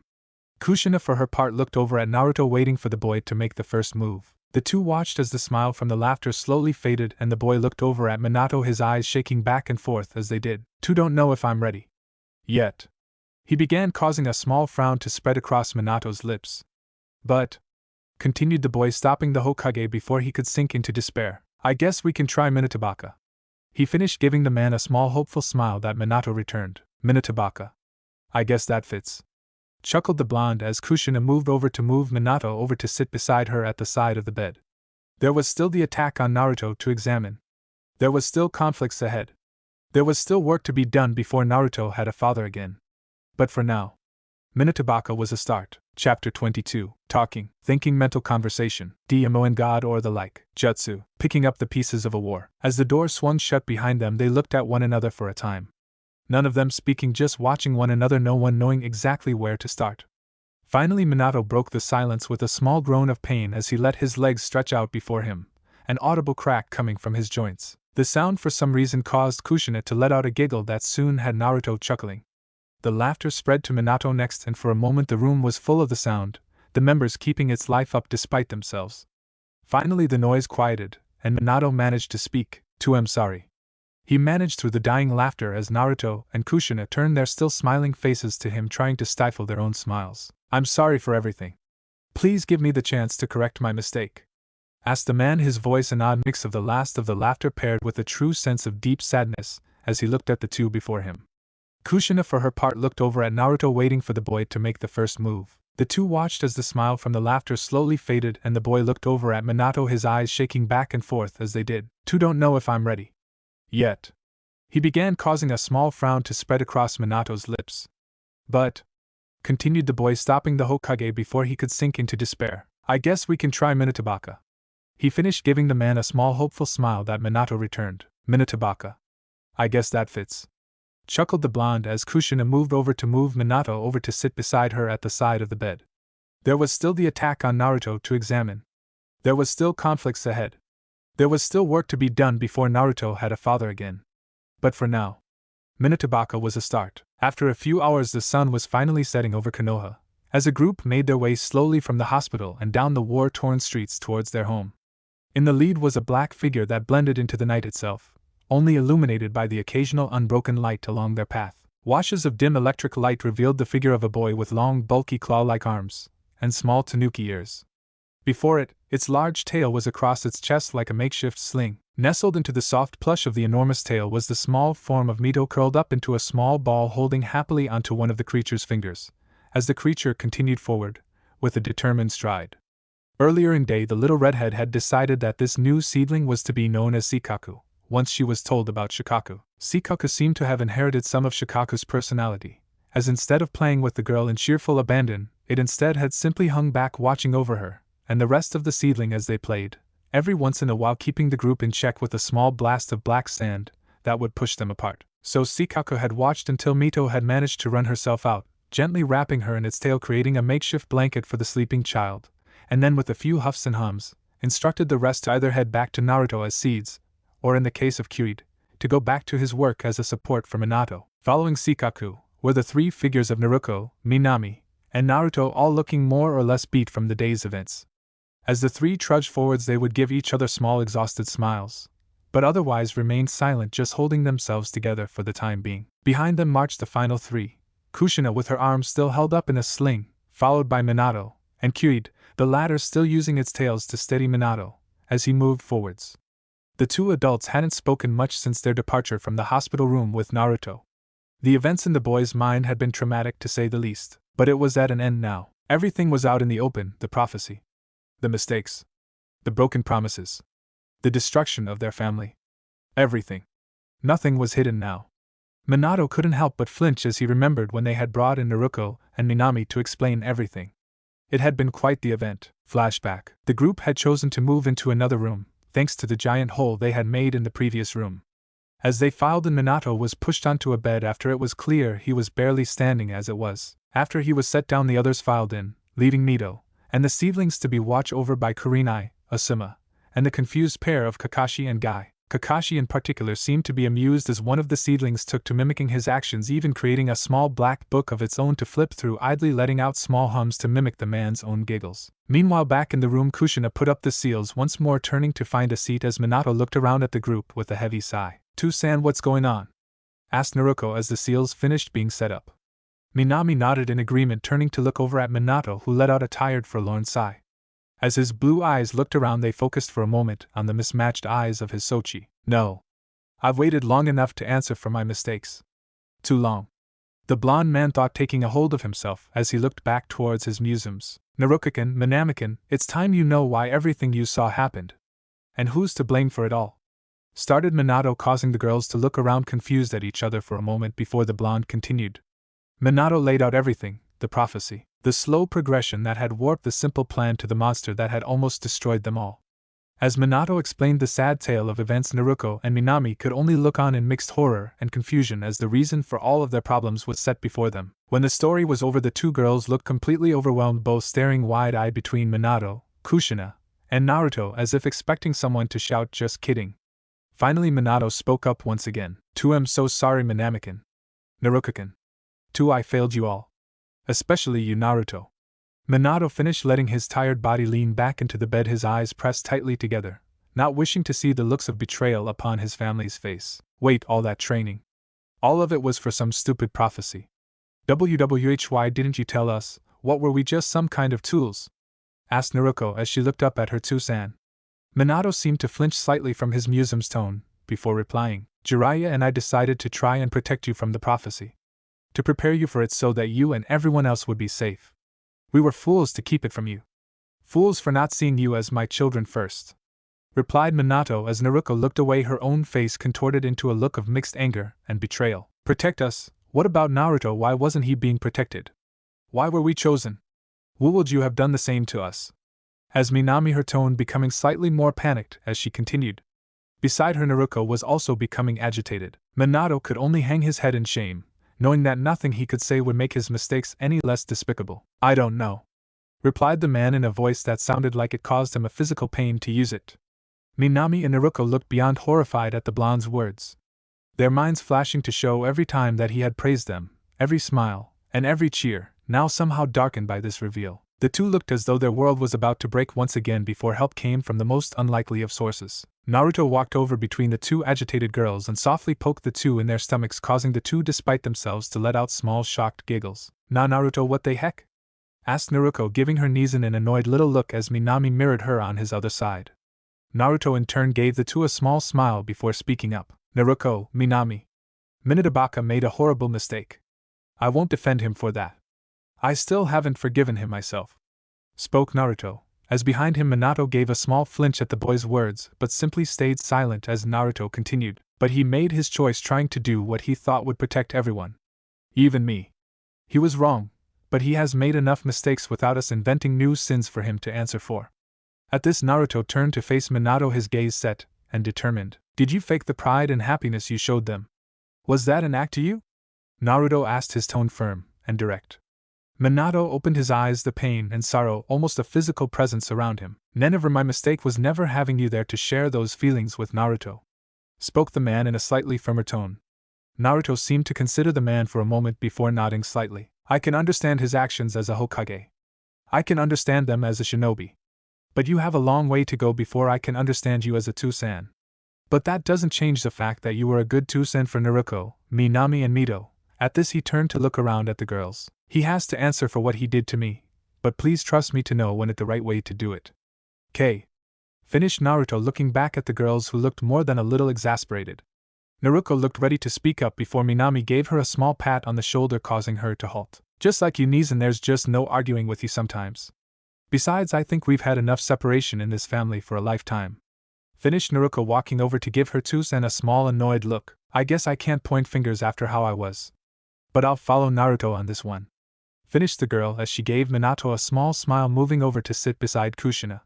Minami in the meantime could see her own thinking in Minato's actions, and despite herself saw how easily she had made a similar mistake in her actions. Naruto was right, they were not the ones to judge, so she too followed Naruto's lead. The redhead gave Minato a small nod in agreement, causing Minato to bow his head in gratitude. Thank you? The man managed to whisper. From beside the man, Kushina gave her family a kind smile before turning to look over at where Naruto still stood, a small content look upon his face. There's someone that still needs to answer for this. Kushina spoke up, looking around the room as she spoke. Both Naruto and Minami looked around at Kushina, a little puzzled at her words, before the group heard a cracking sound and turned to see Minato gripping the sides of the bed hard enough to splinter the wood. Hi Minami, there is someone who has much to answer for, and he will be answering for it soon enough. Minato spoke through gritted teeth. The man's tone seemed to satisfy the occupants of the room for the time being. However, before they could comment, a small excited giggle from outside accompanied by a crash alerted them to one of Mito's common bouts of activity. The three siblings looked at one another before letting out small sighs and turning to the door. Come on, let's make sure Mito isn't causing more damage to the village than the invasion. Chuckled Naruto as Minami and Naruto followed after as Minato watched them go in silence. As the door shut behind them, Minato turned to Kushina, his face one of shame. Do you think I can fix my mistakes? Asked the Hokage as Kushina looked over at her husband's form, a sad look on her face. After a moment she stood leaning over to embrace the man in a firm hug. I hope so, Yubaka. I hope so. Finished Kushina. Flashback end. Tsunade had visited Minato later that day and declared him well enough to return home for the time being. The damage to his legs and body had been healed, only his hands remained damaged, but Tsunade knew enough of the man's technique to make the discomfort manageable. Before the family moved out, Jubi had announced that the mind that was held prisoner had finally broken down, likely to return in whatever state it was left into its body. The group couldn't help but flinch as they imagined what if any kind of a mind was left of the man. But knowing his actions against Naruto, most were far from a pitying mood. Minato had sent a group led by Kakashi to retrieve the body. However, when they arrived, the body had already been removed, and at the moment no clues existed to show who the figure could have been. So the group finally returned home, the triplets following Shikaku upstairs with Mito, all looking forwards to having some rest after the madness of the past few days. Meanwhile, Minato and Kushina moved slowly forward as Kyuid marched along behind them, letting out happy little purrs as seeing the inside of the house for the first time. As they walked down the hall, Minato's eyes turned to look at the pictures on the walls, each a small testament to his own mistakes, each plunging into him like a dagger, his own mistakes coming back through every smiling photo that lacked his Sochi. Beside him, Kushina looked around at the photos and turned, long since coming to admit to the truth of them, and her own part in their creation. The three made their way slowly down the hall, each step bringing fresh pangs of guilt with them. As they reached the end of the hall, however, things shifted slightly.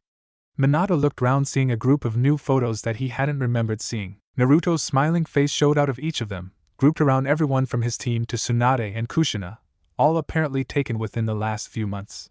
The photos brought Minato to a stop, Kushina turning to face Minato with a small smile on her face as she noticed the shift in the man. We can't fix the past, Minato, but we can make a better future. Kushina spoke almost in a whisper, as she gently guided the man forward and down to their room. As Minato moved, he could not help but hope that someday he might see his own smiling face beside his Sochis on the wall. As the sun crested over the still damaged vision of Konoha, Minato found himself sitting in the living room of his home, a cup of coffee wrapped in own hand, as his eyes looked around the room, pausing at different spots as memories blossoming from his surroundings, uncomfortable and unbidden. Minato was drawn away from the memory of Naruto impaled upon Zabuza's blade by a small purr from below him. Looking down, Minato couldn't help but smirk as he bent slightly to scratch at Kyuid's long rabbit ears, causing the fox to hum in happiness. Well, I guess I get why Mito has been so excited about her last few trips with Naruto. I guess you're why she stopped asking for a pet. Even if you are a hitherto unheard of chakra creature made by my Sochi and apparently something like a child to the Kyubi, whose cousin lives in my Sochi's head, Minato spoke as he turned his attention back around the room. For a second Minato seemed to pause before taking another sip of coffee. You know whatever, Kirid, I have enough issues to sort out without trying to figure you out, don't you agree? Minato half chuckled to himself as Kirid let out another happy humming purr. As the two interacted, Kushina slowly entered the room, a white robe drawn up around her as her eyes fell upon Minato and Kirid. Kushina moved over to sit on the chair opposite Minato, idly scratching one of Kirid's tails as it brushed up against her, drawing another set of humming purrs from the fox and a small smile from the redhead's lips. The couple looked at one another with small smiles at the scene they found themselves in. This was the first day of what they had promised to be a better future for their family, and the hope of that thought forced them to feel a sense of happiness that seemed lacking as of late. However, before they could speak, a small thump from above drew the pair's eyes up.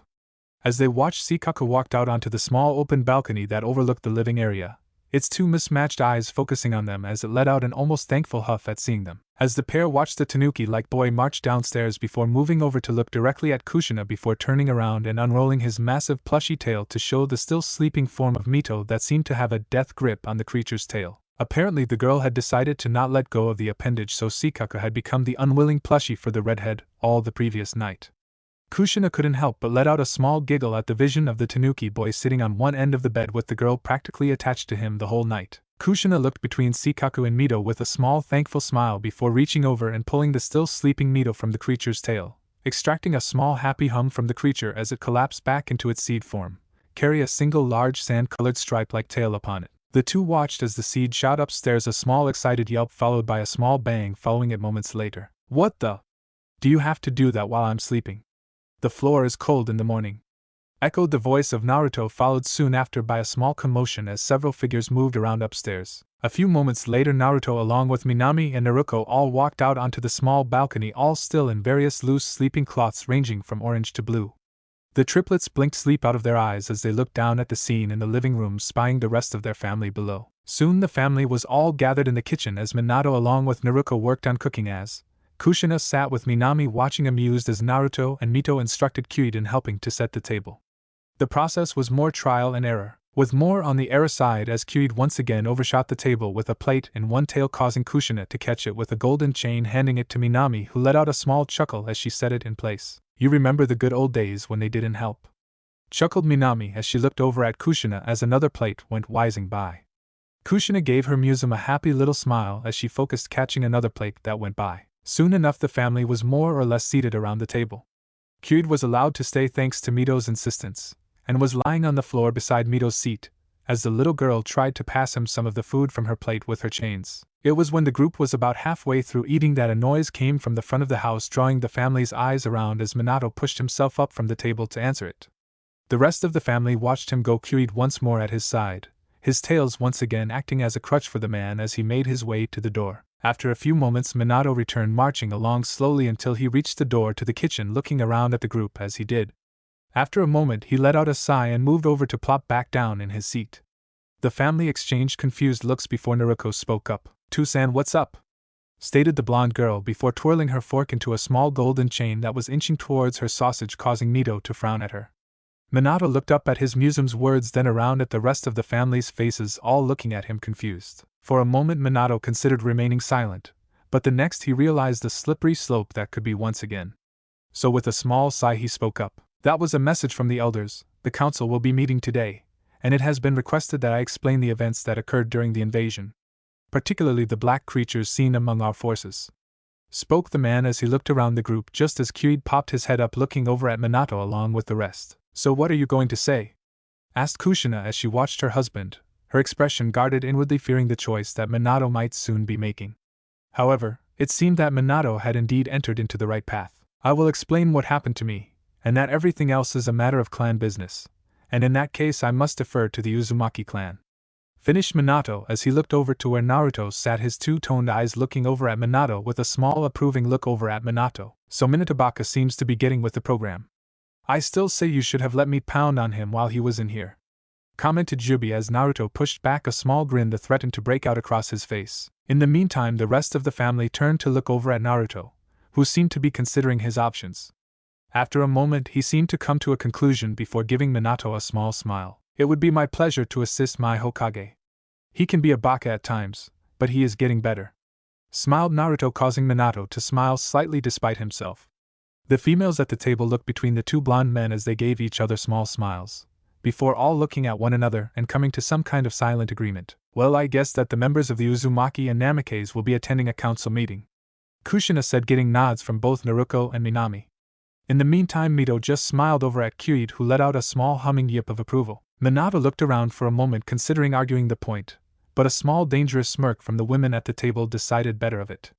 Naruto, in the meantime, had the advantage of a woman giving him some advice in his mind, explaining to him how he should just shut up and not attract attention to himself at the moment. So with that, it was settled, and the Namikes and Uzumaki clans soon departed for the council chambers. Meanwhile, across the village in the hospital, a particular toad had managed to work his way back to consciousness, and was moving to figure out exactly what was occurring. The last thing that Jiraiya could remember was a black wave of sand that had slammed into him before darkness overcame him. The next thing he knew, he was waking up in a hospital cot, looking up at a medical shinobi who gave him a small nod before sitting up to make her way out of his line of sight. As Jiraiya felt his body numb from painkillers, only barely keeping the bite of his injuries from overcoming him. With a force of will, Jiraiya pushed himself up to a sitting position, noticing that his left leg was now in a cast matching the one on his arm. Idly, he noted too that his chest seemed to have fresh bandages. There was also a small weight on his face, alerting him to the presence of another set of bandages there as well. All in all, Jiraiya felt like one massive bandage, and idly thought just how accurate that description may well have been. As all of this was coming to the man, he noticed a small bit of movement in the corner of his vision. With a groan, he looked around to see a familiar blonde figure stepping up into the observation tent, her arms crossed under her large bosom. For once, Jiraiya managed to look up from the impressive assets on display, and up to Tsunade's face, who was glaring down at the man in anger. Well, I guess you survived. If you were smart, I would suggest you stay down for the time being, before you manage to make me want to change that diagnosis, advised Tsunade in a tone that made it clear that this was not a kind suggestion. Jiraiya, whether due to the drugs or his own stubbornness, chose instead to push himself to his feet, coming to eye level with his fellow sage. Tsunade. How long have I been out? Where's Minato? Demanded the man, staggering slightly but still managing to keep his body on his feet. Tsunade, in reply, simply quirked one eyebrow at the man before poking him hard in the chest, causing him to fall back onto his cot with a small groan of pain as he landed. Okay, let me put it a different way. You leave this cot when I tell you to, or I break your other leg and tie you to it. Damn it, Tsunade, this isn't a joke. Jiraiya managed before Tsunade leaned forwards, her eyes set. You're right, this is no joke. I have had enough of this crap from you, and newsflash, so has everyone else. If you think I'm willing to let you do anything else to harm this family, I will personally lower the number of sages in this world. Finished Tsunade, glaring down at the man who stared defiantly up at her. Tsunade. You don't get it. Don't look at me that way. You don't know what is at stake. What could happen to you if I don't do this? Jiraiya thought as he looked back up into Tsunade's eyes. Tsunade, there are things happening you don't understand. This is bigger than anything you can imagine. Jiraiya managed as he tried again to rise to his feet. His bones seemed to creak in protest as he tried to push himself up, but before he could stand, a firm hand came down upon his head, slamming him back down onto the cot, causing his head to spin slightly. As he managed to get the world to stop spinning, he looked up to see Tsunade still looking down at him, a mix of anger and just a twinge of worry. Well then, how about you enlighten me? What is so wrong with you? Why are you so obsessed with a stupid prophecy? Tell me, Jiraiya, was it worth it? Practically tearing a family apart, getting into this sorry state, acting like a man and defying direct orders. Tell me, is any of this worth it? Because at this rate your life will be the least you lose. Tsunade finished, planting her arms once more under her bosom as she did. Jiraiya looked up into Tsunade's face with a twinge of anger. Man, you have no idea what I've done for this village. For you. If that makes me a man, then fine, but I'll do whatever is necessary to keep this village safe. For you, and everyone else. I have to. Thought the man, defiantly rising to his feet once more under Tsunade's harsh gaze. With a greater effort than it should have taken, Jiraiya managed to steady himself again, turning face to face with his old teammate, his eyes set in turn. Tsunade, we have been over this before. Whether you like it or not, sometimes this world has to be harsh, Tsunade. Sometimes we don't get to do what we like, but what we have to do. Sometimes we don't get a choice. So don't tell me about sacrifice. Called Jiraiya, his mind racing over his own bloodied past as he did, the sacrifices he had made, for the village. For her. His anger was radiating off of him hot enough that it was a surprise that he didn't burst into flames. Tsunade, for her part, looked more concerned than angry now. Her eyes looking sadly over her teammate's figure for a moment before letting out a heavy sigh as she raised a hand up to her head, shadowing her eyes from Jiraiya as she did. Accompanying this was a heavy sigh, but not of anger, but of pity. Jiraiya. This isn't some mission, this is a family. Can't you even tell the difference anymore? Can't you even see that you're destroying everything around you? For Kami's sake you're acting like that old wrinkled fool Danzo rather than our sensei. I'm nothing like that man Tsunade. I am doing this for the safety of the village. This is a mission Tsunade, and it has to be done this way, replied Jiraiya, attempting to push his way past Tsunade, who this time didn't lift a hand to try to stop him. However, just as he was passing her, the blonde spoke out softly, and her words froze his blood. Just like how you couldn't come to me when I needed you, how you chose to treat it like a mission, protecting me from the shadows. Tell me, Jiraiya, what good did that do? Whispered the blonde. Jiraiya went rigid, Tsunade's words coming to him as though from a great distance. For a time his mind simply attempted to digest the words, to understand them. His mind began slowly to piece itself back together one scrap at a time until the whole horrible truth it depicted was placed before his eyes. She knew. She knew I was there. What I did. And Heim. Sputtered the Toad Sage's mind as the crushing reality sank down upon him. His sacrifice, his duty, his belief of the greater good. All of it, and it had never mattered to her. His support through all of his actions, all of his trials, his driving truth that he had steered his life by. It was lie. She had never judged him for his actions. Never mentioned it. Kept silent and smiled the same way she ever had. Only now did she look at him as a monster. He had not failed her till he chose to be a shinobi over himself. But what was left of him now except that shinobi? That self-assured drive. What was he? He'd spent so long selling himself bit by bit to becoming the perfect shinobi. Her perfect protector. What was left for the man? Tsunade, for her part, simply looked over at the confused face of her teammate, her heart breaking as she saw the horror in his eyes. Oh, she had known. She had always known.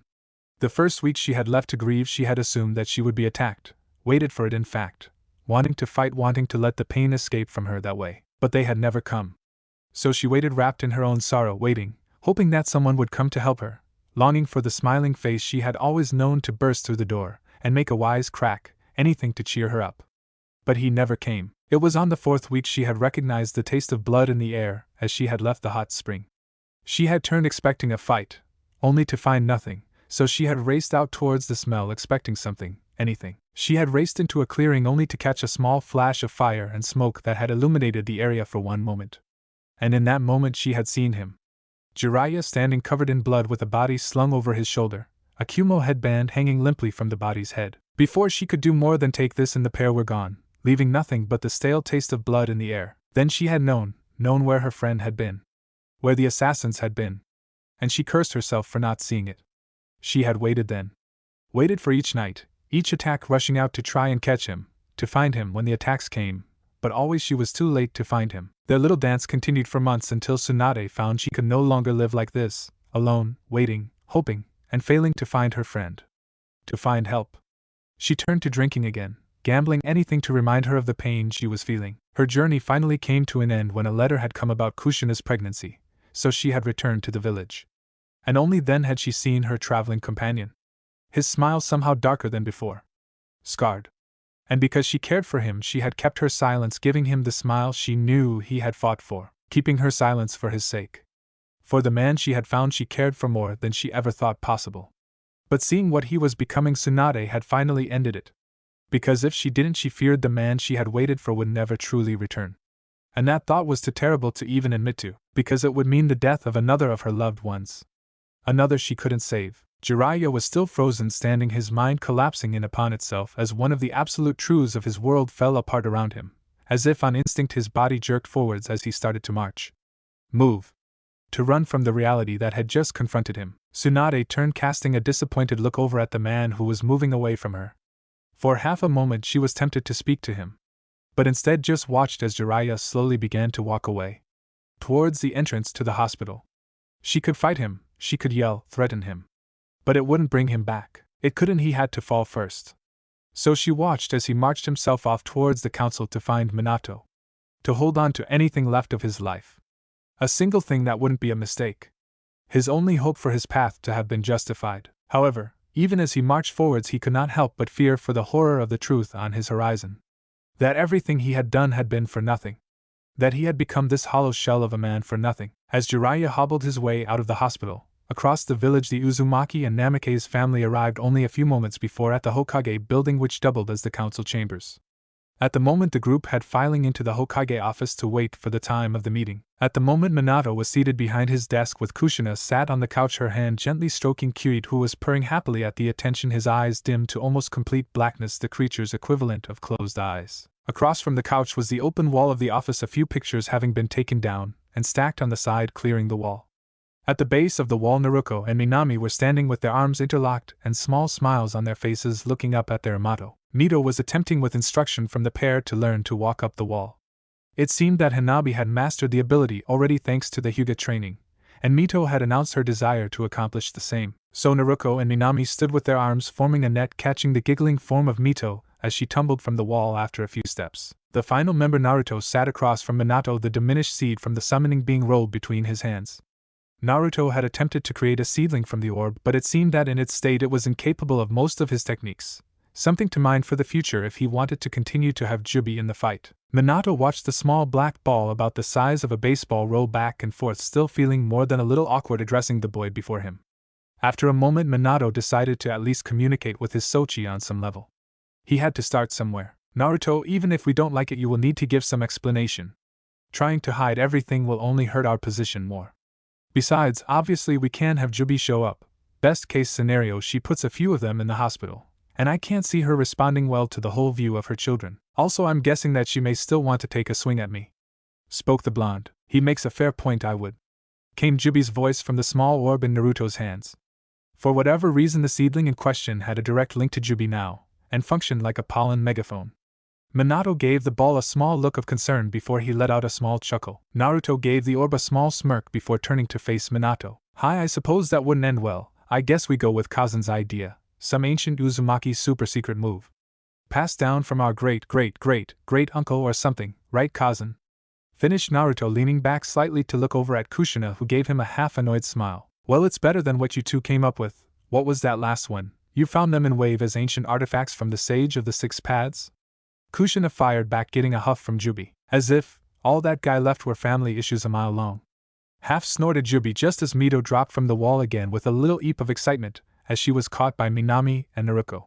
Jubi in the meantime let out a small laugh that reverberated around the walls. By the way, what will be happening to Shikakukin? The orb spoke up. Minato in turn leaned back in his chair, picking up a sheet of paper off of his desk as he did. Don't worry, Suna is already in contact. At the very least, I can guarantee that Gaara and Shikaku will be safe. If things go well, I can allow a Chunin I trust to escort him around the village, so you can have some time with him.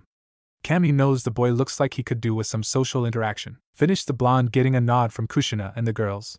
They knew the harm of being a Jinchuriki, and it was not a stretch to imagine what the boy had been through. The orb sent out a small happy pulse as Mito let out another happy giggle that drew people's attention. Just as the family turned to look over at the happy little girl, there was a knock at the door, drawing the group's attention, as Jubi's orb went silent. Enter, called Minato, as the door slowly opened and Kakashi poked his head in, looking left and right at the scene before giving the room a nice smile. Hi, how is everyone doing? Asked the man, giving the room a small raised hand of greeting as he stepped in with his usual eye smile. He moved to stand at attention before the Hokage's desk before Minato gave him a nod, allowing him to relax. Hi Kakashi, what is it? Minato asked. Sorry sensei, I was just reporting to let you know the council is arriving, and will be ready for you soon. And, at this, he couldn't help but look over at where Kyuid was looking up at him, his bright red and purple eyes lighting up to focus on him. Well, myself and a few other jonin would like to attend if possible. We have heard enough rumors to want to get the real story about what's going on. Finished Kakashi as Kyuid let out a small yip and walked over to sit at the jonin's feet, blinking up at him in apparent interest. Minato seemed to consider the request for a moment, but decided it was better to have the jonin informed first, rather than dealing with the mentioned rumors. I can allow that, however. Understand that you are subject to any ruling in the council room. Understand? Hi Minato-sensei, I understand. Kakashi replied before finally looking down at Kyuid in acknowledgement of the creature's presence. For a moment the two just looked at one another, and then with a small smirk Kakashi pulled up his forehead protector to show his own mismatched eyes. Kyuid seemed to be at first suspicious of the red eye, remembering it from somewhere, but a happy smile from Mito seemed to put his worries to rest. With this the fox let a happy little yip as Kakashi gave the creature's head a small scratch behind the ears, causing the fox creature to push up against the man's leg happily. The rest of the room couldn't help but chuckle a bit at the sight. Kyuid seemed to have a knack for meeting new people.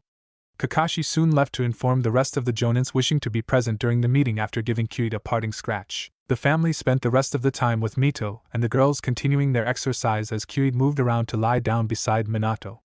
Kyuid seemed to have become rather fond of the Hokage as the blonde gave him a pat or scratch every now and then. Naruto in the meantime had moved over to sit by Kushina, pulling out a small scroll and brush to work more on his ceiling work.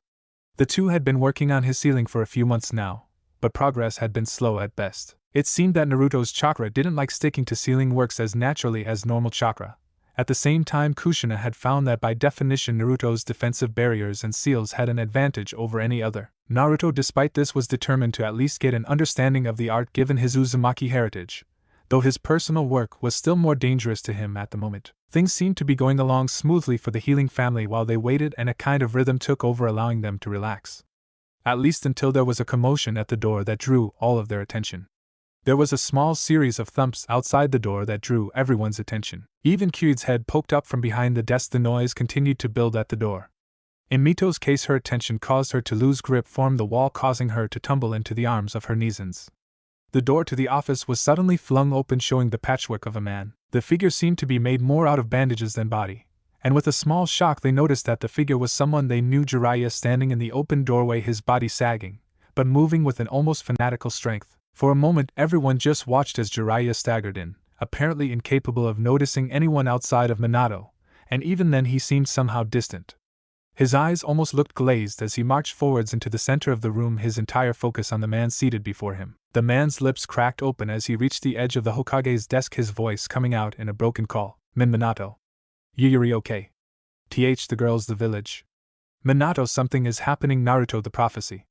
Jiraiya managed to say, his disjointed speech continuing on as though it was simply tumbling from him, lacking any kind of self-control. Minato. We have to. If we. The future. The saviors, it has to work. It has to. The man almost pleaded. However, before he could say another word, his eyes fell over on where Kyuid was looking at him, his head and ears cocked to one side as if in apparent confusion. Jiraiya just stared at the creature for a few moments before a voice spoke up from behind him, casing the man to shift slightly, taking in the members of the room for the first time. You. Minami and Naruto called in stereo as despite themselves they found their eyes shifting red with anger. The day before they had recognized Minato's attempt to make amends, and even his own suffering in his attempt to protect them. However, Jiraiya was not so fortunate. He had been the driving force, the one that sold this prophecy that had become the bane of their family. Naruto at the same moment couldn't help but allow his chakra to pulse slightly, causing a pair of his seeds to move out of his body as if preparing for a fight, and his purple eye to sift to solid black, mirroring that of Jubi. Beside him, Kushina at the same moment looked as though she was fighting with herself, trying to keep from committing murder in front of her family, although she seemed to be losing that battle and fast. However, before any of them could act, Minato beat them to it. Jiraiya, if I didn't think it would kill you at this moment, I would throw you through the office window, so let me give you a piece of advice. Stated Minato, as Jiraiya turned back to face the man still seated behind his desk, his arms holding the arms of his chair so tightly his knuckles were turning white. Remove yourself from this office. Go back to the hospital and pray that I don't decide to make a visit to you. Your actions during the invasion I am willing to account to Orochimaru knocking you through a wall, and hopefully addling your brain, so I would suggest you leave now before you fool me into thinking that you could have been enough of an idiot to intentionally harm my family on top of the damage that you and I have already done. We will discuss your actions later, but for now, sensei, if you have an ounce of self-preservation, get out. Finished Minato in a tone that would have made Jiraiya freeze in place if he wasn't still so out of it. Instead, not to hear the words the man spoke as he focused back on Kyuid, who was still looking at him confused about the white-haired man before him. Kid, that thing, the invasion. Naruto, protect. Managed Jiraiya as he reached forward towards Kyuid, a small pulse of chakra forming as if attempting to take some kind of action against the creature before him. However, before Jiraiya could do more than take a step forwards, the small black orb that Naruto had been playing with cracked down on Jiraiya's head, causing him to fall face first onto the ground. Everyone turned to see Naruto with one hand stretched out and an annoyed look on his face. The rest of the room looked at him confused for a second before Naruto gave them a small shrug. What, he was acting crazy? And I might still be angry about the prison thing. And I promised Jubi she could hit him. Naruto finished. You're darn right I did. Chuckled Jubi happily as the orb lifted back up and back to Naruto.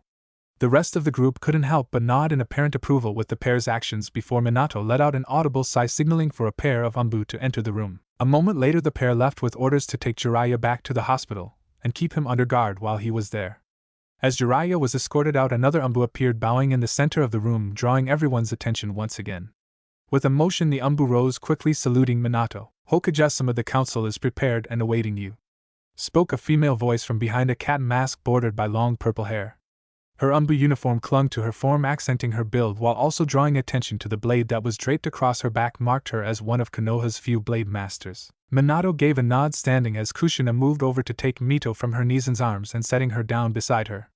Meanwhile Naruto hopped off the couch as Naruto and Minami moved forward. The triplets prepared to move as well. Kyuubi in turn fell in beside Minato, his tails once again acting to brace the Hokage and help him step around the table and forwards towards the exit. As he passed, he noticed that Nico was staring at Kyuubi with something like recognition. Naruto also noted this and couldn't help but want to investigate the phenomenon. Umbu were notorious for their complete lack of any emotion, so Naruto could not help but want to investigate, halting to turn to face Nico. "Neko-san, did you run into something like him during the invasion? If you don't mind me asking, I kind of lost track of a few during the commotion?" asked the boy, causing the Umbu focus on him, noting mentally the change in his eyes. She dismissed it a moment later before checking with Minato, who gave her a nod, allowing her to respond to the boy's question. "Hi, my Umbu team ran into something like that." She nodded at Kyuubi. "During the invasion, although it looked like myself by the end of the fight and was fighting with swords when I saw it, actually managed to copy a few of my techniques." "Is this one related to it?" finished the Umbu as Naruto seemed to consider the women's question. With a shrug, Naruto pulled out a seed from his back, allowing it to fall and break out into a seedling.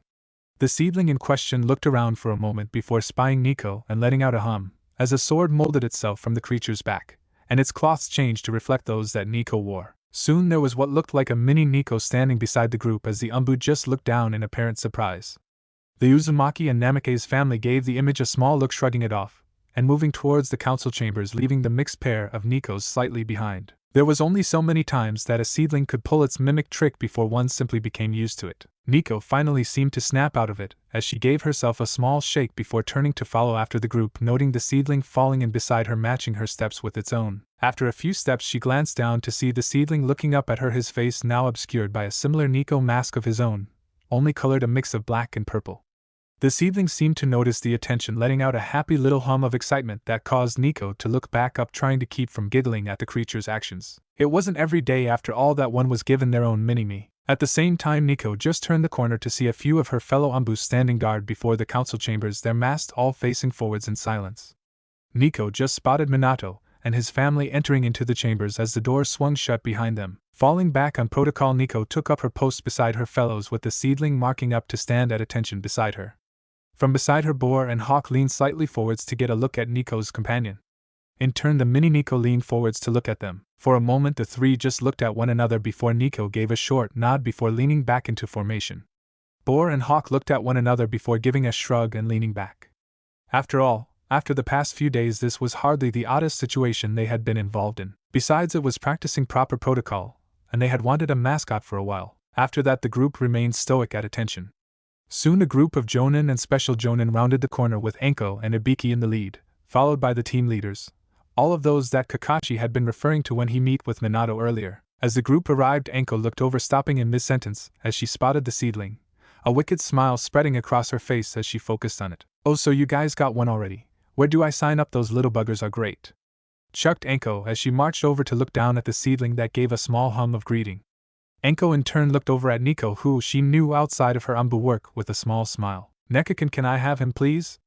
asked Anko, edging closer to the seedling with an almost hungry expression upon her face. Most of the Umbu couldn't help but move slightly to shield their newest member, Boar speaking up among his fellows. "Get your own, this one's ours. Besides, you'd break it," stated the Umbu, causing the surrounding Jonin to let out chuckles as Kurenai stepped forwards to pull an annoyed-looking Anko into the council chambers along with her fellow companions. After a time, the council room was filled, every member finding their seat with varying degrees of speed. Minato looked around as he took his seat behind the central desk that allowed him to look out at the amphitheater seating surrounding the area, his eyes falling on the far right of his position. There in the first row sat his family, all lined up looking around, waiting for this show to get on the road. Naruto and Minami looking around, noting a few of the familiar faces they recalled as their friends' parents, while Mito simply sat under her cousin's careful gaze. Meanwhile, the other clan heads had all made their way into the room, taking seats alongside civilian representatives as well as a few of the elders of the village. The elders, along with the civilians, may not hold the same level of authority in the village as the active shinobi, but they were at least permitted into the council meetings so as to offer their experience, or simply to act as mediators for information between the shinobi and civilian populace. Usually the council would be a buzz of speech, arguments, and the like being shot back and forth, or at the least greetings between the recognized figures of Konoha. However, at the moment everyone were otherwise occupied looking over at the strange sight before them. Kyuid had marched in beside Minato and actually hopped up beside the Hokage, curling up on the desk beside Minato, his tails wrapped around its form and letting out a small purring hum every now and then, as an ear would twitch or so, looking, for all intensive purposes, like a great black fox sleeping at the right hand of the Hokage. For most it was just an odd enough scene coupled with the earlier reports of black monsters, and the events in the exams to render most silent.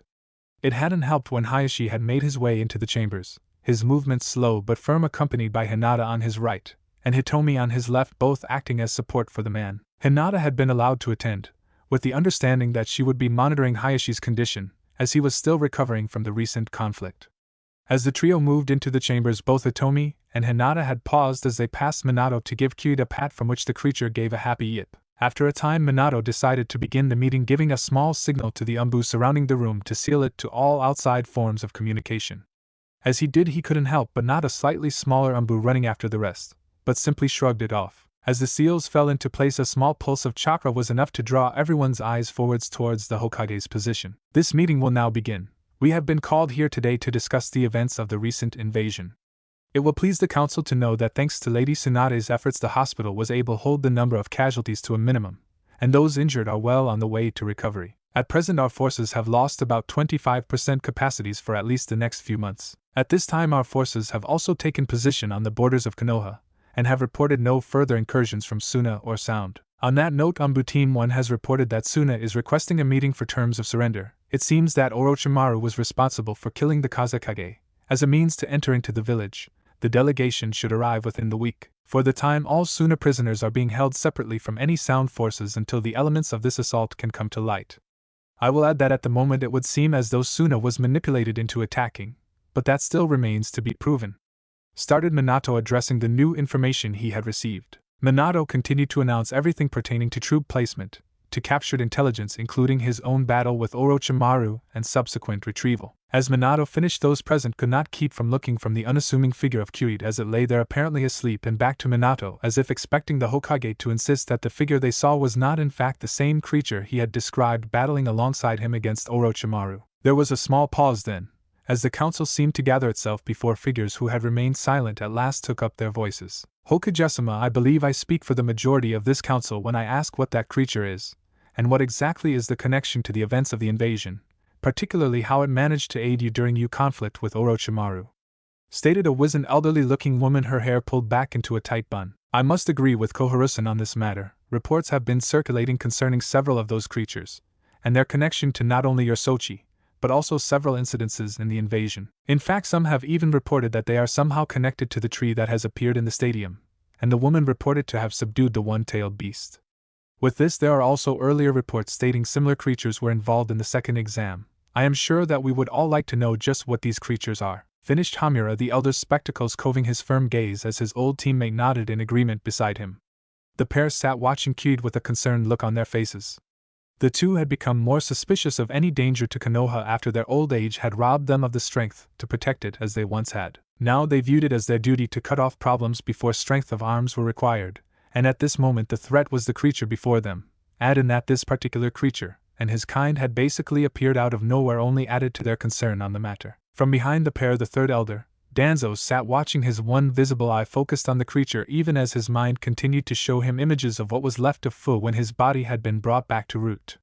Despite their efforts, they had been unable to find any physical injury upon the man to account for his behavior. Fu, one of his top umbu, a man who would have faced death without moment's hesitations, had been reduced to a whimpering bit of madness. It was as if someone had beaten the man's mind past the breaking point, and then pushed on for several more rounds until all that was left was a broken fragment of humanity.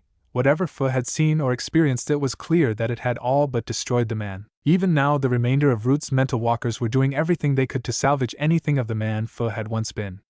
So Danzo watched for any clue as to what power had been at work to so thoroughly destroy such a man, and how that power may strengthen Konoha.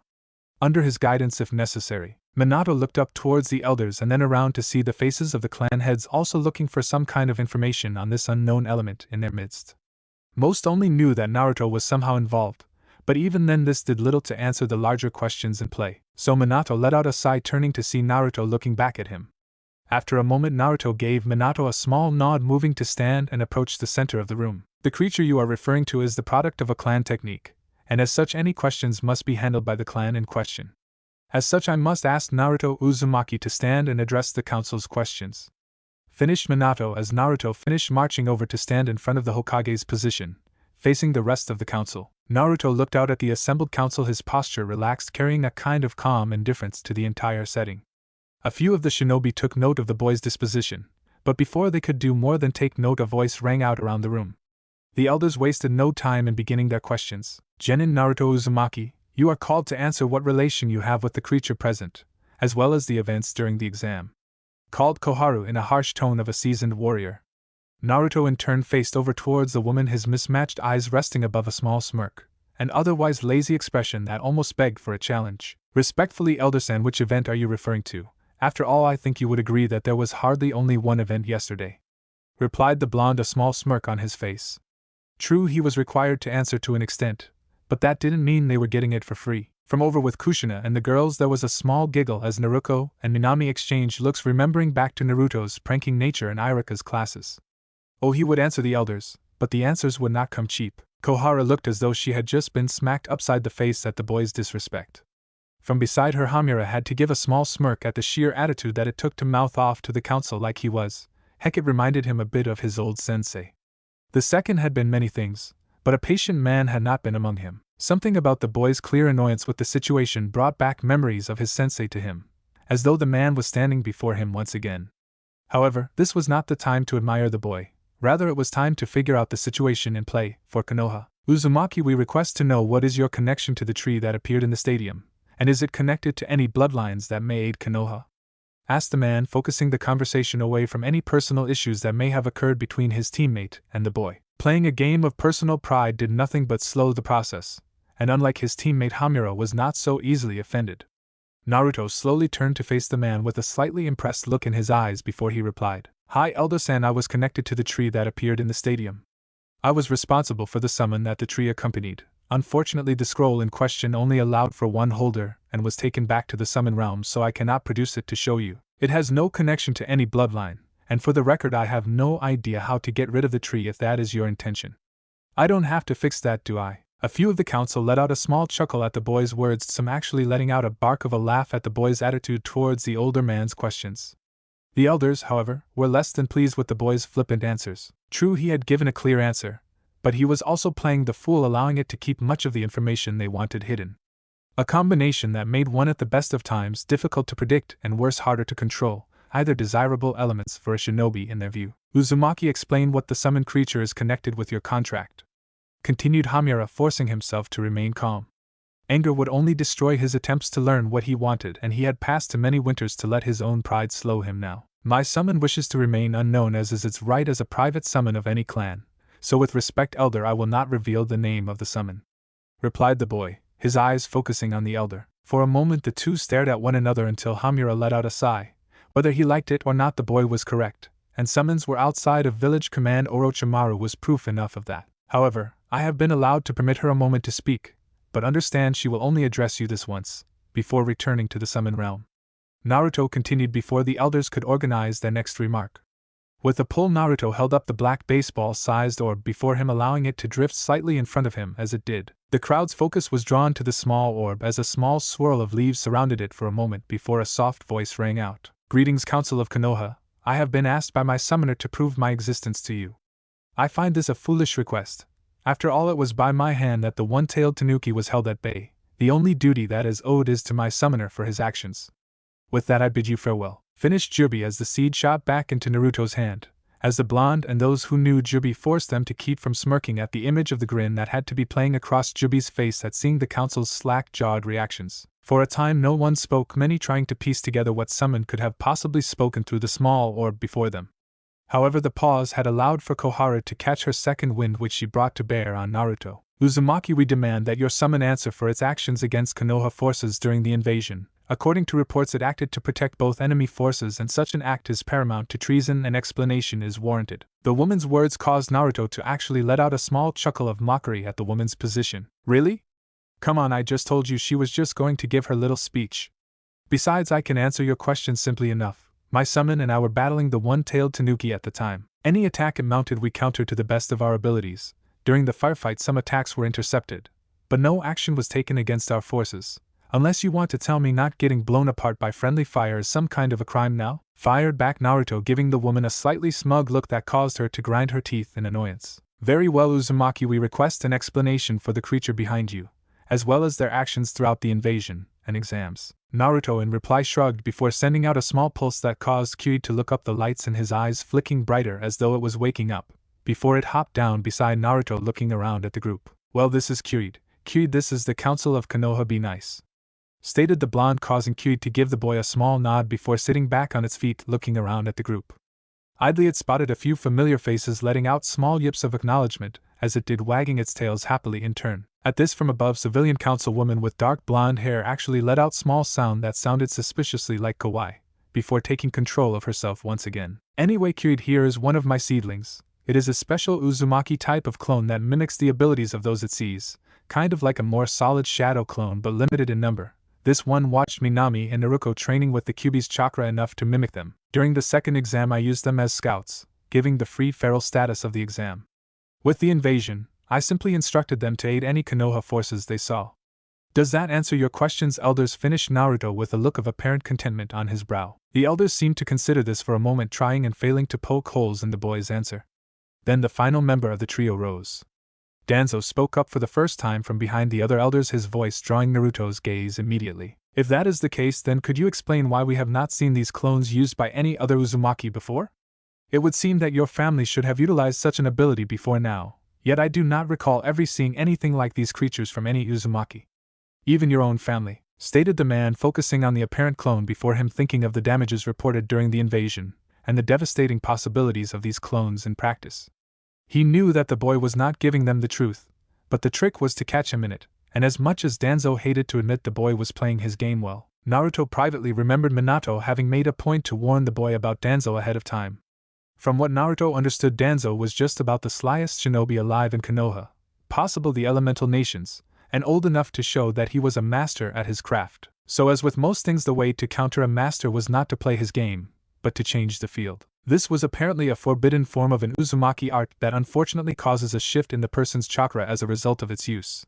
Few, if any, have ever taken this training, as it renders all other justices incompatible. The scroll containing the formula was hidden away in the scrolls that my cousin received from Mito upon taking her place in Konoha. I stumbled across them, and by luck was compatible with them. From what we understand, it is a one-way process, and I am the first in over 100 years to even attempt it. That is all I can say for now, as it is still a clan technique, and no, I am afraid that is not negotiable. Finished the blonde, causing Danzo to glare slightly.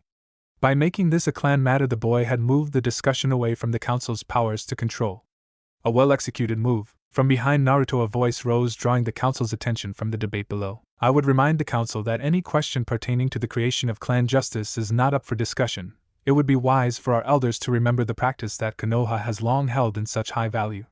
Wouldn't you agree?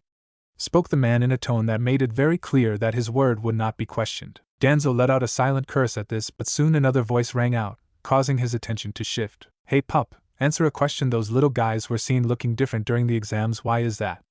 Do they remembers everything they see? Called Sim as Naruto turned to face the feral woman, a small smile on his face as he did. In answer, Naruto pulled another orb from his back, letting it fall into a seedling before the watching council. Most of those present couldn't help but lean forward slightly, interest clearly spread across many of their faces. With a hum, the seedling looked slowly around the chambers, giving everyone a tiny wave before it turned to face its creator. Hey, I need you to pull a Kiba followed by an Ino for me. I think that should answer the council's question. Spoke the blonde, to which there was a short hum of confirmation, followed soon by a shifting in the seedling's form. After a few seconds there was a black-shadowed version of Kiba Inuzuka standing there, turning to face Some, its wide purple eyes bright as it fell into the Inuzuka clan taijutsu style. Some let out a small whistle at the figure's actions. Then the Kiba seedling stood before shifting, more quickly this time, into Ino giving a small twirl and wave to everyone, causing Ino Shikacho Trio to chuckle remembering that particular seedling's actions during the exam. Impressive, I must say. It is no wonder the technique was so well hidden. I dare say it does hold many possibilities. Called the head of the Kurama clan Murakumo as the seedling shifted back to its usual form with a happy hum.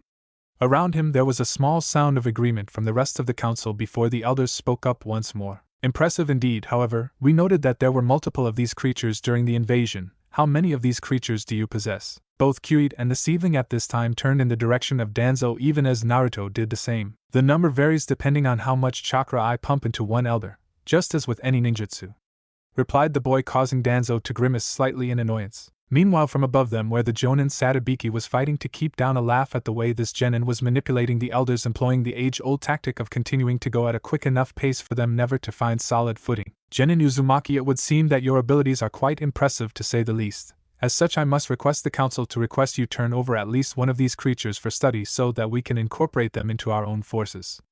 Their abilities are too great to simply leave them in a genin's unexperienced hands, finished Danzo, deciding it was the time to try and contain the situation before him. As his words finished, there was a breakout of mutters from the crowd at large. Danzo had struck at the proper moment so that his words had their full effect. After seeing the abilities of the creatures, most were eager to see more, and more than a few couldn't help but be a bit worried about the power exorcised by the beings. Naruto in turn silently cursed himself for being led into such an obvious trap. By showing the seedling's abilities, it had naturally made everyone more interested in the creatures, and its ability to mimic just made the argument to protect a clan technique all the more troublesome after he himself had demonstrated that the seedlings were capable of mimicking even that. As the boy looked around at the council, seeing a few seeming to think that Danzo may have a point, the worth of the technique was just too great to ignore, and if it wasn't a bloodline surly, it should at least be put into the forbidden scroll for the betterment of the village. I would remind you, Danzo, that this is an Uzumaki clan technique. As such, this council does not have the right to tell my Sochi, or any other clan member, to divulge their abilities. Fired off Kushina, giving the elder a harsh glare that dared him to argue with her on the point. From above, the voice of Hayashi rang out as well. I must agree with Kushina-san on this matter. No matter how powerful a technique, it does not leave a clan unless they allow it. Danzo, your request is against the laws of Konoha. The stoic man called, his voice carrying the weight of his position as a clan head with it. Around the room, several clan heads nodded in agreement, particularly those who held abilities not related to bloodlines. Then from across the room another spoke up. That is true, Hayashi, but the law is made to protect Konoha, and sometimes a clan must be willing to do what is necessary for the greater good of the village. While I do not find the idea favorable, it does have merits. Though the choice falls to the Hokage, not with this council, called a firm female voice. Many turned to see Mikoto Uchiha sitting calmly across from where the Hyugas did, her eyes looking down conflicted towards where Naruto stood. Idly the boy looked up at the woman, and idly noticing the similarities she had passed to her Sochi. From below, Minato and Kushina suppressed a small flinch at the woman's words. Mikoto knew of sacrifice. She had known all too well at what it had cost her family. What it had cost her. Mikoto had never quite been the same after the death of most of her family, and her Sochi's supposed treachery. In her heart of hearts she knew that the Uchiha had left Minato not choice. If it had been another, likely her whole clan would have faced the blade for their treachery. Instead, only the collaborators and those that could have acted had perished. But the loss had been too much for the woman, so she had removed herself from the village site for a time, taking solace in looking after the young Uchiha children, even as she was forced to watch her own Sochi become consumed by a desire to murder his own Nizan. Kushina looked up to gaze sadly up at the stoic face of Mikoto as she watched Naruto, a heavy amount of sadness sinking in as she did. The two had drifted apart long ago after the Uchiha incident, and for a time it seemed as though they were doomed to stay that way. It was actually through Naruto that the two had even been able to start mending their friendship. When Naruto and Sasuke had begun to become rivals, the two had found themselves speaking again, reminiscing, and after a time the friendship had slowly worked its way back to the surface once more. Kushina silently thanked her old friend, turning to see Minato pushing himself to his feet, his hands steadied upon the desk before him. Uzumaki Naruto, you may sit down, began the man as he turned to address the rest of the council. Uzumaki Naruto's abilities are property of the Uzumaki clan, and it is up to them to dictate how that power is to be used. Began Minato as Danzo and the elders seemed prepared to argue the point. However, before they could speak, Minato turned to address his next words at the trio. This is the decision for the good of the village. The bonds of our shinobi is what holds our strength, not a single technique, and I will not see our beliefs compromised on this point. Is that clear? Finished the Hokage. At the three bowed their heads in unhappy acceptance of the Hokage's words. Danzo privately crushing the Hokage's path. Minato looked around the council once more before slowly lowering himself back into his seat, suppressing a groan as he did. That will conclude this council meeting. You are dismissed, called Minato as the clan heads and council members slowly rose and moved to exit the room. More than one of the clan heads pausing as they passed the assembling Umbu outside the door, noting a particularly shorter one among their number. It was a few days later when things in the village had finally begun to fall back into some kind of normality. Following the council meeting, the Namikaze family had departed along with several of the clan heads to return to the hospital for either their own work or to see family. It had taken a few days, but negotiations with Suna had finally begun. At the moment, Minato had called for aid in the restoration of Konoha, one which its allies were happy to oblige. Unfortunately, Minato had found himself practically buried in the mountains of paperwork pertaining to the recent invasion. Naruto was sitting under Jubi's massive tree, his eyes closed as he let the cool breeze of the mid-afternoon blow lightly through his hair. Patches of light pushed themselves through the massive canopy of purples to form a small garden-like area in what had once been the Konoha Stadium. Naruto lazily cracked his eyes open, looking over at the person who he had permission to be escorting today. A few feet away from him lay Gaara, also using the massive tree as a support for his own rest. In addition, the red-headed youth also had what appeared to be a small cushion of sand that acted as a cushion for the youth. Naruto couldn't help but let out a small snort, drawing the redhead's attention over to his blonde fellow. I have to say, Gaara, when I said I'd take you around the town, I didn't think it would be for nap time, chuckled the blonde, as Gaara fixed him with an annoyed look. Try not sleeping for a few years, months at a time, and having the worst nightmares you can imagine when you did. Sorry if I'm enjoying my newfound solace in sleep. Besides, so far all you have wanted to do is eat ramen with me. You need to find a hobby, replied the redhead, as inside his mind Shikaku sniggered at his vessel's comment. I find myself agreeing with Gaara on this point, Kazan. One would think the vessel of Jubi would have more on his mind than a snack and a girl. Maybe you should have him take up a hobby. I know Matatabi always has her vessels learn sewing for some reason, chuckled Shikaku as from inside Naruto's mind Jubi let out an annoyed little huff. That isn't nice, Shikaku-kun. Jubi called out, her tone carrying a note of humor in it as she chided her eldest. Over the past few days, Gaara and Naruto had spent a few days with one another, and they had usually found themselves back here under the newest addition to Konoha's village. You're just too soft on him, Kazan. Really, I swear you let Q and Q'd get away with anything. You would never see Shikaku or myself acting like that, spoke the tanuki as it looked down at the shogi board laid out between the pair.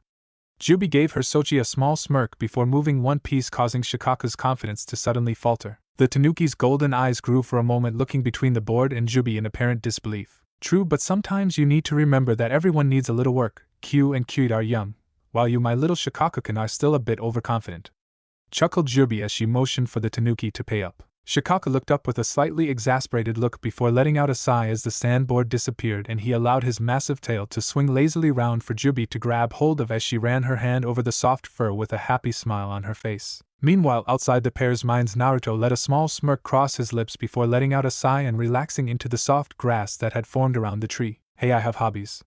They just tend to cause general mayhem, chuckled the blonde as a small sound like a muted thump carried to the boy's ears, followed soon by an excited amount of shouting and commotion. Gaara couldn't help but crack an eye, looking over to see a smirk playing its way across the blonde's face. You paint-bombed the Umbu guard station again, didn't you? Well, it's what they get for locking me up. I believe in both forgiveness and revenge, Naruto muttered, leaning back with a happy smile as another thump went off, this time seemingly from a greater distance. Gaara quirked up an eyebrow at the sound. Hokage office, whispered Naruto, as the two got back to relaxing under the tree. Meanwhile, down on the central street of Konoha walked two figures not speaking as a lone puppy happily ran around their feet, yipping ever now and then. I still don't see why I have to have an escort through the village, said Temari, looking over at her guard as she turned her head to face him. Look, I'm not ecstatic about this job either, but Naruto vouched for you and your brother, so I thought I would be nice and offer to give you a little time around the village, and out of ANBU headquarters. Besides, last time I checked, your village invaded ours, fired back Kiba, wondering why he had thought taking the blonde out would have been a good idea. First rule of the leaf: blonde men, fine, blonde women insane. Yeah, whatever, Temari responded, looking away from the feral boy as she did so. I guess it was nice of him to let me get out a little. At least it's better than being under watch all day by Umbu. I guess I can be a little nicer to him. He did call me cute. Darn it, get your head on straight, she thought to herself. Gah, how did I let Naruto talk me into this? Go and take Gaara's sister out for a bit. She's nice. I bet you two could talk about your win justice or something. What was I thinking agreeing to this? Heck, she is more dangerous than Hana when she is in one of her moods, though either her or Kazan was worried about me losing. Wonder why that was. Come to think of it, they didn't mind me taking Temari out for a time either. Weird, thought Kiba, looking down at Akamaru, who was still happily jumping around their feet. Well, at least Akamaru is enjoying himself. As they continued down the street, Temari finally broke the silence. So you're from a clan, right? She asked, trying to be a little more pleasant towards the boy. Oh yeah, I'm part of the Inuzuka clan. We're near my compound now if you want to take a look? He said, thinking at least there he wouldn't have to make small talk with the girl. What would be there to see? No offense, but I'm not interested in seeing just some big house in my first time out in days. I grew up in one, and all it ever seemed like was a waste of space, replied Temari. I guess you're right. There isn't much to look at. Most of the clan will be out anyway working on border patrol. Only my Nason will be there to help with the 2 new litters, replied Kiba, not noticing that the small look of excitement that had spread across Temari's face. Litters? She asked with a small note of hope in her voice. In Suna, luxury pets had been scarce. Most animals did not fare well in the desert, and thought she covered it up well. It was taking most of her self-control not to grab the pup at her feet and cuddle with the fluffy thing. While she was a shinobi first, that didn't mean she wasn't also a girl. And with so few opportunities to be one in Suna and her life, she made the most of opportunities she did come across. Yo, we just had 2 litters right before the exam finals. Can't be bigger than your hands at this point. Just little squeaking balls of fur at this point. But they'll grow up soon, Kiba said, raising his hands apart to demonstrate the pup's size. That did it for Temari. Which way? She asked softly, with a slight hint of longing in her voice. What did you say? Asked Kiba, looking over at the girl, not having caught her last words. I said which way to your compound we are going now, shouted Temari, causing both Kiba and Akamaru to jump to attention. This way, fired back Kiba, a little louder than he had meant, steering them towards the Inuzuka's home. I knew it, blonde rule of Konoha. Naruto, I'll get you for this, thought Kiba as he headed towards his home along with his companion. Meanwhile, Temari was having a slightly different mental battle. What was that, Temari? You're a kunoichi, for Kami's sake, keep it together. But the fluffy little things are just ahead. Oh, I can't wait. Maybe I can keep one and name him. I wonder if they'll let me keep it with me in the cell. Well, at least I won't have to worry about Gaara killing it anymore, she thought, allowing a true smile to spread across her face as she raced towards the compound with Kiba and Akamaru. After a few minutes running, the 3 found themselves standing before the compound gates, Temari looking more animated than Kiba could remember seeing her. Heck, if he didn't know any better, he would have sworn she was giddy. Still, at least there was something to do here. Soon Kiba guided Temari around the back of the compound and to a smaller building with a wide pair of double doors and several kennels on either side. As the 2 teens approached the doors, they swung open as a tall teen girl with slightly feral features, sporting a chunin vest slightly open to expose some of her generous curves. As she moved out of the doors, she paused at the 2 before her, a small smirk playing across her face, showing a slightly more developed canine grin. Well, if it isn't my Ototo, and the girl who mopped the floor with you during the exams, I must say you 2 put on a good show, chuckled Hana as her 3 Nikan moved out so stand beside her, giving the pair a set of doggy grins. Kiba in turn gave his sister an annoyed look accompanied by a small annoyed growl. Hey, she didn't mop the floor with me and you know it, fired off Kiba as Hana's smirk grew despite herself as she crossed her arms under her chest and looking down her nose at Kiba, letting out a small growl of her own. Oh, does the pup want to have another match? Last time you were out for a week, want to do double or nothing? Fired back Hana, as from beside Kiba, Temari couldn't help but let out a small snort, looking over at Kiba being put down by his Nasan. This drew Hana's eyes over to Temari in turn before her grin blossomed into a feral smile as she directed her next words to the blonde. Still, apparently I'm still losing on the looks department, isn't that right, cutie? Chuckled Hana as Temari's smile fell, and a blush spread slowly across her face before she gave the chunin and small glare, her eyes darting over to Kiba and back several times. Hana noticed this and just kept of her smirk. Oh yes, these 2 were just too much fun to mess with. Maybe she should find Kazan and bring her in on the action. Before that could happen, Temari managed to gain enough of focus for her mind to once again focus on their goal of being here. A much fun as this is we are here for, began Temari before a small squeak drew her eyes down to see a small gray pup, his eyes still closed, and his little tail wagging back and forth, causing its back to sway along with it. The pup was letting out small squeaks as it marched forwards under the legs of the gathered Nikan, moving slowly forwards, its head moving up as if trying to catch a scent as it headed towards Temari. As it reached the edge of the girl, it seemed to catch a whiff of her unfamiliar scent before letting out a squeaking bark resulted in frighten itself, causing it to plop back on its hind legs. Kiba and Hana couldn't help but let out small snorts at the pup. Looks like it would be a fighter to be sure. But before the pair could mention the point, there was a small flash of yellow as they found the pup gone from its spot. For a moment the two looked down at the spot in confusion before what they could only describe as a happy cooing found its way to their ears, and the pair turned to see that Temari had somehow scooped up the pup and gotten past the Inuzuka's hounds and all, and was sitting in a chair just inside the doors happily nuzzling the small pup, who was giving her small wet licks as it wiggled in her grip. Temari paused for a moment, looking up at the two figures in the doorway with a harsh look. "This never happened, or you will deal with Gaara." "Now where are the rest?" asked the blonde as both Kiba and Hana raised their hands up, pointing to a set of doors leading back into the kennels, watching as the blonde marched over into the room, soon followed by what the two couldn't help but think was an excited squeak followed by happy giggles. As Kiba watched this, Hana let out a small chuckle, laying hand on her Ototo's shoulder. "I think you should invite your girlfriend to dinner, she seems to fit right in," finished the Chunin. As Kiba was busy entertaining Temari, Kushina was arriving just outside the doors of Minato's office, a small smile on her face. She had been at a small lunch with Mikoto and Hitomi when the call had come in from an Umbu messenger to come to his office. So she had bid the two goodbyes before and headed towards the Hokage Tower. She had just turned the corner, her eyes fell on a rather odd scene. There, standing out in front of the Kage's door, were three figures. Two Umbu stood, their arms crossed, and white animal masks somehow conveying disappointment despite the lack of any expression.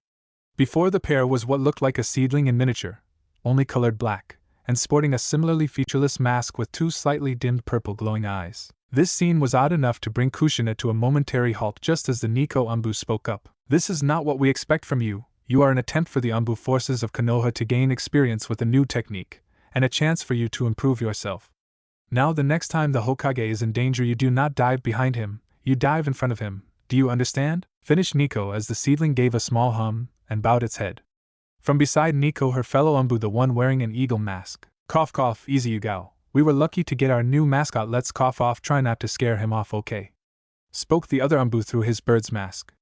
Nico turned to look over at her fellow, and Kushina could almost feel the small amount of anger coming from the eye holes of the mask. "Hate, you aren't going to help him by babying him, and on that note, where were you?" Yugao asked as Hate moved over to kneel beside the seedling, looking just as sorry as it did. Two just wanted the kid to have a shot at protecting the Hokage. Besides, it was just paint. Though the way he was screaming, you'd think it was more than that. Finished the man as Kushina let out a small chuckle as she decided to make her presence known. "So we have a new volunteer for the Umbu squad. I hope he isn't causing too many problems," smirked the redhead as Yugao and Hate snapped up to attention, soon followed by the Amba seedling that hopped up mimicking their salute. "Hi Kushina-san, please pass along our thanks to the Hokage," spoke Yugao before she and Hate disappeared into the shadows outside of the office under a familiar genjutsu for the organization. The seedling in turn looked around for a moment before moving over beside a potted plant, melting down into the plant's shadow, making it almost unnoticeable. Kushina let out a small chuckle as she moved over, opening up Minato's door and stopping dead at the vestige before her. Minato's office. All of it was bright neon orange and purple, some of it even dripping from the ceiling, along with what appeared to be a bit of paperwork that had gotten itself glued to the office walls. In the center of this was a very colorful-looking Minato, who looked like he was about to start crying. As Kushina entered the room, Minato looked up at her, a pleading look emanating from his bright blue eyes. "WHWHY? I was almost done. It was on the last page. Is this my punishment? Naruto is siding with the paperwork. Please say it isn't so." Minato bleated out just as Kushina gave the room a once-over before looking back at Minato. "Hi, I'm afraid so, Minato. Maybe you can organize a ceasefire with him. He might go for half of the village if you throw in the ramen stand as well." She finished, moving over to the open chair in front of Minato, which had somehow avoided the blast of paint that had apparently come from the final sheet of paper. "So did you call me just so I could see my Sochi's art project? Or is there another reason?" asked the redhead. Minato gave her a small sad smirk before he shook his head, opening his desk and pulling out a small scroll. "No, Kushina, I wanted to give you this. I thought it would mean more coming from you. It took time thanks to invasion, but I wanted it to get to Naruto as soon as possible," the blonde said as Kushina took the scroll, looking down at before unrolling it enough to see a storage seal along with an official statement attached to it. Kushina's eyes lit up as she recognized that what she was holding was a Chunin announcement addressed with Naruto's name. The redhead couldn't help but beam as she looked up at Minato, who despite his painted self managed to look proud. "He's more than earned it. We even had a few requests from some of the visiting dignitaries for his seedlings, if you will believe it.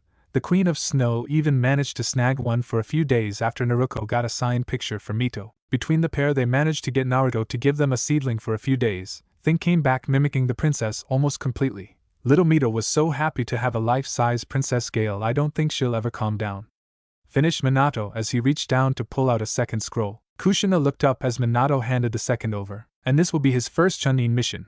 We have a group from Takigakure arriving, including someone who will need some seal work from you. I think that your team would be the perfect ones to act as the escort for them while they are here.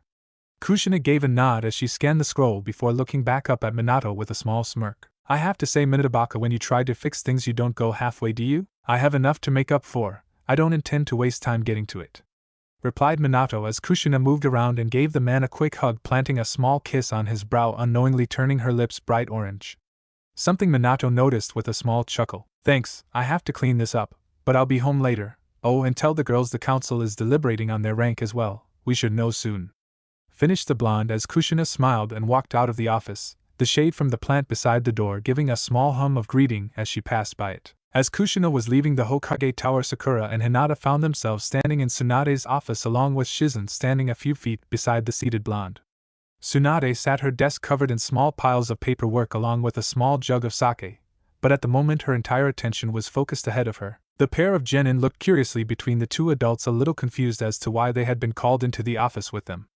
With a small welcoming smile, Tsunade decided to address the two. Thank you for coming in today, girls. First, let me start by saying your performance during the invasion not only did both of us proud as your teachers, but also saved a lot of lives, which is even more important. Beside the blonde, Shizen smiled, giving a short nod of agreement with her fellow's words. Hinata and Sakura gave each other congratulatory smiles before turning back to face their senseis. This time it was Shizen who spoke, her tone carrying the same pride in it that Tsunade's had. Given your performance, we have decided to offer both of you the chance to become our official apprentices. Now, this would mean that you would hold an unofficial rank until the time we felt you had completed your training. However, once completed, each of you would be special jonin in both rank and authority. If you chose this path, you will be unable to pass into Chunin duties, meaning even if you would receive the promotion, you would have to turn it down for this program. This is your choice to make. Both Tsunade and I will continue to teach you, but understand you would have your standard duties, which would not allow us to carry your training into the specialized fields that you two excel in. The choice is yours. Just know that neither of us could be more proud of either of your performances. Finished Shizen as she along with Tsunade fell silent, waiting for the pair to make their choice.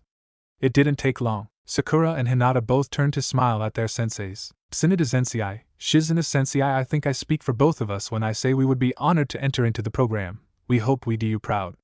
Smiled Sakura as beside her Hinata beamed.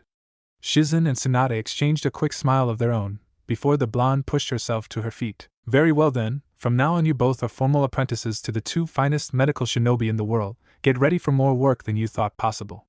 We will start tomorrow. We will inform the Hokage and your senseis. Take the rest of the day off for now, and we will see you bright and early tomorrow, concluded the sage as she and Shizen moved out of the office to conduct rounds. Soon Sakura and Hinata were making their way clear of the hospital grounds, and down the road chatting as they went. The two were just passing by the barbecue when they hear a pair of voices call out to them. Hey Hinata. Sakura. Over here. Called an excited voice from a booth near the open window. The pair stopped, turning to see Naruto and Minami waving at them from the window of the restaurant. Hey, you two, come and join us, we just got in.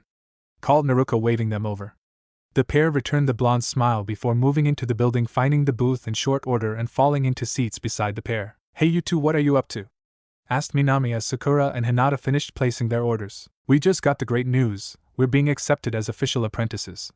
Sakura said excitedly as Naruto looked between the two, giving them a happy smile. Congratulations, you two. So what now? Headed home to spread the good news? Inquired the redhead. Hi, we'll head off just as soon as we are done here. So how about you two? What are you two up to? Asked Hinata, as she took a sip of tea. We just got done playing with Mito and training, just looking to keep ourselves busy while Sasuke is in the hospital. We visited yesterday, and he's getting better fast, so with any luck we'll be on mission soon enough. Answered Minami as Naruto gave a small nod. Hi, have to say I'm not sure which is harder, the training or keeping up with Mito. I swear she is pure energy. And your Ototo is no slouch either, Hinata. Chuckled Naruto as she pointed over at the pale-eyed girl. Hinata let out a small smile at that. Yeah, they can be a handful. So did you leave Kyud with them? Hi, I swear he's becoming a plushie to those two more than anything else. Still, I can't say that those buggers aren't the handiest thing to have around.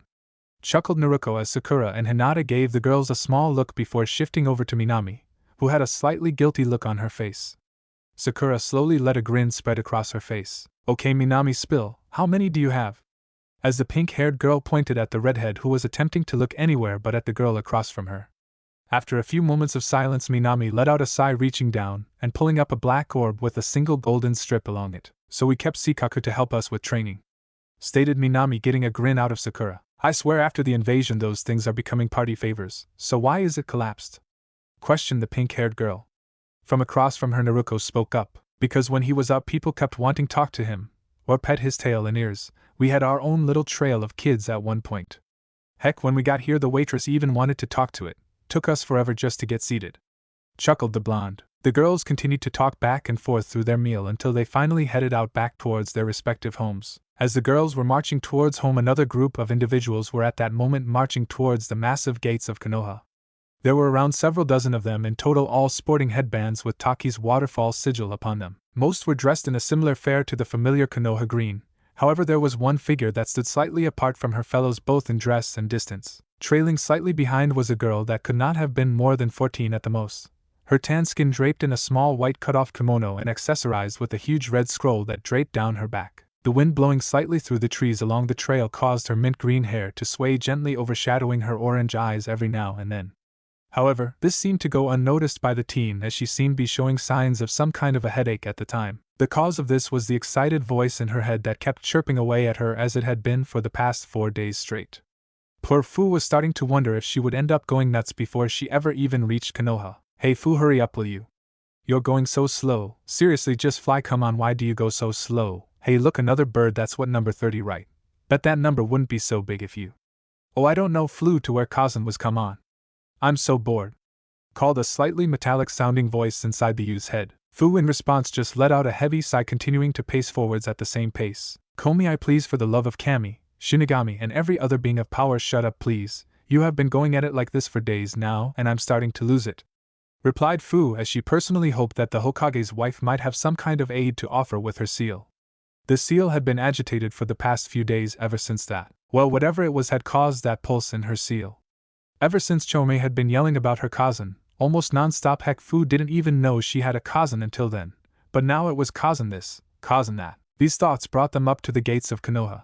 And as the Jonin showed their forms, and began to get instructions, Fu happened to look up and around her. She was born and bred in the smaller village of Taki, and had never been allowed out of the village. Her status had always kept her securely under watch, but with this event with the seal she was getting her chance to see a new place, and despite her annoyance with Komiai's constant talking, she was looking to have some fun while she was here. As her eyes traced over the building, she couldn't help but let out a small whistle at the sheer size of the place. Then with a jolt, Fu's eyes fell upon an oddity upon the Konoha skyline. What appeared to be a large purple and white tree was there, growing in the dead center of the village. Just as she was thinking how odd that was, Chome let out an excited chatter of noise. It's Kazan. I knew it. I knew it. Told you she was here. Hurry Fu, hurry up, you need to go there now. Come on, let's go. Fu, I am not going to bend on this one. Come on girl, move it. 1, 2, 1, 2. Flap those wings, we haven't got all day. Come on, that's Kazan. Let's go. What do we want, Kazan? When do we want her? Right now. Kazan, Kazan, called Chome as she pumped a small pulse of chakra through the seal and into Fu, causing the girl to sprout a pair of long dragonfly-like wings from the small of her back, causing those around her to turn suddenly in her direction. Oddly enough, the two Anbu on guard seemed to simply shrug it off before turning back to the Jonin leader. Fu, in the meantime, had finally reached the end of her patience. Fine, I can't take it anymore, I'm going. Okay, I don't care, let's go see Kazan.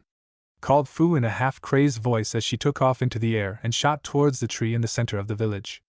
The Taki forces looked about ready to move before an Anbu motioned for them to remain stationary. There is no need to be concerned, Hokage-sama had informed us of this possibility. Rest assured, Fu-san is in no danger. We have Anbu positioned there to escort her back to the Hokage office when she has completed her mission here.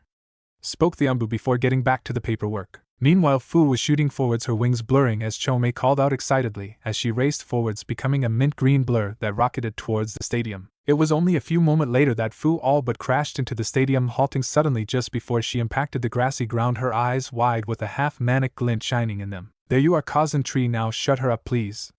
Called Fu, drawing a couple pair of eyes over to her as she ran forward, slamming her hands onto the tree's surface, even as she let out several panting breaths. There was then a small silent pause where only the sound of the wind, occasionally interrupted by another heavy intake from the girl, could be heard, until Chome spoke up again. This is not Kazan. The metallic voice spoke in a huff that almost sounded like it belonged coming out of a child. This was it for poor Fu. With a small whimpering breath, she just let herself fall back onto the grass, cackling as she did. Oh, course not. Why would it be? After all, it's just what you have been driving me crazy over. Why shouldn't it be a fake? Called the girl as from a small distance away she heard a forced cough. Turning her head, she glared over at a pair of teens who were lying with their backs to the massive tree, the red-headed of the pair being the origin of the noise. Fu gave him an annoyed glare for a moment as he turned his own teal eyes lazily towards her. Hey, mind leaving me alone? I'm trying to go crazy over here. Called the girl even as the red-headed boy gave a small silent smirk. Do what you will. Shikaka just wanted to tell Chome that she should be acting a little more ladylike in front of Kazan. After all, she hasn't seen in what, a few thousand years. Finished Gaara, closing his eyes once again. For a moment both Fu and Chome fell silent, just staring at the redhead before a small movement caught their attention. Looking up, Fu found herself looking up at a blonde boy with a pair of mismatched blue and purple eyes that was offering her a hand up. Hey Chome, Jubi wants to say hi, Naruto said as he reached out and grasped the girl's hand. Thanks a ton for watching, Shinobi Squad. I hope you had as much fun as I did putting this epic what if together. Make sure to smash that like button, subscribe, and hit the bell icon so you never miss a single twist in the story. Drop your thoughts, theories, or even wild ideas in the comments. I read every single one. And hey, if you're craving more awesome Naruto content, go check out the other videos on the channel. I've got plenty of heat waiting for you. Until next time, stay sharp, stay awesome, and remember, even a shadow clone needs love. Peace out, Shinobi.